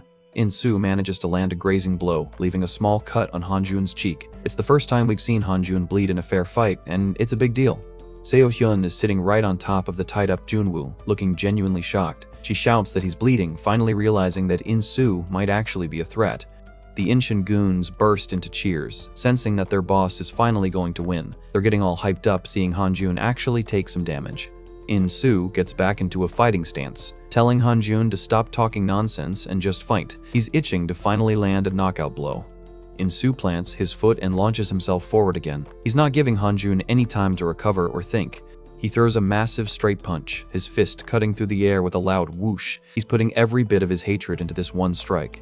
Hanjun's eyes go wide as the fist closes in. He thinks to himself that it's so fast, realizing he's dealing with a speed that rivals his own. We get an extreme close-up of Hanjun's eye as he realizes he can't dodge it. He's cornered and forced to take the hit head-on. In-soo lands a direct, heavy punch right on Hanjun's face. The impact is so powerful, it sends a shockwave through the warehouse. Hanjun's head is snapped back violently by the force of the blow. This is definitely the most trouble he's been in since the series started. In-soo pulls his fist back, reminding Hanjun of the shame the Incheon gangsters went through 2 years ago. He's fighting to reclaim his pride as much as for revenge. He looks absolutely maniacal as he promises to pay Hanjun back for everything today. He's officially entered a state of bloodlust. He launches another massive hook, his arm a total blur of motion. He's trying to finish the fight before Hanjun can find his rhythm. We see a close-up of feet shuffling, as In-soo is using some high-level footwork to keep Hanjun off balance while he rains down strikes. In-soo delivers a brutal kick to Hanjun's ribs, the impact echoing through the room. Hanjun is taking a serious beating here, and it's not looking good. Hanjun's foot drags across the concrete as he's pushed back by the relentless assault. He's struggling to even stay on his feet at this point. In-soo lunges in for a grab or a finishing blow, his movements fluid and technical. He's outfighting the legend in every category right now. Another hit connects, and Hanjun is looking more battered by the second. The crowd is going wild as the King of Seoul continues to fall. In-soo goes airborne for a high-impact jumping punch, looking like a total predator. He's putting his entire body into this final attack. Hanjun barely manages to get his guard up as the fist comes crashing down. You can see the sweat and blood flying from the sheer force of the impact. Close-up of Hanjun's eyes, and for a second, he looks completely overwhelmed. But then, the look in his eyes starts to change. The beast is waking up. In-soo swings again, but Hanjun casually sidesteps it and mutters, "So slow." In a split second, the power dynamic in the fight just completely flipped. Hanjun unleashes a flurry of counters so fast, In-soo can't even see them coming. He's reclaiming the lead with a display of pure, technical brilliance. Hanjun stands back for a second, wiping some blood from his mouth. He looks intensely focused, like he's just finished calibrating his own speed to match In-soo's. In-soo thinks to himself that this is bad as he realizes Hanjun was just getting started. He's staring at Hanjun's boots, realizing he's just walked into a trap. Donkatsu is shown struggling to get back up in the background, muttering that if he gets enraged like this, he'll never be able to cool down. The human tank isn't done with Hanjun yet either. Hanjun looks at the battered In-soo and tells him to stand up, echoing the villain's own words from earlier. He mockingly claims that he hasn't even gotten started yet. The final panel shows Hanjun's eye glowing with a terrifying, absolute authority from behind his hand. He's officially done playing games, and Incheon is about to find out why he's the #1 legend. To be continued. We open with a flashback of Nam In-soo training like a madman, pounding a heavy bag into oblivion. He's haunted by the memory of Incheon gangsters being forced to kneel to Hanjun, and he's vowed never to be that lazy or weak again. A massive impact echoes as In-soo lands a heavy punch, his focus entirely on perfecting his strikes. Every hit is a reminder of the shame he's trying to erase. The sound of his fists hitting the bag is relentless. As he trains, he's picturing Hanjun's face from 2 years ago, the guy who humiliated his entire city. We get a close-up of his footwork, showing the precision he's built into his movements. He's obsessed with the idea that he can't afford even a second of laziness if he wants his revenge. Inso is a literal blur of power as he attacks the bag, his muscles tensed and sweat flying everywhere. He's not just practicing, he's conditioning himself to become a weapon. The narration reminds us that Incheon is an area that prides itself on having the best fighters in the country. To these guys, pride is everything, and Hanjun stepped all over it. We see the source of his trauma, the sunset where the Incheon crew had to kneel before a standing Hanjun without even putting up a fight. That's the kind of embarrassment that changes a man forever. It turns out Inso was actually a genius boxer back in the day, but he walked away from the sport because it was too boring. The rules of the ring were too restrictive for what he really wanted. He literally dropped his gloves and quit because boxing didn't offer what he craved. He didn't want to compete for points, he wanted to fight for survival. Inso walked straight into a gangster's den, looking for a world where he could truly test his limits. He's looking tiny compared to the seasoned thugs in the room, but he's not intimidated at all. The boss of the group looks at the kid with total confusion, calling him the Maknae or the youngest member. They have no idea they're looking at a future branch manager. A massive thug gets right in his face, telling him to get out of there because this isn't a playground for children. Big mistake, buddy. You're about to be a lesson. Inso delivers a lightning-fast uppercut to the thug's jaw with a sickening impact. The guy's head snaps back with enough force to probably shatter his teeth. The thug is sent flying backward, crashing through furniture like a ragdoll. Inso didn't even break a sweat taking out a guy twice his size. Inso gives a dark, predatory smirk, calling the guy a sandbag who talks too much. He's officially established himself as the most dangerous person in the room. Suddenly, a dozen thugs with knives and pipes surround him, but Insu just gets into his stance and tells them to bring it on. He's literally thriving in the chaos. Over the next 2 years, Inso became a force of nature, destroying 27 schools, 13 gyms, and even disbanding 4 gangs. He wasn't just fighting, he was hunting. A massive text card drops the truth. He got stronger through countless real fights. This isn't a boxer anymore. This is a street fighting specialist. Inso stands alone in a dark alley over a pile of broken bodies, his back to the camera. Every victory was just a step toward his ultimate goal. He's got scars on his face now, but his eyes are fixed on one thing, getting his revenge on Park Han-jun. That's the only victory that will actually matter to him. Back in the present, Han-jun looks totally unimpressed, his face a mask of boredom. This is exactly the kind of disrespect that drives Insu insane. Inso lunges forward, screaming that Han-jun is making fun of his anger. He's unleashing a barrage of punches, trying to force a reaction out of the legend. Han-jun is on the defensive, or maybe he's just waiting. Insu mocks him, saying that if Han-jun is this weak, then the shame Incheon felt was even more pathetic. Inso's face is twisted in pure rage as he pours all his history into his strikes. He's fighting his own memories as much as he's fighting Han-jun. The text screams out that Han-jun is making fun of his anger. Insu is taking Han-jun's stoic silence as a personal insult. It's an absolute flurry of motion lines as Inso delivers a rapid-fire barrage of punches. He's trying to overwhelm Han-jun with sheer volume and speed. Han-jun is actually taking hits to the face, the impacts filling the panel. Blood is spraying, and it looks like the legend might actually be in trouble. We cut to Junwoo and Seo-hyun watching from the sidelines. The scale of the violence is so intense they're practically frozen. Junwoo looks genuinely worried, asking how it's possible for Park Han-jun to be losing like this. He's starting to doubt his ultimate tool. Junwoo tries to calm himself down, telling Seo-hyun that they just need to wait and see. He's banking everything on Han-jun's hidden depths. Junwoo thinks back to his research on Han-jun. He found a shocking fact that completely changes how you view Han-jun's fighting style. The truth is revealed. Park Han-jun is the son of an MMA gym director. You'd think he'd be a pro, but the reality is even crazier. Han-jun never actually learned any martial arts. He spent his whole life just training his physical abilities, running and lifting in the rain. We see his massive, shredded back muscles. This guy was born with freakish natural strength, stamina, and adaptability. That's how he almost tore Nexus apart without a single formal lesson. Junwoo believes that the moment Han-jun figures out Insu's pattern, he'll turn the tables. But there's a massive problem with that theory. Nam Insu knows about Han-jun's adaptability. He's not going to give him the time to download his moveset. He launches a high-speed kick to keep the pressure up. Inso connects with a punch directly to Han-jun's jaw, the blow landing with a dull thud. He's being relentless, trying to end this before Han-jun can wake up. Han-jun's head snaps back, blood spraying from his face as another impact lands. It's a brutal display of a boxer's precision against raw toughness. We get a metaphor of a boxing glove hitting a bag. The narration points out that wounds made by gloves are one thing, but wounds inflicted by bare hands are something completely different. A boxer's bare fist is a terrifying weapon on the street. A close-up of a fist impacting skin shows the devastation. Bare fists are enough to literally rip apart human flesh. Inso is aiming for permanent damage. The text clarifies that Insu is intentionally taking advantage of his boxing background to shred Han-jun's face. He's not just punching, he's cutting him open. Hanjun stands there, blood dripping from his face, looking like he's accumulating damage in preparation for a second round. He's a high durability monster. Inso doesn't let up, winding up for another heavy strike. He knows that if he stops for even a second, Hanjun will catch up. Close-up of Insu's eye, it's wide and focused, fueled by pure adrenaline and old resentment. He's locked onto his target. Insu drills a massive punch right into Hanjun's solar plexus. The shockwave of the impact is visible, showing just how much power he's putting out. Hanjun is sent skidding back with a massive crash, his feet dragging through the concrete. It's a heavy hit that would have folded a normal person in half.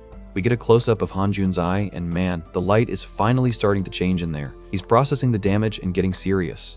Inso charges in again, screaming at Hanjun to stop pissing him off. He's annoyed that Hanjun is still standing after that massive body shot.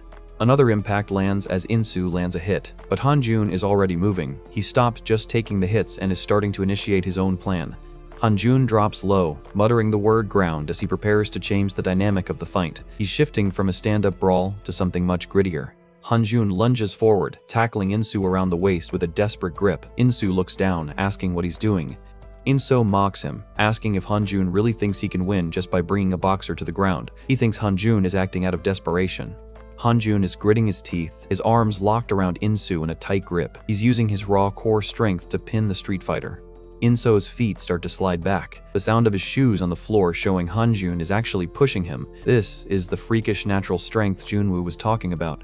Insu plants his heels and tries to stop the momentum with a grunt, his face a mask of effort. He's not going to be taken down that easily. Insu looks down with a confused expression, realizing that Hanjun isn't just tackling him, he's literally trying to walk him through the floor. In an incredible display of athleticism, Insu puts his hands on the ground and pushes back. He's using his own core to resist the grapple.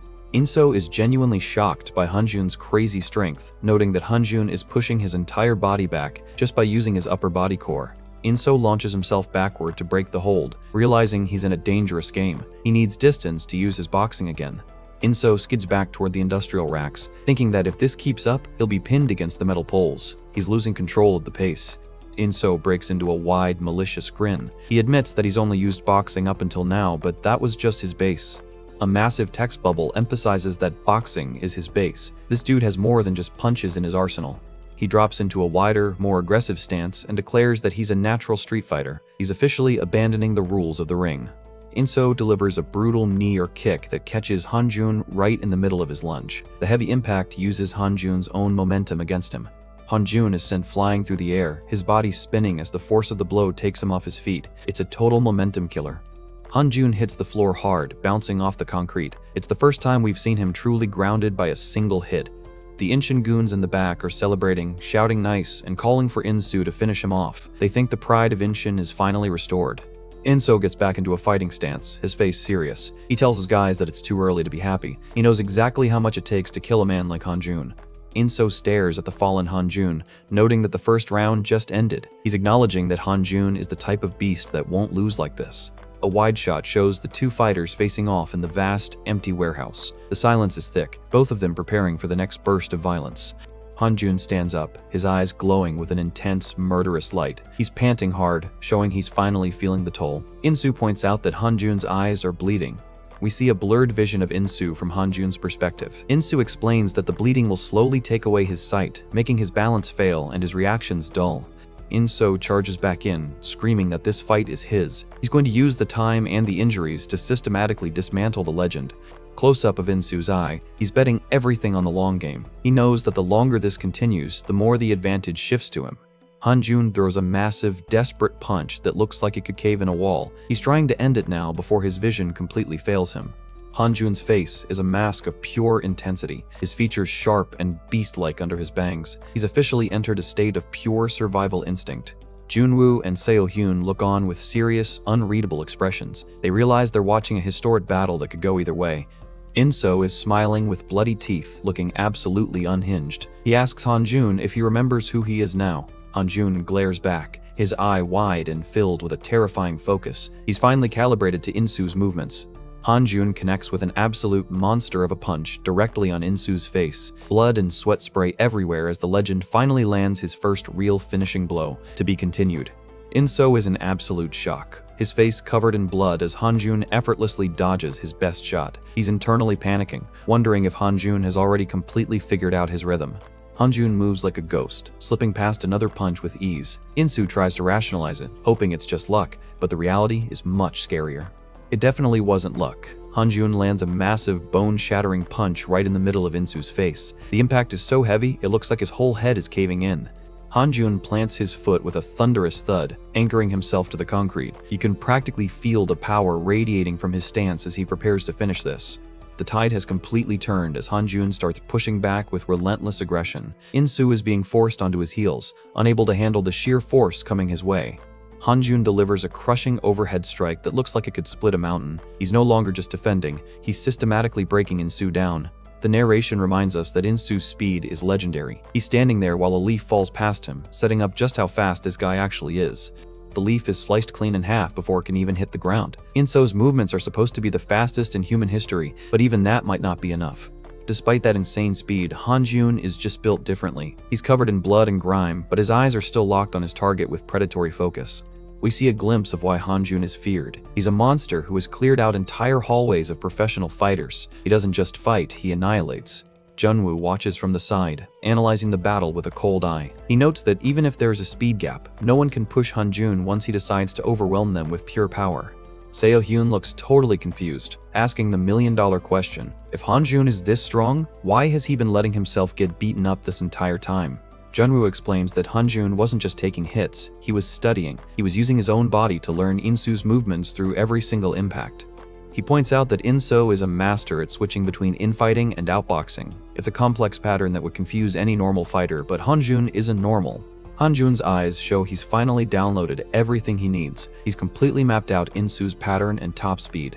Inso throws another punch with a loud whoosh, but Hanjun doesn't even flinch. He's already predicted the trajectory before the arm even fully extended. Inso realizes with a sinking feeling that every time he attacks, Hanjun is getting more data. The trap is closing, and he's the one inside it. We get an extreme close-up of Insu's eye, and man, it is filled with pure terror. He knows the legend is finally awake.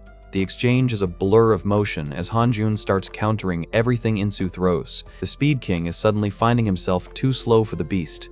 Inso is desperate, thinking about how he worked like a mad dog for 2 years just to reach this level. He's pouring every ounce of his training into these strikes. But Hanjun has already figured it all out. He lands a clean, heavy hit right through Inso's guard, shocking the Street Fighter. Inso stares at the bloodied Hanjun, wondering if this is what people mean when they talk about true talent. He's realizing he's facing a natural-born predator. Hanjun shifts his weight, the text simply saying, "but," as he prepares to show the real difference between them. A massive shockwave of speed and pressure erupts from Hanjun. He's finally stopped holding back and is moving at a pace that defies logic. Hanjun slips a high punch so fast that he's practically a blur on the screen. Insu is swinging at air while Hanjun is already in position to end it. Hanjun closes the distance in a heartbeat, his face half hidden by his hair as he prepares the final blow. The tension in this panel is reaching a breaking point. The camera focuses on Hanjun's intense gaze as he moves with surgical precision. He's completely bypassed Insu's defense.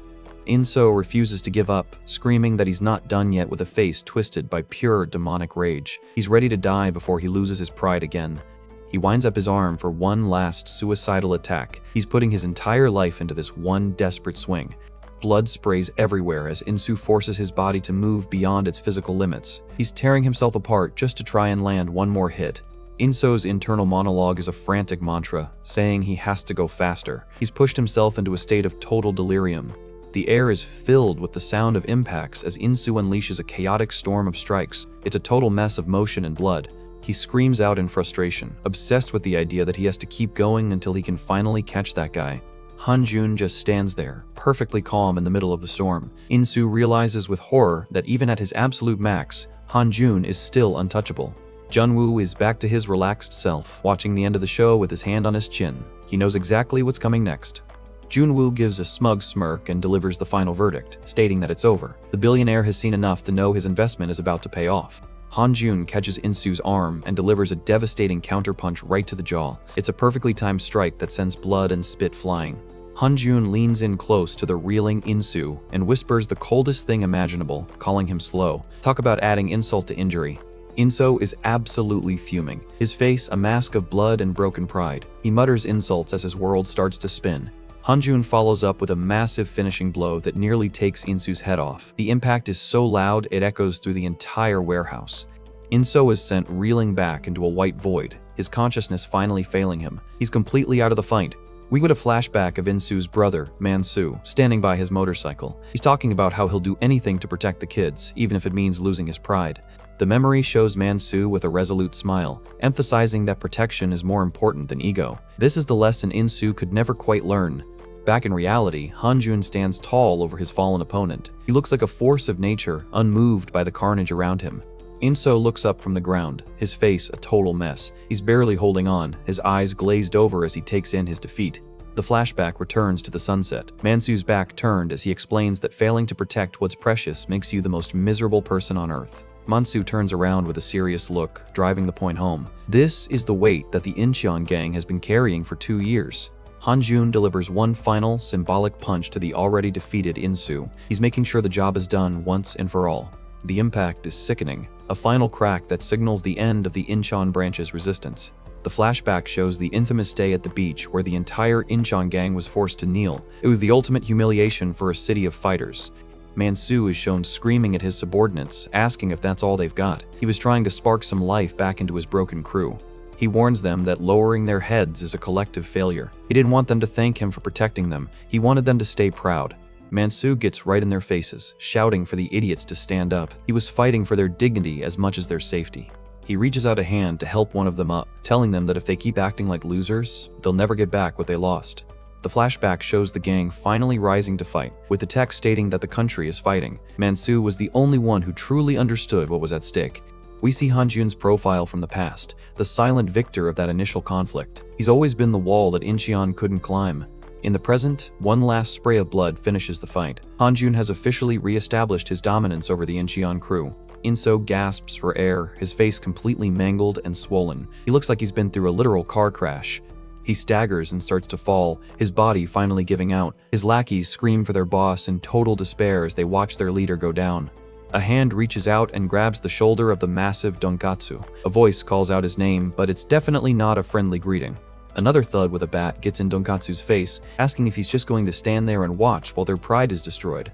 Donkatsu is sweating bullets, his face pale as he stares at the carnage. He's realized that Hanjun is on a level that shouldn't even exist. Hanjun stands over the kneeling Insu, the warehouse lights casting a long shadow behind him. The king has returned to claim his tribute. Hanjun looks absolutely demonic, his face bloodied and his eyes glowing with an intense rage. He's reached the point where he doesn't even look human anymore. We get an extreme close-up of Hanjun's cold, dead eye. There is zero mercy left in this man. Donkatsu looks down at his fallen leader, wondering if Mansu is watching this tragedy unfold. He's feeling the full weight of their failure. Donkatsu is paralyzed with fear, thinking that what Hanjun just did isn't something a normal man is capable of. He's looking at a literal monster. He admits to himself that he's terrified and just wants to run away. The sight of Hanjun has completely broken his spirit, but he looks at Insu's broken face and realizes he can't leave his brothers behind. If he runs now, the rest of them are doomed. Donkatsu lets out a primal, gut-wrenching scream, trying to find the courage to face the beast. He roars that he'll take responsibility and orders the entire Incheon gang to swarm and kill Park Hanjun. He's calling for a total massacre. Hanjun looks back, his eyes widening as he realizes the situation is about to spiral into a bloodbath. He mutters a quiet "no" as he sees the mob moving. The thugs charge forward with bats and pipes, ready to end Hanjun by sheer numbers. He's caught in the middle of a desperate dogpile. Suddenly, Insu finds the strength to scream for them to stop at the top of his lungs. His voice carries enough authority to halt the entire group in their tracks. Inso looks up, his spirit finally and completely broken. He's reached the end of his 2-year journey of revenge. Inso's legs give out with a heavy thud, and he drops to his knees on the concrete. He's done fighting. In the final panel, Inso bows his head all the way to the floor in front of Hanjun. He officially admits defeat, saying he lost while the legend stands tall as the undisputed king of Incheon. To be continued. The scene starts with a somber reflection on a moment that defined a city's fall. The text reads that he was so ashamed back then, setting a heavy tone for the revelation to follow. We get a flashback to that infamous sunset at the beach. A young Na-Min-Soo watches in horror and disbelief as his brother, the man he respected most, lowers his head and kneels before Hanjun without even throwing a punch. The memory is a jagged scar on Inso's pride. A close-up of gritted teeth and the simple word "but" signals that there was a side to this story he never understood until this very moment. Back in the present, a bloodied and battered Insu looks down at the ground, finally accepting his situation. He admits to himself that he finally understands now as the weight of his defeat sinks in. Hanjun stands over him like a dark monument of strength. Insu realizes that there's a specific reason why a leader, whether it was his brother then or himself now, would choose to lower his head. The flashback shows the former leader, Mansu, surrounded by his crew, carrying a loneliness that no one could understand. He wasn't giving up because he was scared, he was carrying the weight of everyone's lives on his shoulders. We get a heavy shot of a knee hitting the concrete floor. The narration calls it the burden, emphasizing that this isn't an act of cowardice, but one of extreme responsibility. In the present, Insu fully commits to the gesture, dropping onto both knees before Hanjun. He's finally embracing the same self-sacrifice his brother once did. A profile shot of Insu shows his face covered in the grit of battle. He realizes his brother ignored his own pride and the mockery of others because he was focused on a much bigger picture. Insu understands the truth now. His brother didn't kneel to Hanjun out of fear. He did it to protect every single member of the Incheon gang from a war they couldn't possibly win. The massive Donkatsu is absolutely fuming, his jaw set and veins popping. He can't handle seeing another leader of Incheon humiliate himself like this. Donkatsu explodes in rage, screaming at Insu to stand up. He's desperate and confused, unable to wrap his head around why his boss is giving up when the whole gang is right there behind him. The rest of the Incheon crew looks on in shock as Donkatsu continues his tirade. He calls Insu a punk and compares him to the former leader, demanding he stop acting like a loser. Insu remains motionless on his knees, his face lost in shadow. Donkatsu keeps screaming, trying to bully his own boss back onto his feet. Suddenly, the rhythmic sound of dress shoes clicking on the pavement cuts through the shouting. A new presence is entering the standoff, and the vibe changes instantly. Oh Junwoo casually strolls past the wall of gangsters, looking completely unbothered. He asks them if they're really that blind, pointing out that Insu is doing this specifically to save their ungrateful skins. Junwoo stands over the kneeling Insu, looking down at the crew with total contempt. He mocks them for causing Hanjun to get serious, asking if they actually believe they had a snowball's chance in hell of winning against him. In a move of total alpha energy, Junwoo starts tapping Insu on the head like he's a pet, calling the entire gang idiots. The Incheon thugs are absolutely stunned by the sheer audacity of this guy in a suit. Junwoo leans in with a smug grin, lecturing them on the reality of the situation. To him, the winner is whoever is still standing at the end, and clearly, that isn't Insu. Donkatsu looks like he's about to have a stroke from pure frustration. He's caught between his rage at Junwoo and the reality that his boss has already surrendered. The camera focuses on Hanjun's cold, intense gaze as Junwoo tells Insu to raise his head. The lesson is over, and it's time for the real talk to begin. Insu slowly looks up, meeting Hanjun's eyes. The predator and the former prey are finally looking at each other as equals in the aftermath of the storm. Junwoo lets out a casual spit, looking like he's finally gotten bored of being the kidnapped victim. Out of nowhere, Junwoo winds up and punches Insu right in the head. It's a clean hit that catches everyone, including Hanjun, completely off guard. Insu is reeling, clutching his head and shouting in confusion. He can't believe the guy he just spent 10 minutes protecting just clocked him in the face. Junwoo casually adjusts his lapels, looking totally satisfied. He tells Insu that the punch was revenge for the kidnapping, and honestly, you have to respect the pettiness. A close-up of Junwoo's mouth shows him breaking into a wide, relieved grin. He mutters that he's so relieved now, having finally settled his own personal score. Junwoo acts like the whole kidnapping was just a minor inconvenience, telling Hanjun he was going to call the cops but decided the punch was enough. He's treating a gang war like a playground dispute. He sighs and suggests they just end it here, signaling that he's done with the violence for the night. But Junwoo isn't finished with his financial power plays yet. Junwoo looks at the battered Incheon crew and drops a heavy truth. He knows they all owe a massive amount of debt to Nexus, which is the real reason they're stuck in this cycle of violence. He points out that every single person in the Incheon branch is drowning in terrible internal affairs. They aren't just gangsters, they're essentially indentured servants to Nexus's loan sharks. A flashback to Mansu at the lighthouse emphasizes the point. To clear their debts and keep the crew afloat, the leaders were forced to take more and more loans from Nexus, digging a hole they could never climb out of. Junwoo gives them a side-eye, noting that all that blood money they've been fighting for is the only thing keeping them under Nexus's thumb. Then he drops the nuclear bomb of financial moves, announcing he's paid it all. He's literally just bought the freedom of every single person in the room with one check. The entire warehouse goes dead silent. Insu looks like his soul just left his body, stammering out a confused question as the reality of his freedom sinks in. Outside, a fleet of high-end OJ Group sedans is parked, symbolizing the massive corporate power that just dismantled a gang's entire leverage system without firing a shot. Insu is still struggling to process it, asking why a stranger would pay millions to save a group of thugs who just kidnapped him. He's never encountered this kind of benevolent manipulation before. Junwoo explains his logic. If he didn't pay, Nexus would never stop bothering them, and that would be a nuisance for him. He mockingly asks if they really think he's a lunatic who just gives away money for nothing.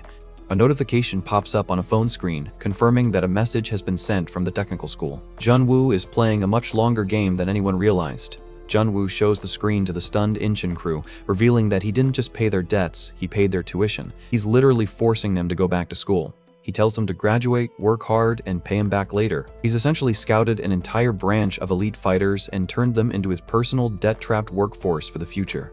We see a shot of Inso in his civilian life, working multiple delivery jobs just to scrape by for Nexus. Junwoo admits he knows how hard they've been working to pay off those predatory loans. Hanjun watches the whole exchange in silence, realizing that Junwoo's checkbook is often more devastating than his own fists. Junwoo gives a surprisingly human smile, saying he saw how hard they were trying and decided to help them out. This dude is the ultimate master of gaslighting and corporate charity.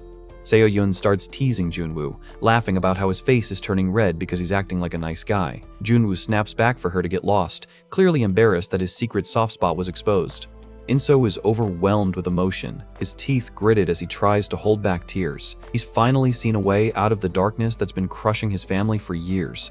Inso drops into a deep bow of genuine gratitude. He thanks Junwoo, but adds that he can't live being indebted to anyone. His pride is still intact. Hanjun looks on with a dark, intense expression. He's seen the power shift in real time, and he knows Incheon is no longer an enemy.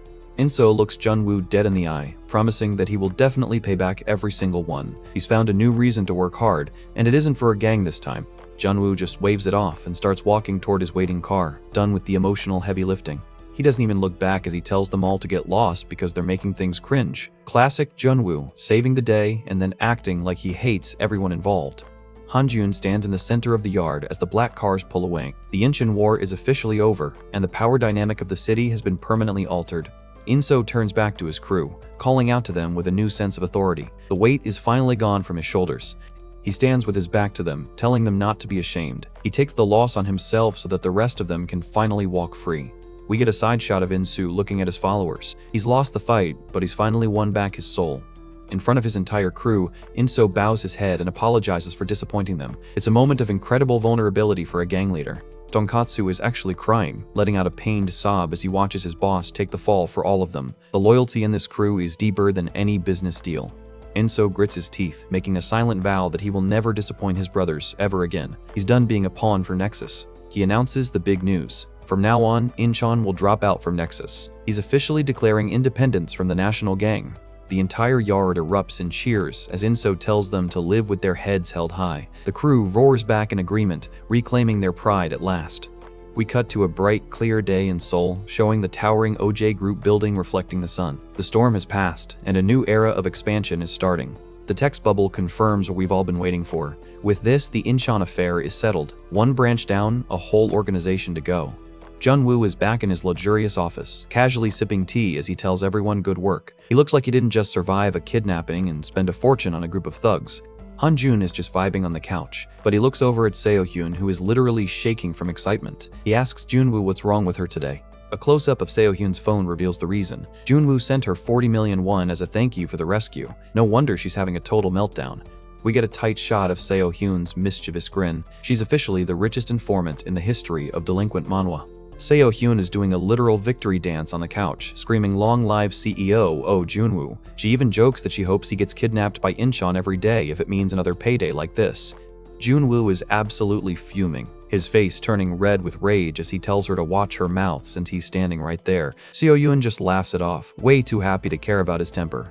The chaos settles as Seo-hyun leans back on the sofa next to Hanjun, looking much more relaxed now that she's loaded. She looks at Hanjun with a playful smile and makes a random observation about how broad his back is. She's definitely starting to show some interest in our stoic main character. She leans in a bit closer, asking Hanjun if he's free this weekend. You can practically see the hearts forming in her eyes while Hanjun just stares back blankly. We get a beautiful close-up of Seo-hyun giving him a seductive, lingering look. She's definitely up to something. The final panel of the chapter drops the big question, asking if he wants to go shopping with her. Hanjun looks like he'd rather fight another school than go to a mall. To be continued. We're back in the city on a bright, clear day, looking at a massive high-end shopping district. It seems like the team is taking a break from the gang wars for a little retail therapy. Seo-hyun is having the time of her life, laughing behind her hand as she looks at Hanjun. She's definitely finding his fashion struggle hilarious, muttering that she likes it and wondering if it isn't cute. We get a shot from behind Hanjun, and man, the coat she picked out is absolutely ridiculous. Junwoo is standing in the background with a look that says he's questioning everyone's life choices right now. Hanjun is standing there looking like a low-budget drug lord in a massive white fur coat and a thick gold chain. Seo-hyun tries to justify it by saying bandits are popular these days, but Hanjun looks like he wants the ground to swallow him whole. The fashion show continues, and this time she's got him in a studded leather jacket and biker gloves. She calls him a rocker and a crazy boy band member, clearly just using him as her personal dress-up doll at this point. Seo-hyun is doubling over with laughter while trying to take a picture of him on her phone. She's demanding he do a musician pose while Hanjun just stands there, dying inside. We get a close-up of the phone screen, and Hanjun looks absolutely terrifying. His face is a mask of pure, concentrated rage. Honestly, if looks could kill, Seo-hyun would be a memory. Junwoo checks out the photo, mockingly asking if Hanjun is into death metal now. He warns Seo-hyun to stop joking around because Hanjun is clearly at his breaking point and might actually start swinging. Seo-hyun finally relents, telling them she'll stop and look for a simpler outfit. She's looking much more focused now as she browses the racks, realizing she's pushed her luck far enough. The fitting room door opens with a sharp sound, and the atmosphere in the shop shifts instantly. Seo-hyun turns her head, and her expression completely changes to one of pure shock. It looks like the simple outfit might have actually worked too well. Hanjun walks out wearing a perfectly fitted dark button-down shirt with the sleeves rolled up. He looks incredibly sharp and dangerous. This is definitely more his speed than the fur coat. Seo-hyun is dazed, admitting it suits him way better than she expected. Hanjun, being the practical guy he is, decides to just buy a few of them and wear them from now on to avoid any more fashion shows. As they walk through the mall, we see a group of Western guys in the background noticing Seo-hyun. You can tell by their expressions that they're about to be a problem. The guys are whispering in English, completely blown away by Seo-hyun's looks. They're acting like they've never seen a beautiful woman before, and their vibes are 100% creepy. The guys recognize her, realize she's the famous Choi Seo-hyun with 520k followers. They're already sizing her up like a prize rather than a person. We get a close-up of a blue eye from the leader of the group, and man, this dude looks like a total predator. He's already decided his next move. The blonde, muscular guy asks his friend if he should pick her up. The friend is skeptical, pointing out that she's a famous influencer, but the blonde guy is way too confident for his own good.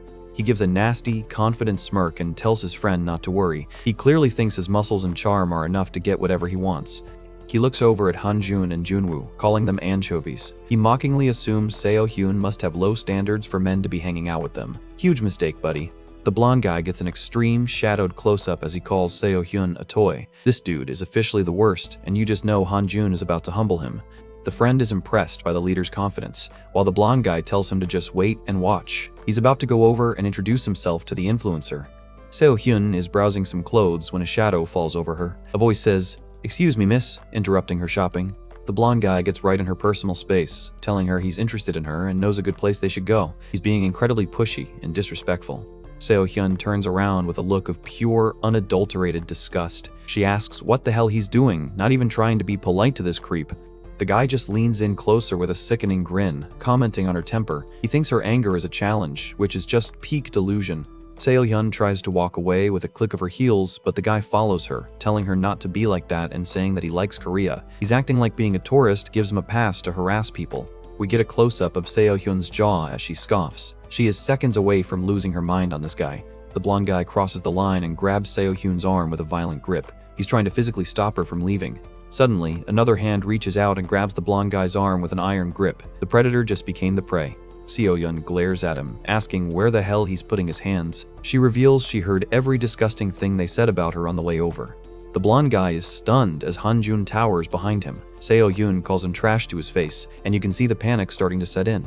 The blonde guy's face turns red with rage as he grits his teeth. He can't believe he's being talked down to by an anchovy and a toy. He loses his cool and swings a massive fist at Hanjun's head, screaming about how he was going to play with Seo-hyun. Hanjun doesn't even move his feet, delivering a lightning-fast counterpunch right to the guy's face. The impact shows he's putting his full weight into it. The blonde guy is sent reeling, blood spraying from his face and his cheap gold chain snapping. One hit and the big man is already falling apart. The impact is so hard that the blonde guy is sent flying into a display, completely wiped out. Hanjun doesn't play around with harassers. The friend is in total shock, screaming in disbelief as he charges at Hanjun. He's swinging wildly, completely out of his league. Hanjun catches the guy's fist with one hand like it's a joke. You can see the terror on the friend's face as he realizes Hanjun is a literal monster. The guy starts screaming in pure, unadulterated terror. He's begging for mercy before the hit even lands. Hanjun delivers a crushing stomp to the guy's leg or the floor, creating a shockwave that echoes through the store. This isn't even a fight, it's a disciplinary hearing. Hanjun and Seo-hyun stand calmly over the pile of defeated creeps. Hanjun looks as stoic as ever in his new shirt, like he just took out the trash. Junwoo walks up, looking between the unconscious guys and his team with an unreadable expression. Junwoo lets out a long, heavy sigh and rubs his face in frustration. He mutters their names, clearly annoyed that they can't even go shopping without starting a riot. We cut back to the city skyline as Junwoo apologizes for the inconvenience. Hanjun and Seo-hyun are silent, probably not feeling sorry at all. The scene shifts to night, focusing on a neon-lit alleyway. This is the Nexus Play Zone and Bar Forum, the next layer of the criminal underworld.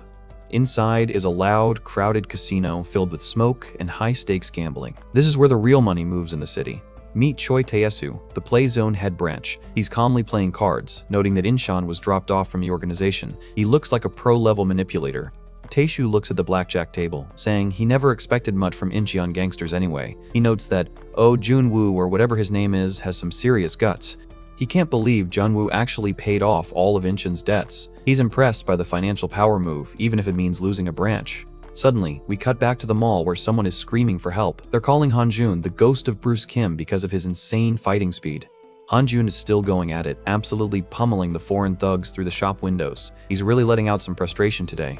Hanjun has the leader by the throat, looking like a demonic reaper. The guy is sobbing and begging for his life, while Hanjun coldly states that he doesn't speak English. Seo-hyun is sitting on a bench eating popcorn, telling Hanjun he did a nice job like she's watching a movie. Hanjun points out that the guy actually just spoke Korean in his panic, making the English excuse even funnier. The shop manager runs over, looking like she's about to have a heart attack at the state of her store. She's screaming that they can't do this in her store and threatens to call the police immediately. The retail nightmare is real. Seo-hyun just gives a polite, fake, innocent sound of understanding and apologizes for the inconvenience, while the manager is still fuming in the background. The shop is a total wreck, shattered glass, blood on the carpets, the works. The manager is muttering that the store will definitely be asking for compensation for this mess. Back at the casino, a woman with messy hair is biting her nails in pure desperation. She's staring at the cards on the table, her entire life hanging in the balance. Choi Tae-soo is on his phone, casually mentioning that they're making their own move so they don't need to worry about Park Han-jun. He's multitasking while ruining someone's life. We get a close-up of Tae-soo's AirPod. This guy is the definition of a modern, corporate gangster. He's completely disconnected from the human cost of his games. He smirks and asks the woman if they should open the last card. He's clearly enjoying the psychological torture of the moment. The woman's hands are shaking violently as she reaches for her card. You can practically hear her heart pounding in this panel. Tae-soo reaches forward with a steady hand to flip the card, his face a mask of cold boredom. The card is a 10. The silence in the room is heavy. The woman has a total meltdown, grabbing her hair and screaming in disbelief. She just lost everything. Tae-soo reveals his total is 22. He's won again, likely through a rigged deck, though his expression remains perfectly calm. He tells the woman this is her third bankruptcy. He notes that her debt to Nexus is now 120 million won, which is way over her limit. Tae-soo leans back with a dark, satisfied smile. He says it was an interesting game, treating her life's ruin like a casual hobby. Suddenly, two massive suits grab the woman by the arms. Tae-soo tells her he's going to show her how they finish their work. This is the part where things get ugly. The woman is thrashing around, begging them to let her go and saying this is too sudden. She breaks down completely, screaming that she'll do it. She's realized that the alternative to whatever deal he offered is much worse than whatever it is. She's sobbing that she'll do what he said last time. She's officially sold her soul to the head branch to avoid the consequences of her debt. Tae-soo watches her with a look of pure clinical interest. He has no empathy for her, only interest in how she can be used. He leans in with a terrifying, demonic grin, asking if she's really okay with this. He mockingly reminds her that she said they were close. The woman is a total mess of tears and snot, muttering that she's fine and can do it. She's completely broken. Tae-soo reaches into his gray suit jacket, pulling out a small object. The tension in this panel is reaching a peak. He hands her a photo, telling her he hopes she won't regret her choice. He's officially setting a trap using this woman as the bait. The woman stares down at the table, her hands folded as if she's praying for forgiveness for what she's about to do. The final shot reveals the target. It's a photo of Seo-hyun smiling. Nexus has found their opening to get to our team's influencer. To be continued. Kim Dong-yeon is pushing his body to the absolute limit during his physical therapy session. He's gritting his teeth and breathing hard, refusing to let his previous injury slow him down. A trainer in a pink jacket catches him overdoing it on the leg press machine. She scolds him, warning that over-exercising during rehabilitation is a recipe for a massive setback. Donghyun tries to argue for just 2 more sets, his arm looking incredibly vascular from the strain. The trainer isn't having it, ordering him to come down from the machine immediately. Oh Junwoo arrives at the hospital, walking down the bright hallway with Donghyun. He casually mentions that he heard the surgery went well, sounding satisfied with his investment. Junwoo checks in on the progress, asking how the rehab is actually going. He's got that signature smug look, but he's clearly keeping a close eye on his future soldier.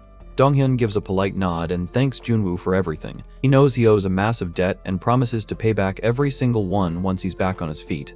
Junwoo just waves it off with a casual dismissal. He tells Donghyun that he doesn't need to fight with Nexus if he feels pressured, giving him a rare choice in the matter. Donghyun looks down, muttering a sincere thank you. It's a heavy moment for the former legend, realizing someone actually has his back for once. Junwoo stops and looks back with a confused sound, sensing that Donghyun has more to say. The silence in the hallway is thick with anticipation.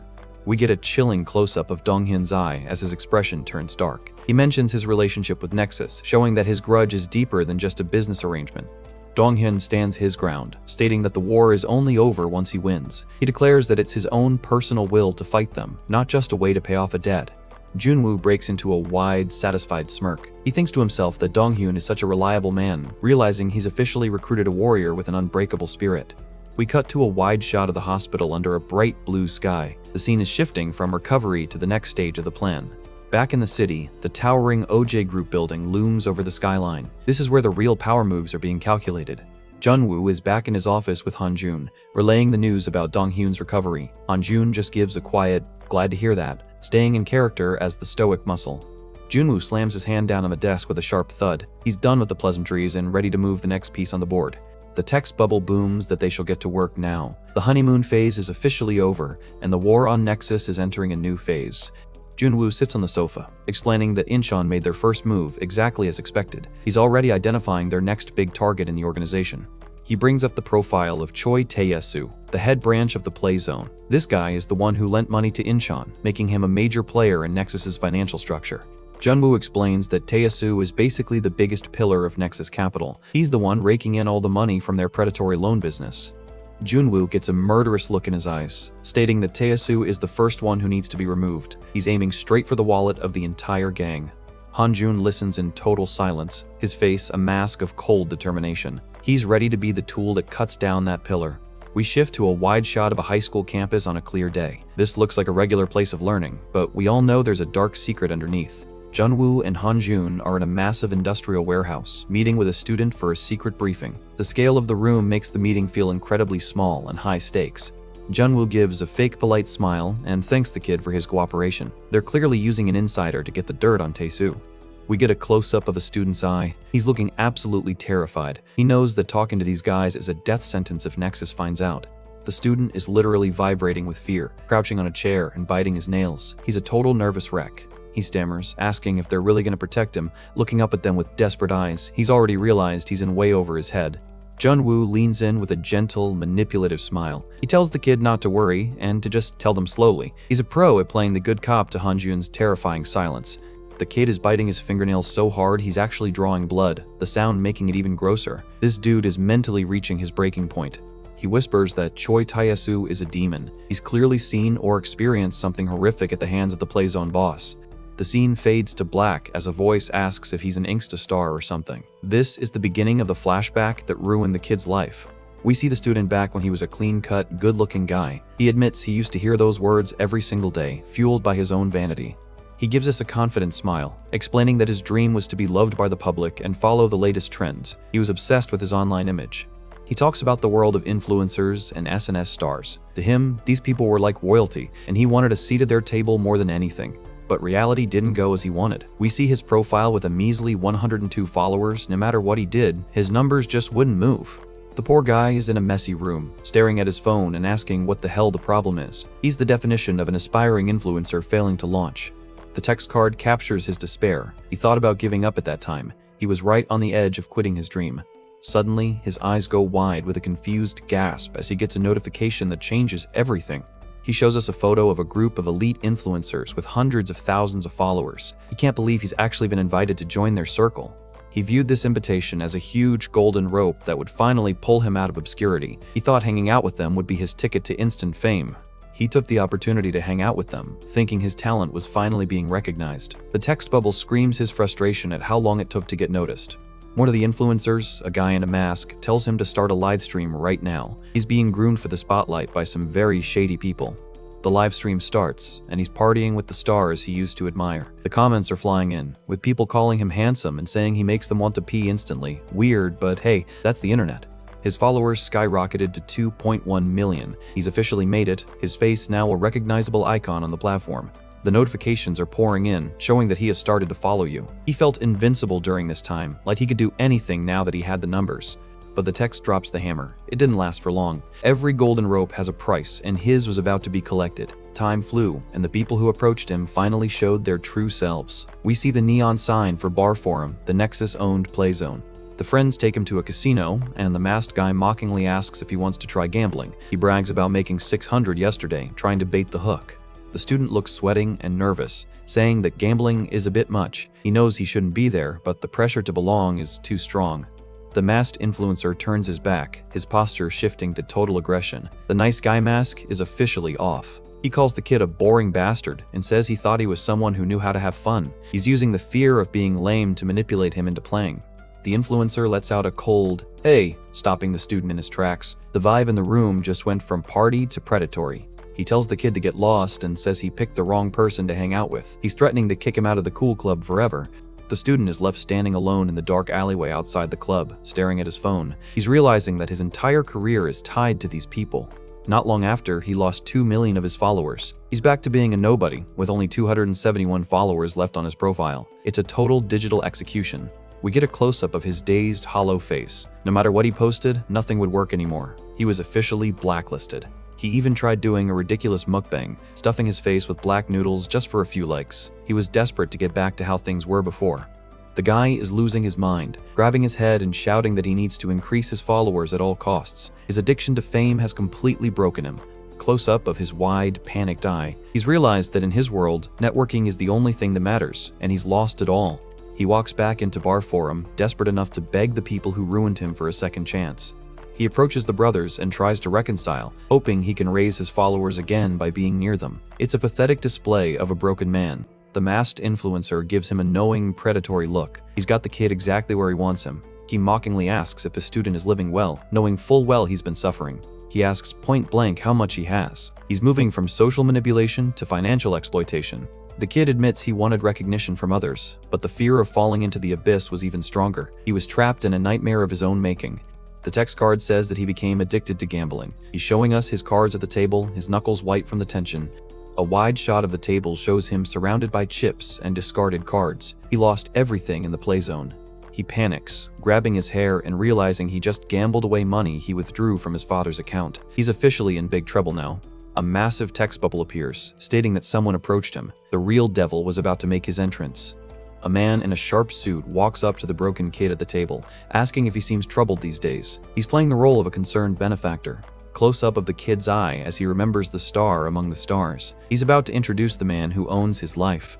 And there he is, Choi Tae-soo. He looks like a high-fashion model with a cold, superior smirk. He's the shark at the top of the food chain. Back in the present, the kid calls Tae-soo a demon. He explains that Tae-soo offered to lend him money and he was stupid enough to take the bait.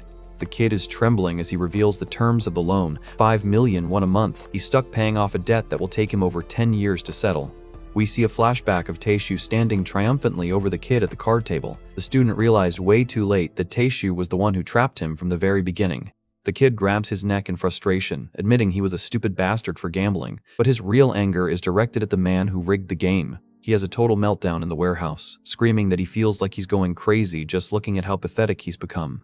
Junwoo puts a comforting hand on the kid's knee, telling him simply that it's not his fault. He's using his empathy to secure his witness's loyalty. Junwoo notes that the kid was swindled out of someone's dream. He's framing Tae-soo as the ultimate villain to ignite the kid's desire for revenge. Junwoo gets an extreme close-up, his eyes cold as he calls the Nexus guys trash. He's officially declaring war on the play zone. The kid looks up with tears streaming down his face, finally finding someone who doesn't look down on him. Junwoo tells him to please wait a little more. He's promising that the demon Tae-soo is about to have his own day of reckoning. The final panel shows Junwoo and Hanjun standing together, ready for the next move. Junwoo gives a chilling promise that they'll take care of it. To be continued. The tracksuit kid bursts through the doors of the casino, screaming for Nexus. He's looking pretty bold for someone who was shaking like a leaf 5 minutes ago. Junwoo is already waiting inside, looking as sharp as ever in his suit. He casually tells the kid to, "Let's play a game," setting the stage for the next phase of his plan to dismantle the branch. We get a close-up of the kid, and man, his courage is already starting to fail him. He lets out a nervous gulp, realizing he's officially walked into the lion's den. Junwoo stays cool, ordering the kid to head to the play zone with Hanjun and gamble like his life depends on it. The kid is absolutely floored, asking if he's crazy. The kid starts throwing a total tantrum, reminding Junwoo that they promised to keep his cooperation a secret. He's terrified that once he steps onto that floor, there's no coming back from his betrayal of Nexus. Junwoo just rubs his temple, looking totally bored by the kid's complaining. He asks if this isn't actually the best way to handle things if he wants to stay out of trouble in the long run. Junwoo gets a serious look, stating that his goal is nothing less than the perfect disband of the Nexus branch play zone. He's not looking for a small win, he's looking for total annihilation. The kid is bugging out, his eyes wide with pure shock. He screams in disbelief, finally realizing that Junwoo is planning a corporate-level execution of a gang branch. A massive text card reminds the kid that this isn't a charity mission. Junwoo is prepared to pay handsomely for the risk the kid is taking. We cut to the casino floor where a shady manager asks the kid if he's got the money to play around. Junwoo guarantees that Hanjun will be there to protect him no matter what happens. The kid looks down, the word money ringing in his head. Junwoo explains that he's providing every single one the kid will need to gamble with. The kid reaches into a black bag, revealing massive stacks of 50,000 won bills. It's literal millions of won sitting right there on the table, enough to make anyone's head spin. The kid gets a burst of confidence from the cash, telling the dealer to get him his chips. He's already planning his cut, promising to give Junwoo half of whatever they win. The dealer is staring at the bag of money, looking completely stunned. He's never seen a high schooler move this much cash in a single sitting. The dealer gets a greasy, predatory smirk, thinking he's found the biggest pushover in history. He offers to take the kid to a seat, already mentally counting how much he's going to cheat him out of. The kid is still a bit lost, scratching his head and asking how gambling is going to help disband Nexus. He's a bit too simple to see Junwoo's high-level strategy. Junwoo explains with a sharp grin that they are going to literally take all of Nexus's money through gambling. It's the ultimate eat-the-rich move applied to a gang. Junwoo looks absolutely sinister as he declares he's got his own way to win this game. You just know whatever he's planned is going to be incredibly messy for Nexus. A wide shot shows the card table in the high-stakes room. Junwoo notes that normally, a dealer would never win a fair game against a skilled player. But as he continues his explanation, we see the dealer professionally handling the cards. Junwoo has heard the rumors and knows exactly what kind of establishment this is. A massive text card drops the truth. It's a structure that the dealer has to win. This isn't a casino, it's a meat grinder for people's savings. The kid is at the table with mountains of chips, while the dealer prepares to flip the next card. The atmosphere is thick with tension as the game begins. We get a close-up of the dealer's sleeve, showing a card, a 10, hidden right there in the cuff. He's playing dirty tricks to make sure the house always wins. The kid realizes he's getting scammed, muttering in frustration as he sees the dealer's suspicious movements. The kid is sweating, asking why Junwoo would send him into a rigged game. He's terrified that all that money is about to disappear into Nexus's pockets. Junwoo's face turns sharp as he explains that they are going to take advantage of that trick. He's not playing by their rules, he's bringing his own. The kid takes a deep, shaky breath, trying to find his spine. He's about to put his life on the line for Junwoo's gamble. In a moment of pure madness, the kid slams his chips down and screams that he's all in. He's betting everything on Junwoo's master plan. A massive text card reminds us that gambling has its own rule, and in this world, that rule is usually written in blood. The dealer just gives a malicious smirk, calling the kid out for his spirit. He thinks he's about to have an easy payday. Junwoo explains that if the dealer is actually caught up doing a trick, the rules of the house suddenly turn against them. Suddenly, the entire gambling table or glass is shattered into a million pieces. The game just officially turned into a war zone. The dealer tries to stay calm, telling everyone to be quiet because they're in the middle of a big game. He's desperately trying to maintain control as the vibe shifts. The narration drops the hammer. If the dealer gets caught, he'll lose all his money, and Hanjun is here to make sure of that. Out of nowhere, Park Hanjun drops from the ceiling like a vengeful shadow. He's airborne, looking like a literal demon coming for his prey. Hanjun delivers a crushing vertical kick directly into the dealer's face. Blood and spit spray everywhere as the impact echoes through the room. The dealer is sent flying backward, his body crashing into the floor with a heavy impact. Hanjun has officially ended the game. As the dealer lies broken on the ground, a hidden card falls out of his sleeve. The trick is officially exposed for everyone to see. The kid is laughing like a maniac, reminding the thugs that the rule is simple: catch a cheater, and the other party takes everything. He's already counting the wins. The kid has a wide, greedy grin as he reaches for the pot, saying he'll be taking this money. He's definitely feeling the power of money right now. The narration points out the obvious. Those guys absolutely won't let them take the money. The game was just the opening act for the real fight. A literal wall of suits surrounds them, with the lead thug asking what they think they're doing, committing violence in his business. He's fuming and ready to kill. Han-jun looks back with a cold, murderous glare. The narration simply says that Park Han-jun will take care of it, and man, he looks ready. Han-jun becomes a total blur of destruction, taking on the entire group of suits at once. He's tossing people around like trash. The casino floor is filled with screams as Han-jun pummels another thug into the ground. He's a one-man wrecking ball in a high-end suit. The text card is chillingly simple. If the casino refuses to play a game, play the game. Basically, follow the rules or get your face caved in. Han-jun has the dealer by the hair, dragging him back to the table. He looks absolutely terrifying as he forces them to continue the fair game. Han-jun stands over the roulette table, the narration stating that any refusal also leaves it to Park Han-jun. He's the dealer now. Han-jun orders the trembling croupier to spin the ball. He's looking for the next way to expose their cheating mechanisms. Han-jun smashes his hand down onto the wheel or the dealer's arm, making the guy scream in pure agony. He's systematically breaking every cheater in the room. Han-jun has physically crushed the rigged roulette ball, or a cheating device in his hand. You can see the sparks and debris falling through his fingers. Han-jun glares at the manager, asking if they were playing tricks on them. He's officially cleared out the house edge. The dealer is sobbing, begging to be spared with his hands up. He finally understands that no amount of Nexus muscle can save him from Han-jun.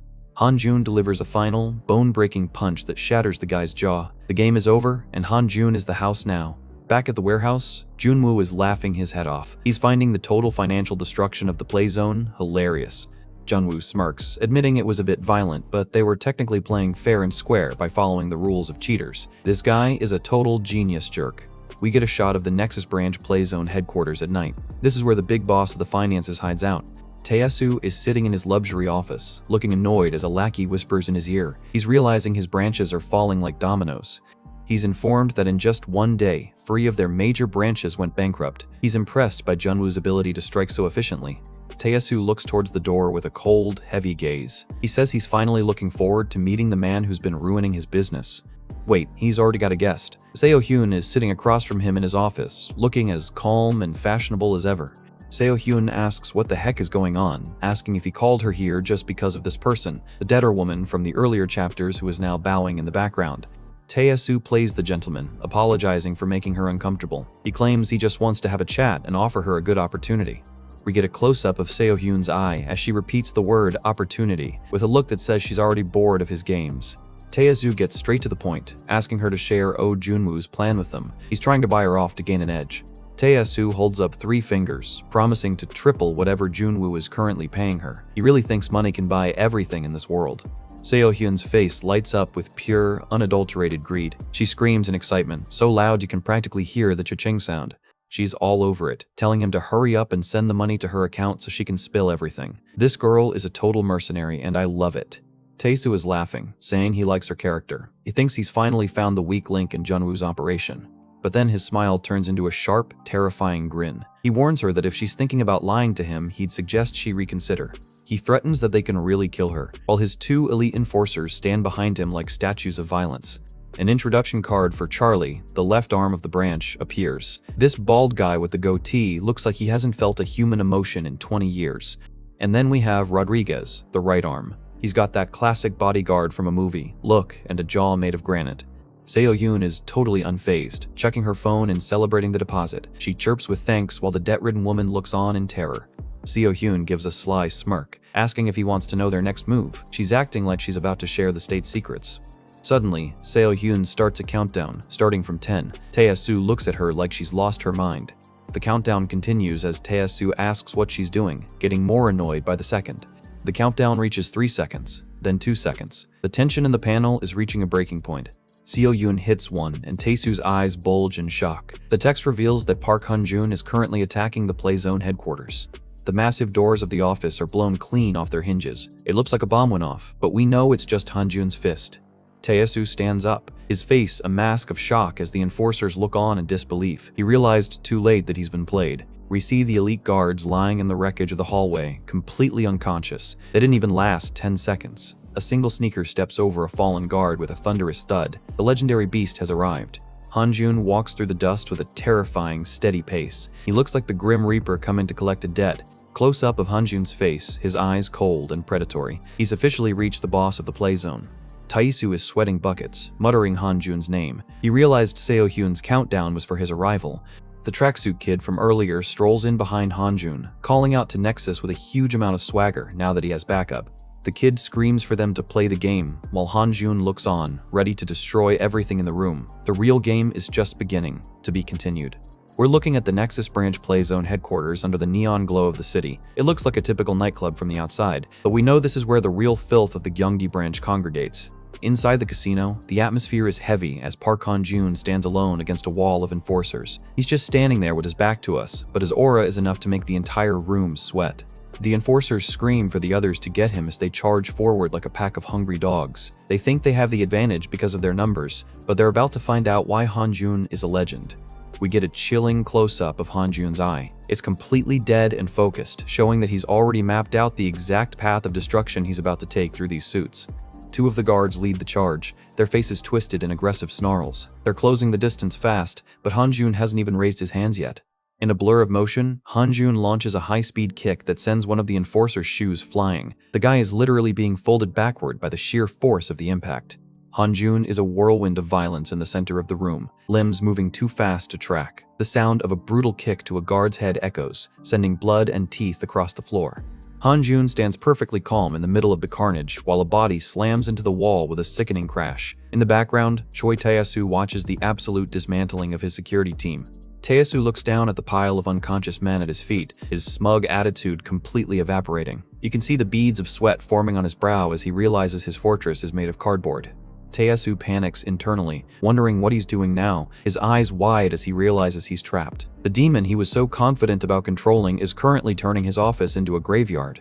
Han-jun delivers a devastating upward kick to a guard in a brown vest, the sound capturing the air being forced out of the guy's lungs. Tae-soo can only stare in horror at the crazy monster he's provoked. Tae-soo is literally shaking, holding his hand to his mouth as he tries to process the speed of the assault. He's never seen anyone move like this, and the realization that he's next is starting to hit home. Han-jun looms over the cowering boss, his expression as cold as ice. The narration drops the ultimate truth: nothing will work against him. The text repeats the warning, emphasizing that Tae-soo's power and money are completely useless against a force of nature like Han-jun. The beast has officially cornered the rat. Han-jun unleashes a punch so powerful it creates a visible shockwave of light and debris. He isn't just hitting them, he's breaking the very air around them. Tae-soo is sent flying backward by the sheer pressure of the impact, crashing through his own office furniture. The king of the playzone is being tossed around like a ragdoll.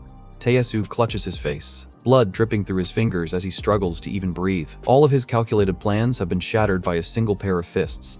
Desperate and broken, Tae-soo screams out for his last line of defense, calling for Charlie and Rodriguez. He's calling in the big guns to save his skin. Charlie and Rodriguez step forward, looking like two slabs of granite in suits. Charlie, the bald one, coldly asks if they can kill him, showing that they aren't here to play by schoolyard rules. Tae-soo gives a nasty, bloodied smirk from the floor, gasping out for them to do as they like. He's officially authorized to murder just to make the nightmare stop. One of the enforcers reaches up and starts ripping his own jacket off, revealing a hand covered in old fighting scars. They're stripping down to their base layers for a real deathmatch. The two giants stand ready, their muscles bulging through their shirts. Charlie gives a simple Roger as they prepare to tear Han-jun apart. Han-jun stands in the center, flanked by the two hulking behemoths. Despite the massive size difference, Han-jun looks like the most dangerous thing in the room. Close-up of Han-jun's shadowed face, there is zero fear in his eyes. He's just waiting for them to make the first move so he can end this. Tae-soo is having a total meltdown, clutching his head as he realizes this is his only chance to escape. He mutters that he has to do something now, already looking for the exit. We get a shot of Tae-soo's expensive dress shoes as he starts a slow, cowardly creep away from the battle. He's slowly making his way out while his men die for him. Tae-soo picks up the pace, his footsteps becoming a frantic shuffle across the floor. He's officially abandoned his post. He screams internally to run as he sprints for the door. He's decided that thinking is for people who aren't currently being hunted by a monster. Tae-soo looks back one last time, seeing the silhouettes of his arms clashing with Han-jun. They look strong, but it's still enough to scare the mess out of him. Hanjun is a blur of motion, vaulting over the bar counter to gain a tactical advantage. He's using the environment to his advantage while the giants try to catch him. Charlie and Rodriguez lean over the counter, their eyes scanning the darkness for their target. They think they've cornered him, but Hanjun is the one setting the trap. Out of nowhere, Hanjun launches a surprise strike. He's moving with an explosive speed that the two behemoths simply can't react to. Hanjun has both Charlie and Rodriguez by the back of their heads. He's literally manhandling two of the strongest fighters in the branch like they're children. Hanjun slams both their heads into the floor with a bone-crushing impact. It's a double knockout that leaves the elite guards face down in the dirt. Meanwhile, Taesu is still running through the hallways, trying to hype himself up. He's yelling that he's Choi Taesu after all, trying to hold on to his ego even while fleeing in terror. Taesu grits his teeth, telling himself that he didn't get this far because he's good at fighting. He's a different kind of predator. Not because he's good at fighting, but because he uses his money and his underlings right. We see a montage of Taesu standing over his defeated rivals, proving that his wallet is his real weapon. Taesu sprints out into the city streets, convinced that even if his guards fail, Hanjun will eventually be destroyed by the system. He's already planning his next dirty move. Back in the office, Hanjun finishes the job with two sickening cracks. He's systematically ensuring that Taesu's arms won't be punching anything for a long time. A wide shot shows Hanjun standing amidst the wreckage of the headquarters. He's the last man standing, and the silence in the room is deafening. Seo-hyun is back in the room, casually checking her phone. She asks if Choi Taesu ran away, completely unimpressed by the boss's cowardice. Hanjun turns his head toward the door, his gaze cold and calculating. He knows the hunt isn't over yet. We get a close-up of Hanjun's battered but determined face. He's taken some hits, but he looks ready to chase Taesu to the ends of the earth. We cut to a beautiful shot of the OJ Group building during the day. The corporate battle is still raging while the physical one takes a breather. Junwoo is laughing in his office, calling Taesu a rat and finding the whole escape attempt hilarious. He tells Hanjun he did a great job so far. Junwoo fixes his tie, stating that it won't be long until they track down Taesu's position. He's already got his digital hounds on the scent. Junwoo looks out over the city with a predatory gaze. He mutters that he gets it now, finally understanding the pattern of his opponent. Junwoo calls Taesu a picky rat who is too smart for his own good. He knows Taesu is currently panicking and trying to find an easy way out of his situation. Back to the OJ Group building. Junwoo is confident that his financial and legal pressure will eventually smoke the rat out. We see a low-level residential area where Taesu is currently hiding out in a dingy apartment. It's a massive step down from his luxury casino office. Taesu is drinking from a glass, his face a mask of irritation as he tells someone to shut up. He's clearly not handling the stress well. Taesu is talking to a hacker or tech specialist, admitting that he isn't strong enough to fight a monster like Hanjun. He's looking for a cheat code to win this war. He gives a dark smirk through his glass, stating he has an easy way. This dude never learns. He's about to double down on the corruption. The tech guy asks if Taesu has done what he was told, looking confident as he operates a wall of monitors. He's Taesu's hidden ace in the digital world. The hacker turns around with a sinister grin, declaring that Park Hanjun is done for. They're launching a digital ambush that could ruin Hanjun's reputation, or worse. Taeus gives a matching, unhinged smile. He's finally found a battlefield where Hanjun's fists can't reach him. The hacker hits the enter key with a flourish, activating their grand plan. The digital hunt has officially begun. Taesu watches the screens from his seat, the blue light reflecting in his eyes. He's like a spider watching its web start to vibrate. A bounty poster for Hanjun pops up on the screen with a reward of 2 billion. Taesu is literally crowdsourcing Hanjun's murder. Taesu explains that while the Play Zone was famous, the Gyeonggi branch had a much darker source of income. He reveals that their main revenue actually came from a massive, illegal gambling site. He's been laundering blood money through digital slots for years. A phone screen shows the Nexus community on Delnagram with a staggering 87,000 members. That's a literal army of criminals and addicts at Taesu's fingertips. Taesu declares that he bet 2 billion won on Hanjun's head. He's turned Hanjun into a high-stakes target for every thug in the country. In a park, two low-level delinquents see the post. One asks the other if he saw this and laughs about the reward being 2 billion won, his eyes filled with greed. Another thug is staring at his phone, his face a mask of pure avarice. The promise of 2 billion won is enough to turn any coward into a killer. A tough-looking guy with a top knot laughs it off, saying that nothing is free, acknowledging that Hanjun is dangerous. But even he can't resist the payout, joking that they'll just use the money to pay their hospital bills. Taesu notes that people are usually too scared to catch Hanjun. He's banking on the idea that 2 billion won is enough to override their survival instincts. Taesu gives a chilling smirk. He's essentially turned the whole city into a hunting ground for his own amusement. We see an incentive list for specific injuries, millions for a fracture, even more for damaging the site. Taesu has literally turned Hanjun's suffering into a rewards program. A muscular student in a classroom sees the post and stands up to leave. His teacher asks where he's going, but the kid doesn't give a damn about school anymore. Taesu's narration continues, stating that just one attempt can make them a lot of money. He's preying on the desperation of every high school fighter in the city. 2 more students ditch class, telling their friend to keep it a secret. The entire school is about to descend into a bounty hunting frenzy. Close-up of a girl's face. Taesu thinks to himself that Hanjun won't dare to imagine the scale of the trap he's just walked into. In a dark alley, a shady man in a hat watches Hanjun walk by. The narration warns that unspecified people will rush to kill him. Taesu gives a wide, manic grin, looking like a total psychopath. He's already tasting his victory. He screams internally that it's just a matter of time before Hanjun dies, his eyes bugging out with excitement. A clock counts down the seconds. The hunt for Park Hanjun has begun. The world has officially turned against our protagonist. Hanjun is walking alone through a crowded market street, his back to the camera. He looks completely exposed in the middle of a sea of potential killers. Hanjun walks past a girl in a school uniform, both of them heading in opposite directions. It looks like a normal city street encounter. Profile shot of Hanjun. He looks as stoic as ever, but there's a heavy atmosphere surrounding him.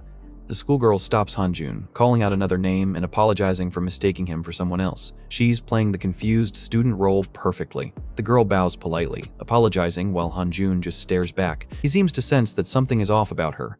Close-up of the girl's mouth as she breaks into a terrifying, toothy grin. She mutters, and, dropping the act instantly. The girl pulls a hidden knife and lunges at Hanjun, screaming that she'll be taking her prize. The 2 billion won hunt has officially kicked off. To be continued. Hanjun is trying to make a clean getaway, but he's already being followed. A schoolgirl is sprinting after him, and you can tell by the sound of her footsteps that she isn't looking for an autograph. We get a sharp close-up of Hanjun's eyes. He doesn't even need to turn around to know that someone is closing in on him. This guy's spatial awareness is honestly terrifying. In a flash, Hanjun spins around and catches the girl's wrist mid-swing. She actually had a knife on her. Talk about a school uniform hiding some serious baggage.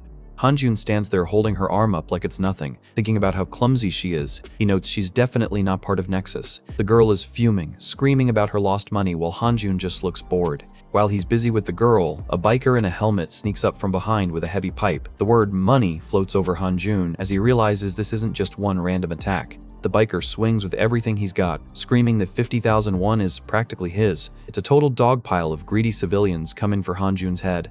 We get an extreme close-up of Hanjun's eye as the pipe whistles through the air. He's already calculated the trajectory. He isn't even breaking a sweat.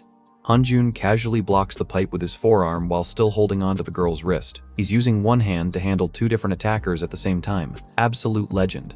The schoolgirl is staring right at the blunt end of that pipe, her eyes wide with pure terror. She finally realizes she's caught in the middle of a war zone she doesn't belong in. Hanjun doesn't play around, delivering a crushing blow that shatters the biker's weapon or sends him reeling. The impact is so hard that debris and spit are flying everywhere.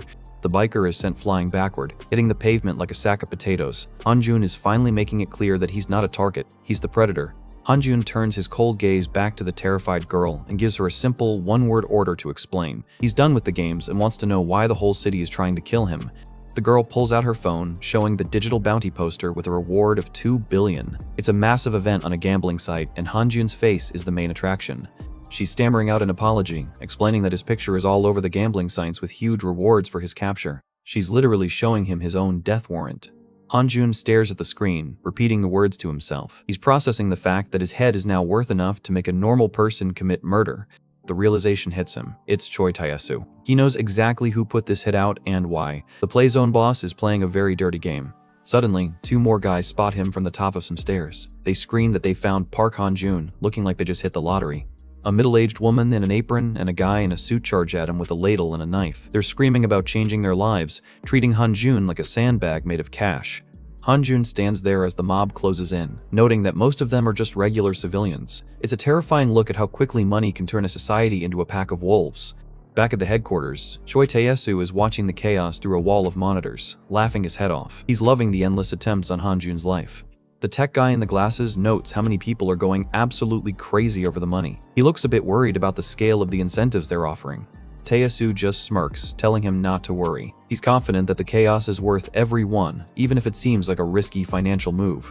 Taeus asks the tech guy if he knows why he specifically makes money from gambling. He's about to drop some heavy villain philosophy on us. We get a close-up of Taesu's mouth as he begins his lecture. He starts to explain what gambling is, looking like a man who has mastered the art of human exploitation. He explains that gambling is the ultimate way to turn desperate beggars into obedient dogs. He's talking about breaking a person's spirit until they'll do anything for a payout. He uses an example, saying, let's say you give the chairman 2 billion won to kill a person. We see a man in a suit looking completely stoic. He notes that a man of status would look at such a request with pure disgust. To a rich man, a bribe for murder is just an insult. But for someone who lost everything in gambling, Taesu's expression turns truly demonic as he explains that for the desperate, that 2 billion is a miracle. We get a shot of a sneaker stepping through the dirty alleyway. Taesu's plan is working perfectly as the desperate commoners close in on Hanjun. The final text on the screen drops the coldest truth. It's the money that is worth their life. To these people, Hanjun isn't a human. He's their only chance at survival. A massive mob of people armed with brooms and pipes charges through the alley. They've lost all sense of morality, fueled only by the greed Taesu planted in them. The narration points out that they've lost their minds and become immoral. We see Hanjun's face as he's forced to fend off people who should be his neighbors.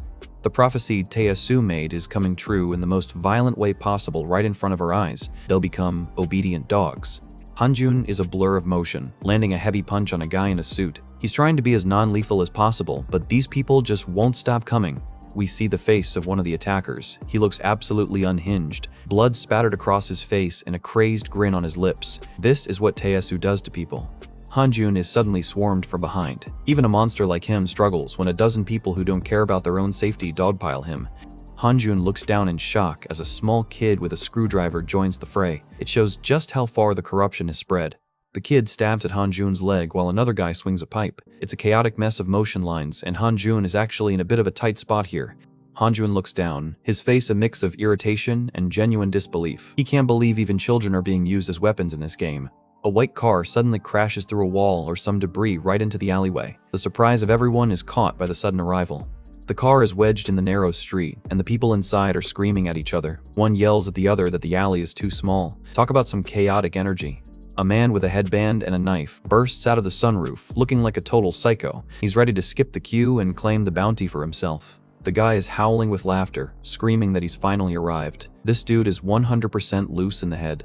Hanjun doesn't miss a beat, leaping into the air and grabbing a heavy wooden crate. He's using his environment to deal with the newest threat. Hanjun smashes the crate directly onto the guy's head while he's still halfway out of the car. That guy is definitely not getting that 2 billion won today. Suddenly, a ringing sound echoes through the alley. Hanjun's phone is going off in the middle of a literal riot. It's Oh Junwoo on the line, asking if Hanjun is alright. The billionaire is checking in on his investment while Hanjun is busy cracking skulls. Junwoo explains that he's heard about the situation and has already sent his people to help. In the background, Hanjun is still fending off a mob of desperate civilians.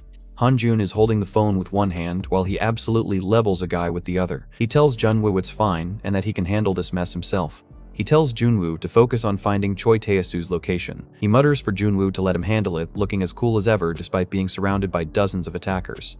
Junwoo is in his office, looking at his own phone with a serious expression. He simply goes silent before hanging up, respecting Hanjun's decision.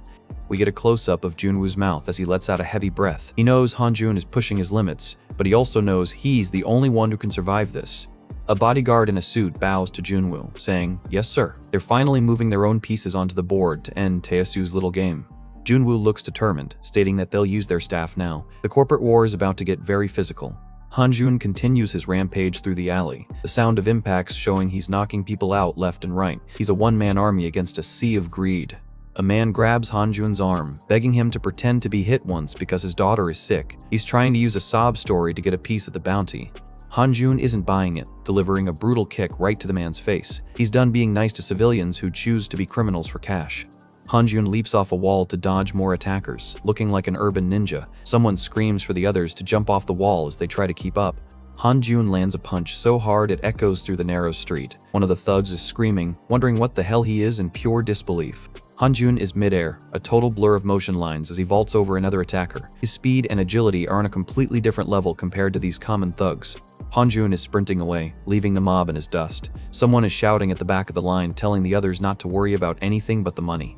A pipe or weapon whistles past Hanjun's back, barely missing him. He's weaving through the attacks like it's a choreographed dance. He continues his sprint through the industrial area, looking for a way to lose the crowd. The sound of his running is the only thing heard in the silence. Hanjun runs into an opening only to find a man in a suit waiting for him. He skids to a halt, realizing he might have walked into a much more professional trap. The man speaks into a radio, saying, "Here comes Park Han-jun." He's completely calm, a total contrast to the crazed civilians from earlier. Han-jun stops and looks over his shoulder with a sharp gasp. He realizes he's finally met the real opposition.